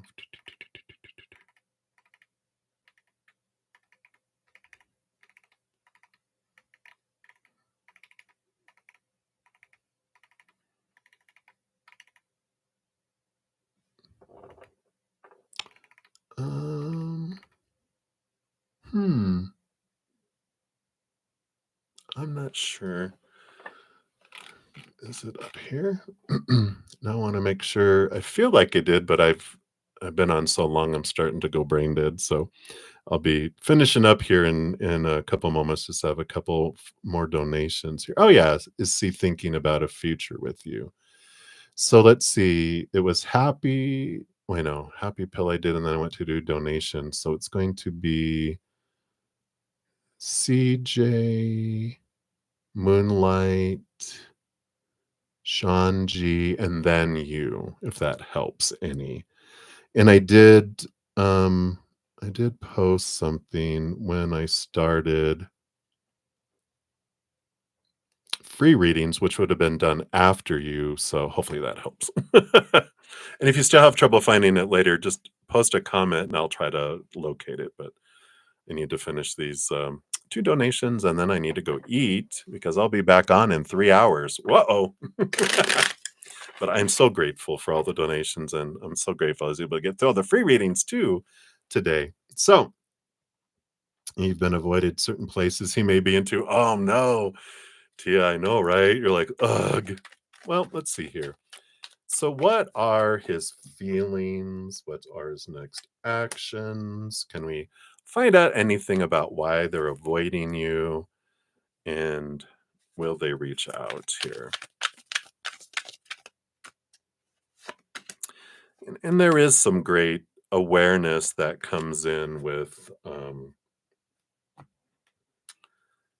not needing an explanation, because that speaks to validation, right? Of like when I want an apology from someone, it's an indication that I was looking for validation from them about my worth to start off with.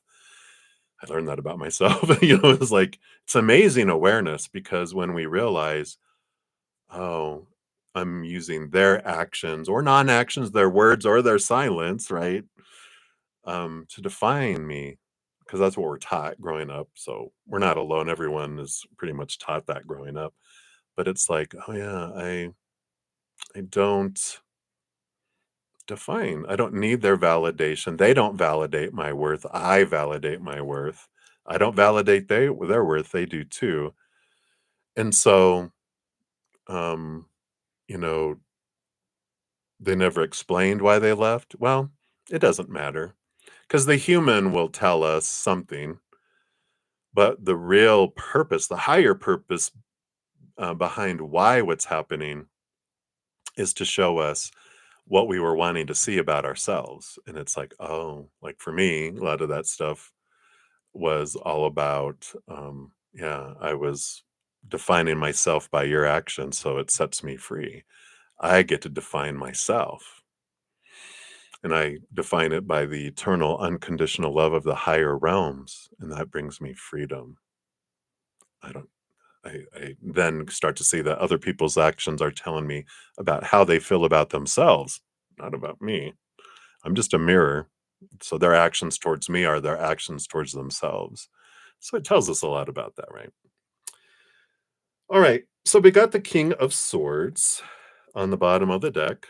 Yeah. And this is all about, and here's the Two of Cups. This is all about the awareness and the knowledge that you glean from relationships, and the mirroring is the foundation and the underlying energy behind all this, right? His feelings, he's got the King of Wands, you know, King of Wands energy, which makes sense with them being a Leo, right? This fire energy, it's they don't it's like a fire. It's like a grass fire. Grass fires burn and consume, and they burn and consume and move forward, and they never return backward because there's nothing to consume. They feel like all the fuel is gone, so I'm on to the next field that I'm catching on fire. The next field I'm catching on fire. They don't look backwards. They don't miss. They don't, it's like they don't go back, right? That's the kind of energy I feel from them is, and they're at this place in their life where it's all about what people bring me, and then when I feel it's gone, then I move on to the next thing. I don't look back, I don't explain, I don't contact, I don't whatever, and that's okay, and you don't have to be afraid of looking and finding them.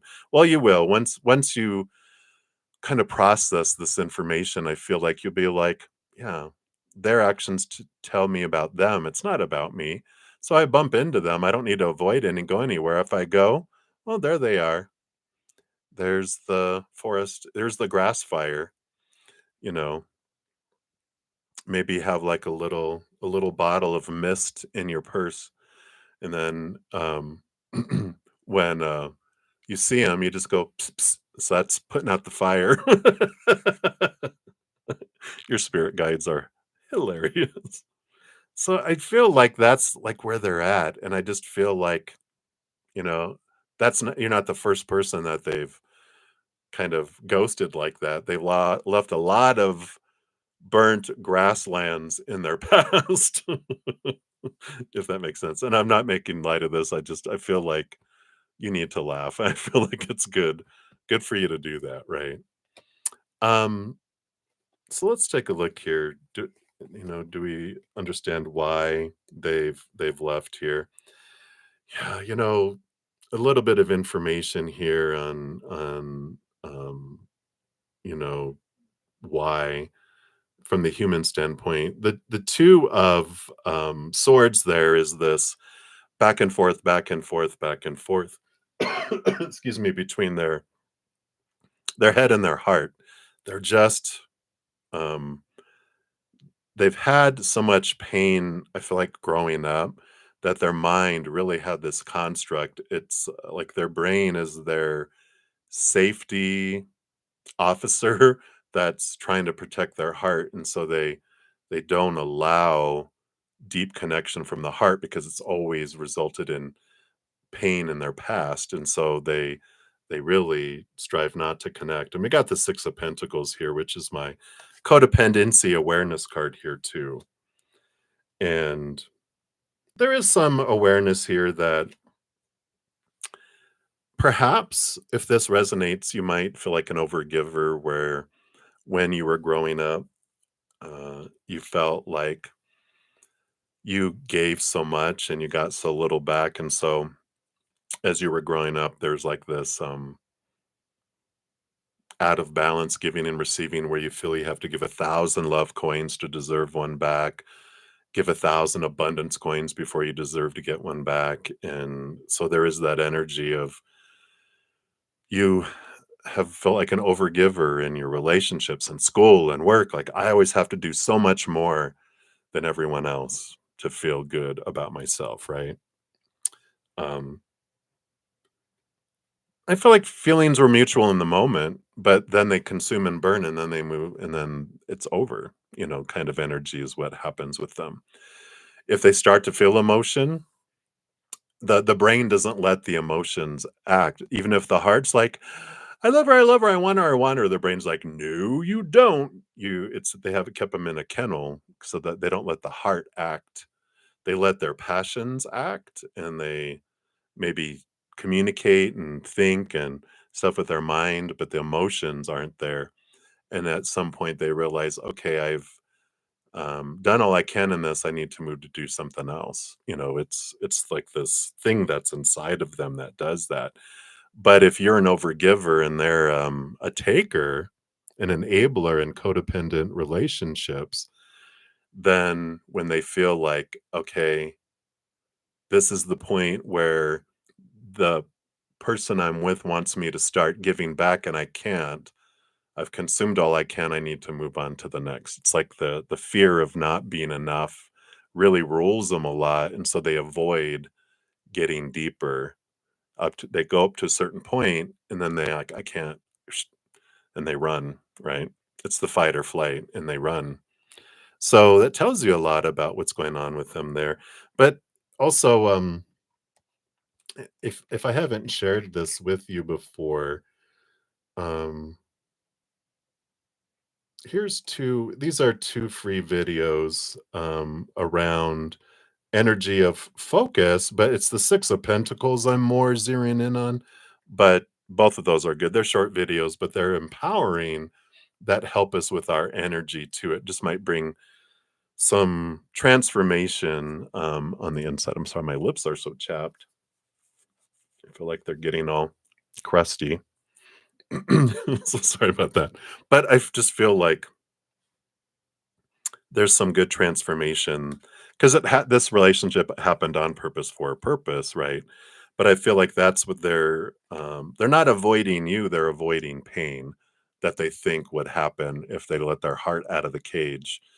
And some of what happens with them is when they feel like we're getting to a point where you're going to want more from me than I'm able to offer. I'm going to opt out first so I don't get rejected, right? So, yeah. So he's a burning fire scaredy cat. All right. So there is this time here, um, the Seven of Pentacles is about a change of fruit of what you're looking for, and the Empress is about Mother Nature, Mother Nurture. And this is a time here with these cards to nurture yourself, to free yourself from, a lot of that stuff. And it's really important to understand what emotions and thoughts and beliefs are popping up with their end result in reaction to their non-action and what they've done, because that is going to be um like where you get your freedom from, right? There's a reason why that you guys came across here. Yeah, there's no reconnection. um because there's, that's them, that they don't go backwards. It's like you're a burnt field. Yeah. Yeah, and maybe in another lifetime too. You never know, right? Let's take a look here, what else they want you to know here. Yeah. So we've got the King of Cups. It is a time for balancing. This is who you deserve, not someone with conflict, inner conflict like they had. The Five of Swords is like the Two of Swords, but the King of Cups is someone who's balanced between their head and their heart. You deserve to be with someone like you. And um and so it's important here. Yeah. See, I mean, you've got the sun and the moon. There's this story of the sun and the moon, a beautiful romantic relationship. It's like you're celestial beings, and 10 of cups, you deserve to have this joy and this full fulfillment here. But all of this points us back to here with your final card being the devil card. It's the shaking and the rattling of your cage, because there are a lot of thoughts and beliefs and mindsets that are there that are keeping you caged, that you can be free from. And so we experience and have these wonderful teachers that come into our life, you know, who show us what we want to see about ourselves until we see it. And trust me, I dated and were in relationships um, over like 10 years with five different people who it was the same person in someone else's body, because I was learning very deeply this lesson of about what I had around my self-worth, and um, in that kind of energy. Yeah. Was that me that told you that? That you were soulmates? But, and we all have soulmates. They're different souls who are our friends, our mates, and we have them that show us different things in our life. Sometimes we have a soulmate who is a stepping stone, and we have others who are our soul partners who will end up with us for the rest of our lives in this lifetime. And then twin flames are rare. They're not as common as most people think, according to that. But I definitely would spend this time finding out these thoughts and these beliefs that don't serve you anymore, and all the stuff you learned that bubbled up in this relationship, and all the stuff that you're feeling with all of this, and just realize, okay, this was showing me what I wanted to see about myself so that I could be free. Right. So that is what they have for you right now, Tia. Hang in there, and many blessings to you. I know I've been through it. I know it feels like crap sometimes, but eventually, just know from an old geezer like me, when you look back on your experiences, you do learn a lot about your self-love, and it does bring freedom eventually. Just nurture yourself, okay? Yeah.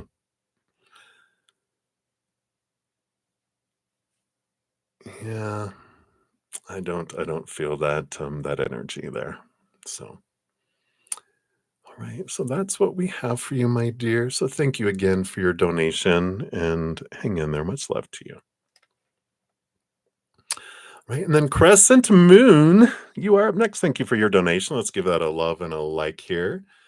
So a reading on who, when is coming next in love. All right. And then Miss K, that'll be my last donation and my last reading for this session. I'm at almost 4.5 hours. I need to go eat. Any other donations I'll complete later if anyone makes any. But I do need to head out here, balance that energy. So let's take a look here. So who, when is coming towards you in love? Love, love, love. All right. All right. Well, let's take a look here. I mean, the bottom energy, we do have the Five of Swords. And I kind of feel like here that there's this battle raging within you between your head and your heart. So I feel like, you even have the Knight of Cups, which is your, movement of, um, it's almost like the what your mind seems to want from the knight in shining armor that will arrive, and what your heart wants. And I feel like there's a little pause going on for you to clear that out, to get clarity around things. But let's see, take a look here, talk about more who, yeah. So there is this Nine of Wands energy here, um, that's going on here. And we got the moon in Sagittarius. So this is an interesting energy that they're pointing me to, because there's like a part of you that wants a fiery moon. Fire moon energy. Like, I want someone who's very passionate with their emotions. I don't want I don't want someone who's like water emotional. I don't want someone who's like grounded emotional. I don't want someone who's airy emotional. I want someone who's fiery emotional. That's funny. So that's a good clarity going, yes, that's what I want. But here is the yeah, the 7 of Swords is about being aware of you and some leftover thoughts and beliefs and mindsets around who someone is supposed to be, should be, need to be, have to be, the relationship, ourselves. Because you've left a lot behind. You've left 2 swords behind already. You were aware of 3 swords that you're releasing. There's still 2 here in the other hand, which is about, there's still some expectations that can be released during this time. And I feel like that's where the conflict is. There's a couple more things of, well, this is who they need to have this type of job or look this way or blah blah blah blah blah blah blah blah blah, blah right? It's like, do they though? Maybe we're restricting things and we can let go of 2 more restrictions that open up things for you here. Let's see. These 3 cards came out together. Yeah, so we've got we've got the King of Swords, the 4 of Swords, putting your mind to rest here, and the 10 of Cups. So to help you with this on what are these 2 things? I feel like this is what they're saying here. This helps you get into your computer system up here and ask, what are these 2 things that I feel need to happen in a relationship in order for me to be happy? And is that true? Do we truly need anything to be happy? The answer is no. The answer is no. But we're taught, well, they have to be faithful. They have to be this. They have to be that. Really?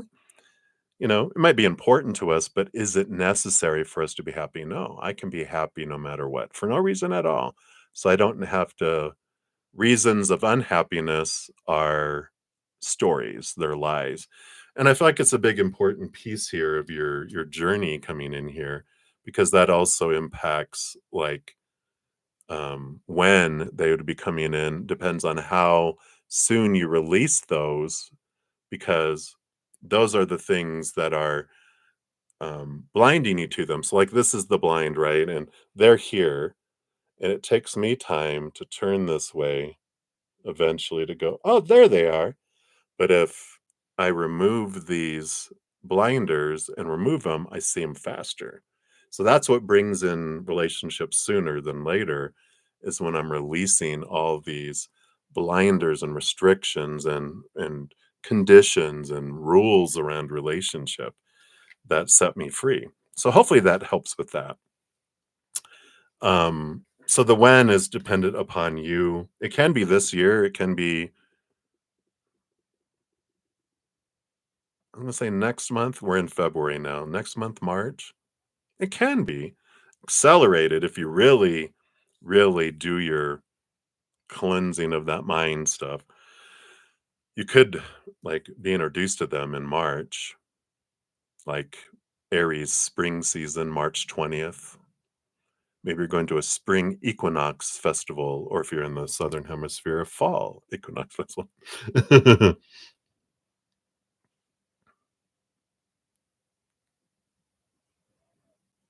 Yeah, very cool. But this is about some underlying some leftover thoughts and beliefs, and they could be just subconscious, like you just they're there, and so if you're like, "What do I want out of a relationship?" Well, I mean, go back to that question. What do I need in a relationship in order to be happy? See what comes in, just be honest. Even write with your opposite hand to connect with your subconscious. If you're like, "I can't think of anything," it's down there, otherwise spirit wouldn't be bringing it up, so, you know, connect that way. Let's find out more about them, though. You got 3 more cards. Who? So you got this Jupiter energy. Again, that's Sagittarius fire energy. Um, but it doesn't mean that's what they are, their sun, because it's a fiery moon, right? But the Two of Pentacles is this balanced energy. What else do we have here? Yeah, you got the Queen of Pentacles, Mother Nature, Mother Nurture. What's this other? And the Sun. All right. So here's that fiery energy coming in again. It's Leo, but it doesn't have to be. Leo. Um, Maybe they're going to be a fire sun and a fire moon because getting getting this, Jupiter and the sun energy, I feel like it's really important here. And this um nurturing energy that comes in with the Queen of Pentacles too.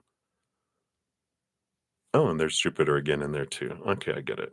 But I just feel like they're could both be fiery, fire moon, fire sun. Wow. It's a lot of fire, a lot of passion, which again, like you said, yap. I want someone who lives life and maybe errs on the side of fun instead of caution. Is that you, Crescent Moon? So there is that energy here. I feel like it's very fiery energy coming in here. I'm being drawn back to this Queen of Pentacles. There's Mother energy here. Even on the bottom of the deck, we've got Queen of Cups too. So definitely they're they're in there's like this balance with their divine feminine energy that's here. Um, which is good because that means they're not afraid to feel and to express and to move emotionally too.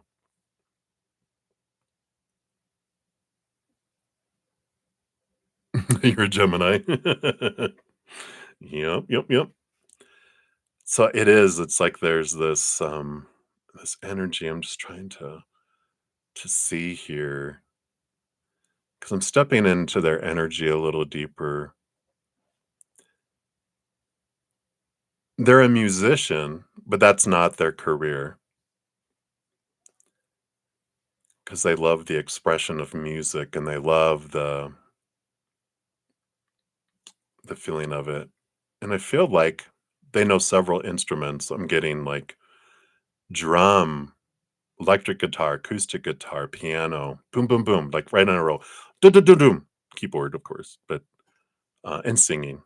But they love expressing their energy, right? And I love that. Seen images of campfire, singing around a campfire. Um, they like getting out into nature. That makes sense with the Queen of Pentacles too, Mother Nature, Mother Nurture, and Mother Nature. Um, okay. And then, so the Two of Pentacles is that they live kind of two lives. So it'd be like, let's say it's someone who's a lawyer. This is just maybe not, this is what Spirit's giving me, and I'm not sure this is their exact profession. Let's give an example. It's like someone who's a lawyer and and then but they love singing and they love going camping and they love all this stuff and very grounded and down to earth and different stuff. And it's like if people didn't know them, they wouldn't think they like camping. They like getting out into nature. They like do do do do do do do. Um, and it's like okay, but it's like yeah, it's like two different worlds, which is so cool with you being a Gemini. You get that. You get the split personality. But it's not like a split personality. They do the job and they do it well and do whatever, and it's very a structured environment. I feel is their work, which lawyer would be right with all the laws and procedures and courts and blah blah blah. But then they can totally turn energy into this different place too. So let's take a look here. Is it someone you know?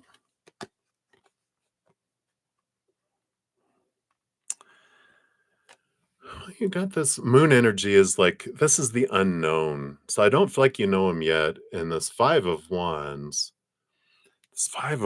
energy, I do feel like you meet them through friends. Um, I don't think it's anyone you know of yet because of this moon is the hidden rising to the surface, you know. They're gonna be the crawdad or whatever that rises from the depths.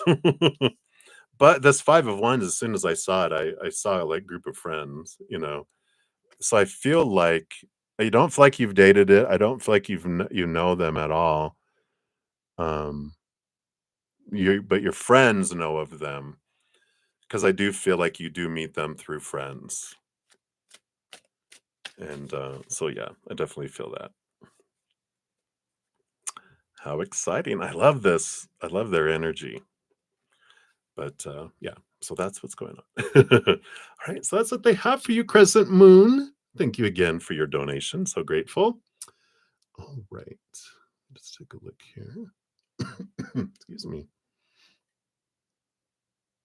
All right. And then lastly, but not leastly, we have Miss K. Thank you for your donation here, additional donation. Let's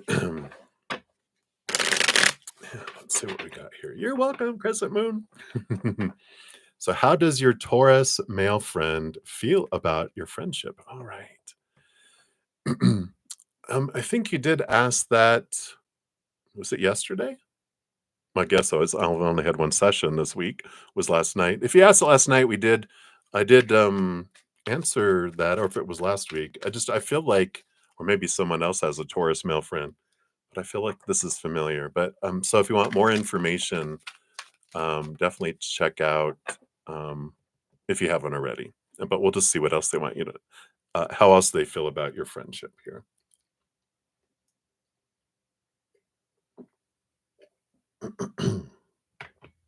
All right.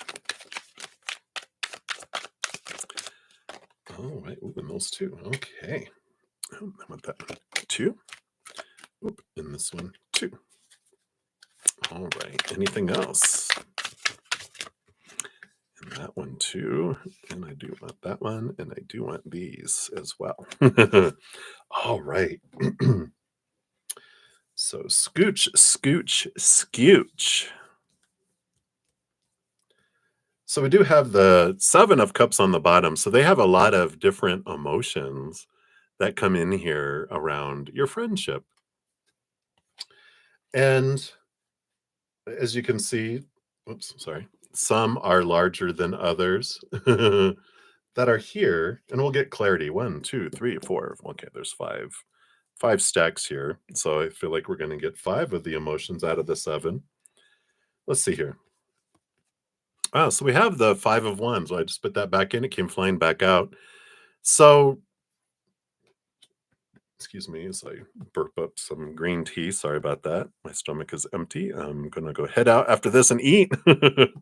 But it's like a circle of friends. And again, I normally don't do that, but they're bringing it back up with the same energy. And I like that they feel like you guys belong to a circle of friends and that it's an important group of friends. And so that's one of the cups they feel is, I like having you part of my circle. And I like that, you know. So there's that great energy. It means a lot to them that you're a part of that circle too. Then the other things that we have here, yeah, we've got the King of Swords, big thinking energy that comes in here, and the 9 of Wands and the 10 of Wands. So there is this Sagittarius energy, as you can see on here. And I like here the on one place, the King of Swords is about communication, right? And I like this. I don't know. I kind of feel like you guys have fiery communication, like you banter and you're blah blah blah. You pick on each other in a fun way, not like to fight, but like fun. They like the bantering. They have these feelings of, I like your sense of humor. Sagittarius energy. My dad. I have other Sagittarius friends. Hilarious. Very childlike, very excited about things, and they have this, like, essence of joy that's just there. And I feel like this is one of the things I like about you is because it's like you got a great personality, great sense of humor.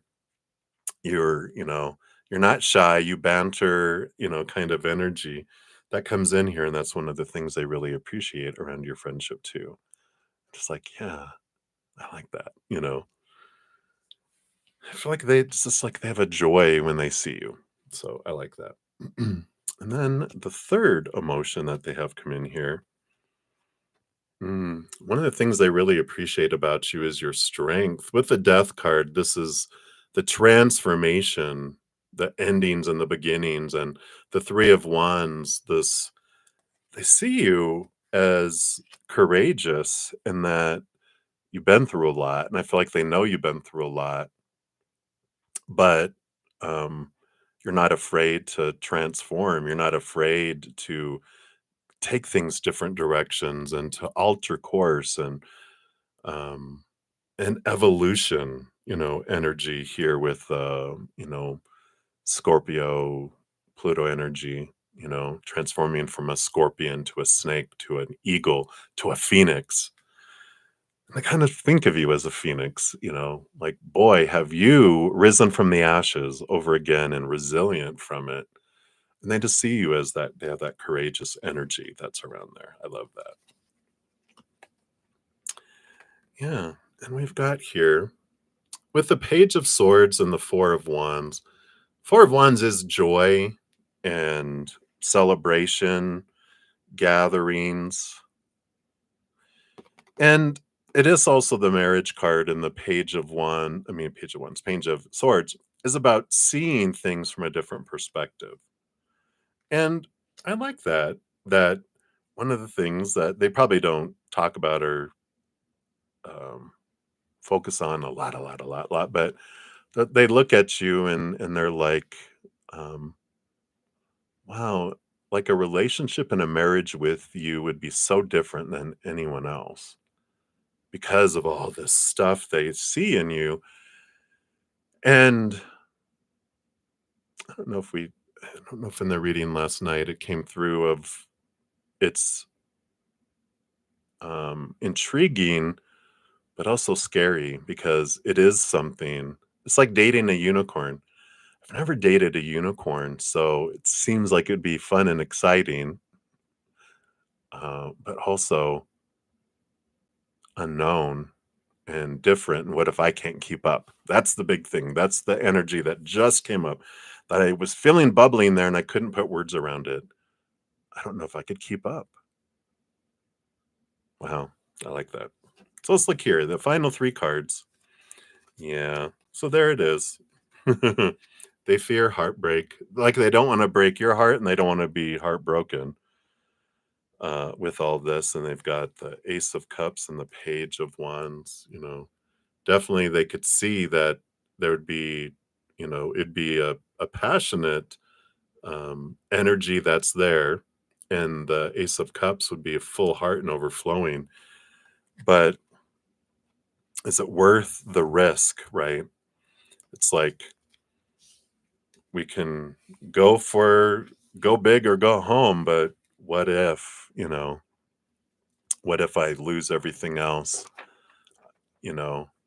And then it comes down to that, right? When we have a group of friends and stuff, it's like if I do this, then, what will what will happen, right? What will um, if we end up at odds, then what about the friends group? Are they'll probably keep you in the divorce and not me. I'd lose close friends and my all my support on this, and is it worth the risk kind of energy. So hopefully that makes sense. Right? So that's what we have coming in. So many blessings to you. Thank you again, Miss K, for your donation, and many blessings to you. All right. So one more donation, then I really need to go eat because I've almost been on 5 hours. Holy, no wonder my butt is numb. I'm just kidding. All right, Aria. So thank you for your donation. Give that a love and a like. And you want to know, were you getting sick? Away for your guardian to stop you from going out with Dan. You're welcome, Miss K. Our guardian angels don't make us sick to keep us from doing things. They don't meddle with our free will kind of energy. Now, that isn't saying that that um, our soul won't have us have this emotional feeling, and subconsciously us not wanting to go, our body gets sick, because we can have that happen.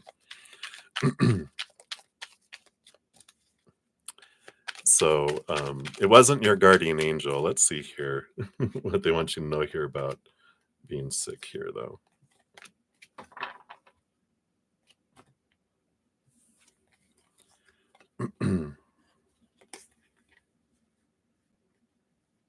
Yeah. So you have the full card, which represents, it's one of the cards that represents soul. I don't talk about that a whole lot. They just brought it back to me. It's your soul that um, reflected your emotions out into your body. The Knight of Cups and the Seven of Cups, a lot of mixed emotions around this knight in shining armor energy coming in here. Let's see what else we have here too. Yeah. Very clear message. Hermit and the Four of Pentacles, home. They wanted to keep you at home. Not well, your soul. It was like, no, no, no, we're not ready for this date. We're gonna stay home. Um, it's like part of you wanted to go, but your emotional said, you know, I know, sorry. It cracks me up. It's like literally two cards that mean hermiting, staying alone at home. And yeah, so there's some Five of Wands. There still is some conflict around energy that's here. And you have the Ten of Pentacles too on the bottom of the deck, which is partnership and, the feelings of life and fullness of life. And so there is this energy that's here that's like, no, you need to stay at home. So just know that, when we're not feeling good, it's our body reflecting our soul, our emotional body going, I'm not ready for that. You know, like I know some people who, whenever they're going to get together with family, they get sick. And that, and then after they decide not to go, they start feeling better. So it's amazing what our soul will do for us when it's not ready for something. So I like that. So that's what they have for you for that. So that's good clarity. And it's not so much that Dan is a bad person. It's just I don't feel like you're ready to go on a date. I feel like your body's going, no, we need more time to transform some emotional things. And rather than going out and dating, you can go hang out, go have coffee with someone, but not with the intention of getting into a relationship yet, because you're in uh, you're in recovery in a way. Your spirit guides are funny, recovery. And so you're working on that, you're working on your self-love. And it can be a distraction from growing that self-love that you're trying to do on the inside. Okay. So that's what they have for that. And then for the final reading, the final reading, the final. I know I've said that like 3 times, but this really is the last one because I'm hitting like almost 5 hours. I need to go eat. You can hear my stomach growling if you guys heard that. So what do your guardians want you to do now? All right, let's take a look here. All right. And they actually don't want you to do anything. Um, it's interesting. We think um, that they have like an opinion of what we're doing and what we should do and what we shouldn't do, but they're like, we're driving the bus of our life, and the creator is our co-creator of our life, and they're sitting next to us, and they handle the music and the GPS and the nav system, and hand out the snacks and air conditioning and the heating and turn on the heating seats. And they do all that to make our lives. And but they plug into the nav system what our energy is telling them where we want to go. And then all of our spiritual posse are all these puppies in the back seat of this huge, bus, excited just to be going for a ride and going wherever we're wanting to go, right? Yeah. They did. They are astrology. You can study your astrological birth chart and really understand things. But we've had that before too. Before we came in this iteration of humanity, like before Atlantis, the human iteration that we were was all about. We came down knowing who we were. We knew our entire life. We could see the entire map of, excuse me, possibilities and choice. And we knew if I made this choice, this is where I would go. Boring. So, excuse me, I'm burping up this green tea. Um, but in Atlantis, we came down partially veiled. That's why Atlantis blew up because we didn't. We were used to being able to see the results of all our stuff. But we're like, let's try this. Oopsies. We didn't see that coming. And now in this iteration, we come in so veiled because it's exciting, not knowing what are we going to do next. It's like exciting. Um, for our human, it can freak us out, but when we learn it's an adventure, and we um, kind of escape from all the supposed tos and the shoulds and the need tos and the have tos and the musts and all that, it's freeing for us, right? We really are set free from the fear of the future and the unknown. Instead, we embrace the unknown. So, um, yeah. So, what they want you to know here, I'm sorry, they took me in that direction there. The bottom of the deck, you have the Judgment card, which is your calling, and it's your higher self calling you in your life. Where do you want to go? What do you want to do? You have so many emotional choices, so many things you could choose, and none of them is wrong. None of them is right. There's no right or wrong, especially from their standpoint. There's just different choices with different experiences. And when we're done experiencing something, we can choose something else. So it's like a giant buffet. Life is a buffet. Try a little bit of that if you want more. Fill your plate up with it if you want. You try that and you're like, yeah, what was that? No more of that. What about that? It's about following your joy, following your passions, enjoying, not trying to get um, back into the same prison that you just escaped from, that you were released from. It's like now it's time for adventure, to explore who I am, to experience life, not to get back into the dating scene and getting back into, all right, left one, I'm going into the next. It's like, why? It's time for adventure right now. I feel is like the energy of what they want you to know about life, what you could do now that there's no should or what they want you to, but something to consider is maybe go this route. What an adventure, right? Yeah, the 7 of Wands. Shine bright. Don't dim your light. Don't ask permission to shine. Go out and you don't need to defend what you want to do next. Um, you are here with the 6 of Swords, leaving behind old ways of thinking, transforming, making changes, moving from choppy waters to calmer waters. And the 5 of Cups too is about transforming your emotions. And this is the time they're like, it's important for you to release some old emotions so you don't bring those into the next love. You will have love again, But they're like, right now it's time for you. It's time to experience life, to heal. And heal, nothing's really broken. It's just transforming things that were of lower vibration and learning and growing and transforming them into higher wisdom about what you've learned and felt and grown. Otherwise, you're just going to go back into another. If we don't take time to raise our vibration, we're just going to attract the same kind of relationships we've had in the past, doing what we've always done, getting what we've always gotten. And this is a time of pause, raising your vibration. Then you'll draw in different types of relationships that are higher as well. Yes.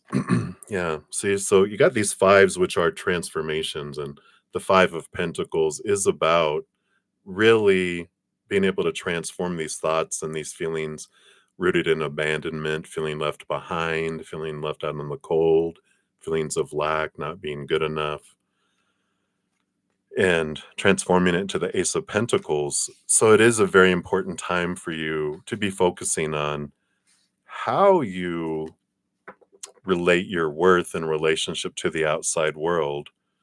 And there is this transformation of finding that worth, the self worth in here, instead of retail price of the outside world, right? Because when we validate ourselves or define ourselves by people's choices and actions, we feel unstable because they're unstable. Human characters are unstable. Anything we look for in the outside world, relationships, situations like jobs, education, things like our bodies, our bank accounts, our possessions, when we define ourselves by those things, we do feel unstable. But we're able to eventually go, I'm tired of that instability. We turn inward and upward, and that's where we find the eternal, unconditional love of the creator of the universe, of the billions and endless numbers of souls on the other side, beings of unconditional love and light that love us so much. And that's our foundation. And then everything else becomes above and beyond extra in the outside world. We don't experience that lack because we're full in the inside, and they are above and beyond extra. Right? So I feel like that's what they want you to know right now is it's okay for you to go hang out with people, but dating is probably not a good idea right now because you're just gonna end up and they're like, do you want to do that? You can if you want. There's no judgment in it. But they're like, consider this option B. All right. So that's what they have for you right now, Aria. So many blessings to you. And thank you guys again so much for all the donations, the love, the support. I did finish all readings in this session. It took me 5 hours. Oh, thank you, Patsy. I really appreciate that so much. Um, and just to make sure everyone knows here too, I will be giving another drawing this evening for 5 Zen Cricket memberships. You just have to make sure that you have your little gifting option set to on so you can watch that video. It'll tell you how to do that. Also, we have a final drawing on Monday for a chance at winning a personal recorded reading from me. It's the final one. I've had 4 winners. Winner number 5 will be next week. I'm not pointing out my screen. Can you see that? Um, so you just have to watch one of these 2025 energy forecasts. There's 12, one for each individual zodiac sign, and it'll tell you somewhere in there mysteriously how to enter the drawing. And then if you are interested in a personal reading, if you don't win one, uh, I do have Crazy Zen's super sale. It is my birthday month, so you can check out that link there. It'll, oops, it didn't really put anything there, did it? There it goes. I was like, why is that blank? But that it tell you all about everything that I offer there as well. And then this morning we did come out with Zen Gate 2 the High Priestess portal, which is tomorrow. So we'll be in this energy for most of the month. I mean, the month of February.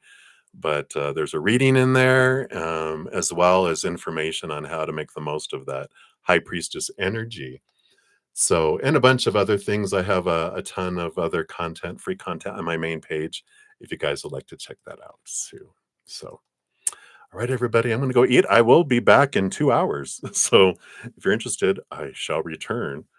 Until then, remember every second of every day of your lives, you truly are eternally and unconditionally loved by the mother and the father of all things, our creator.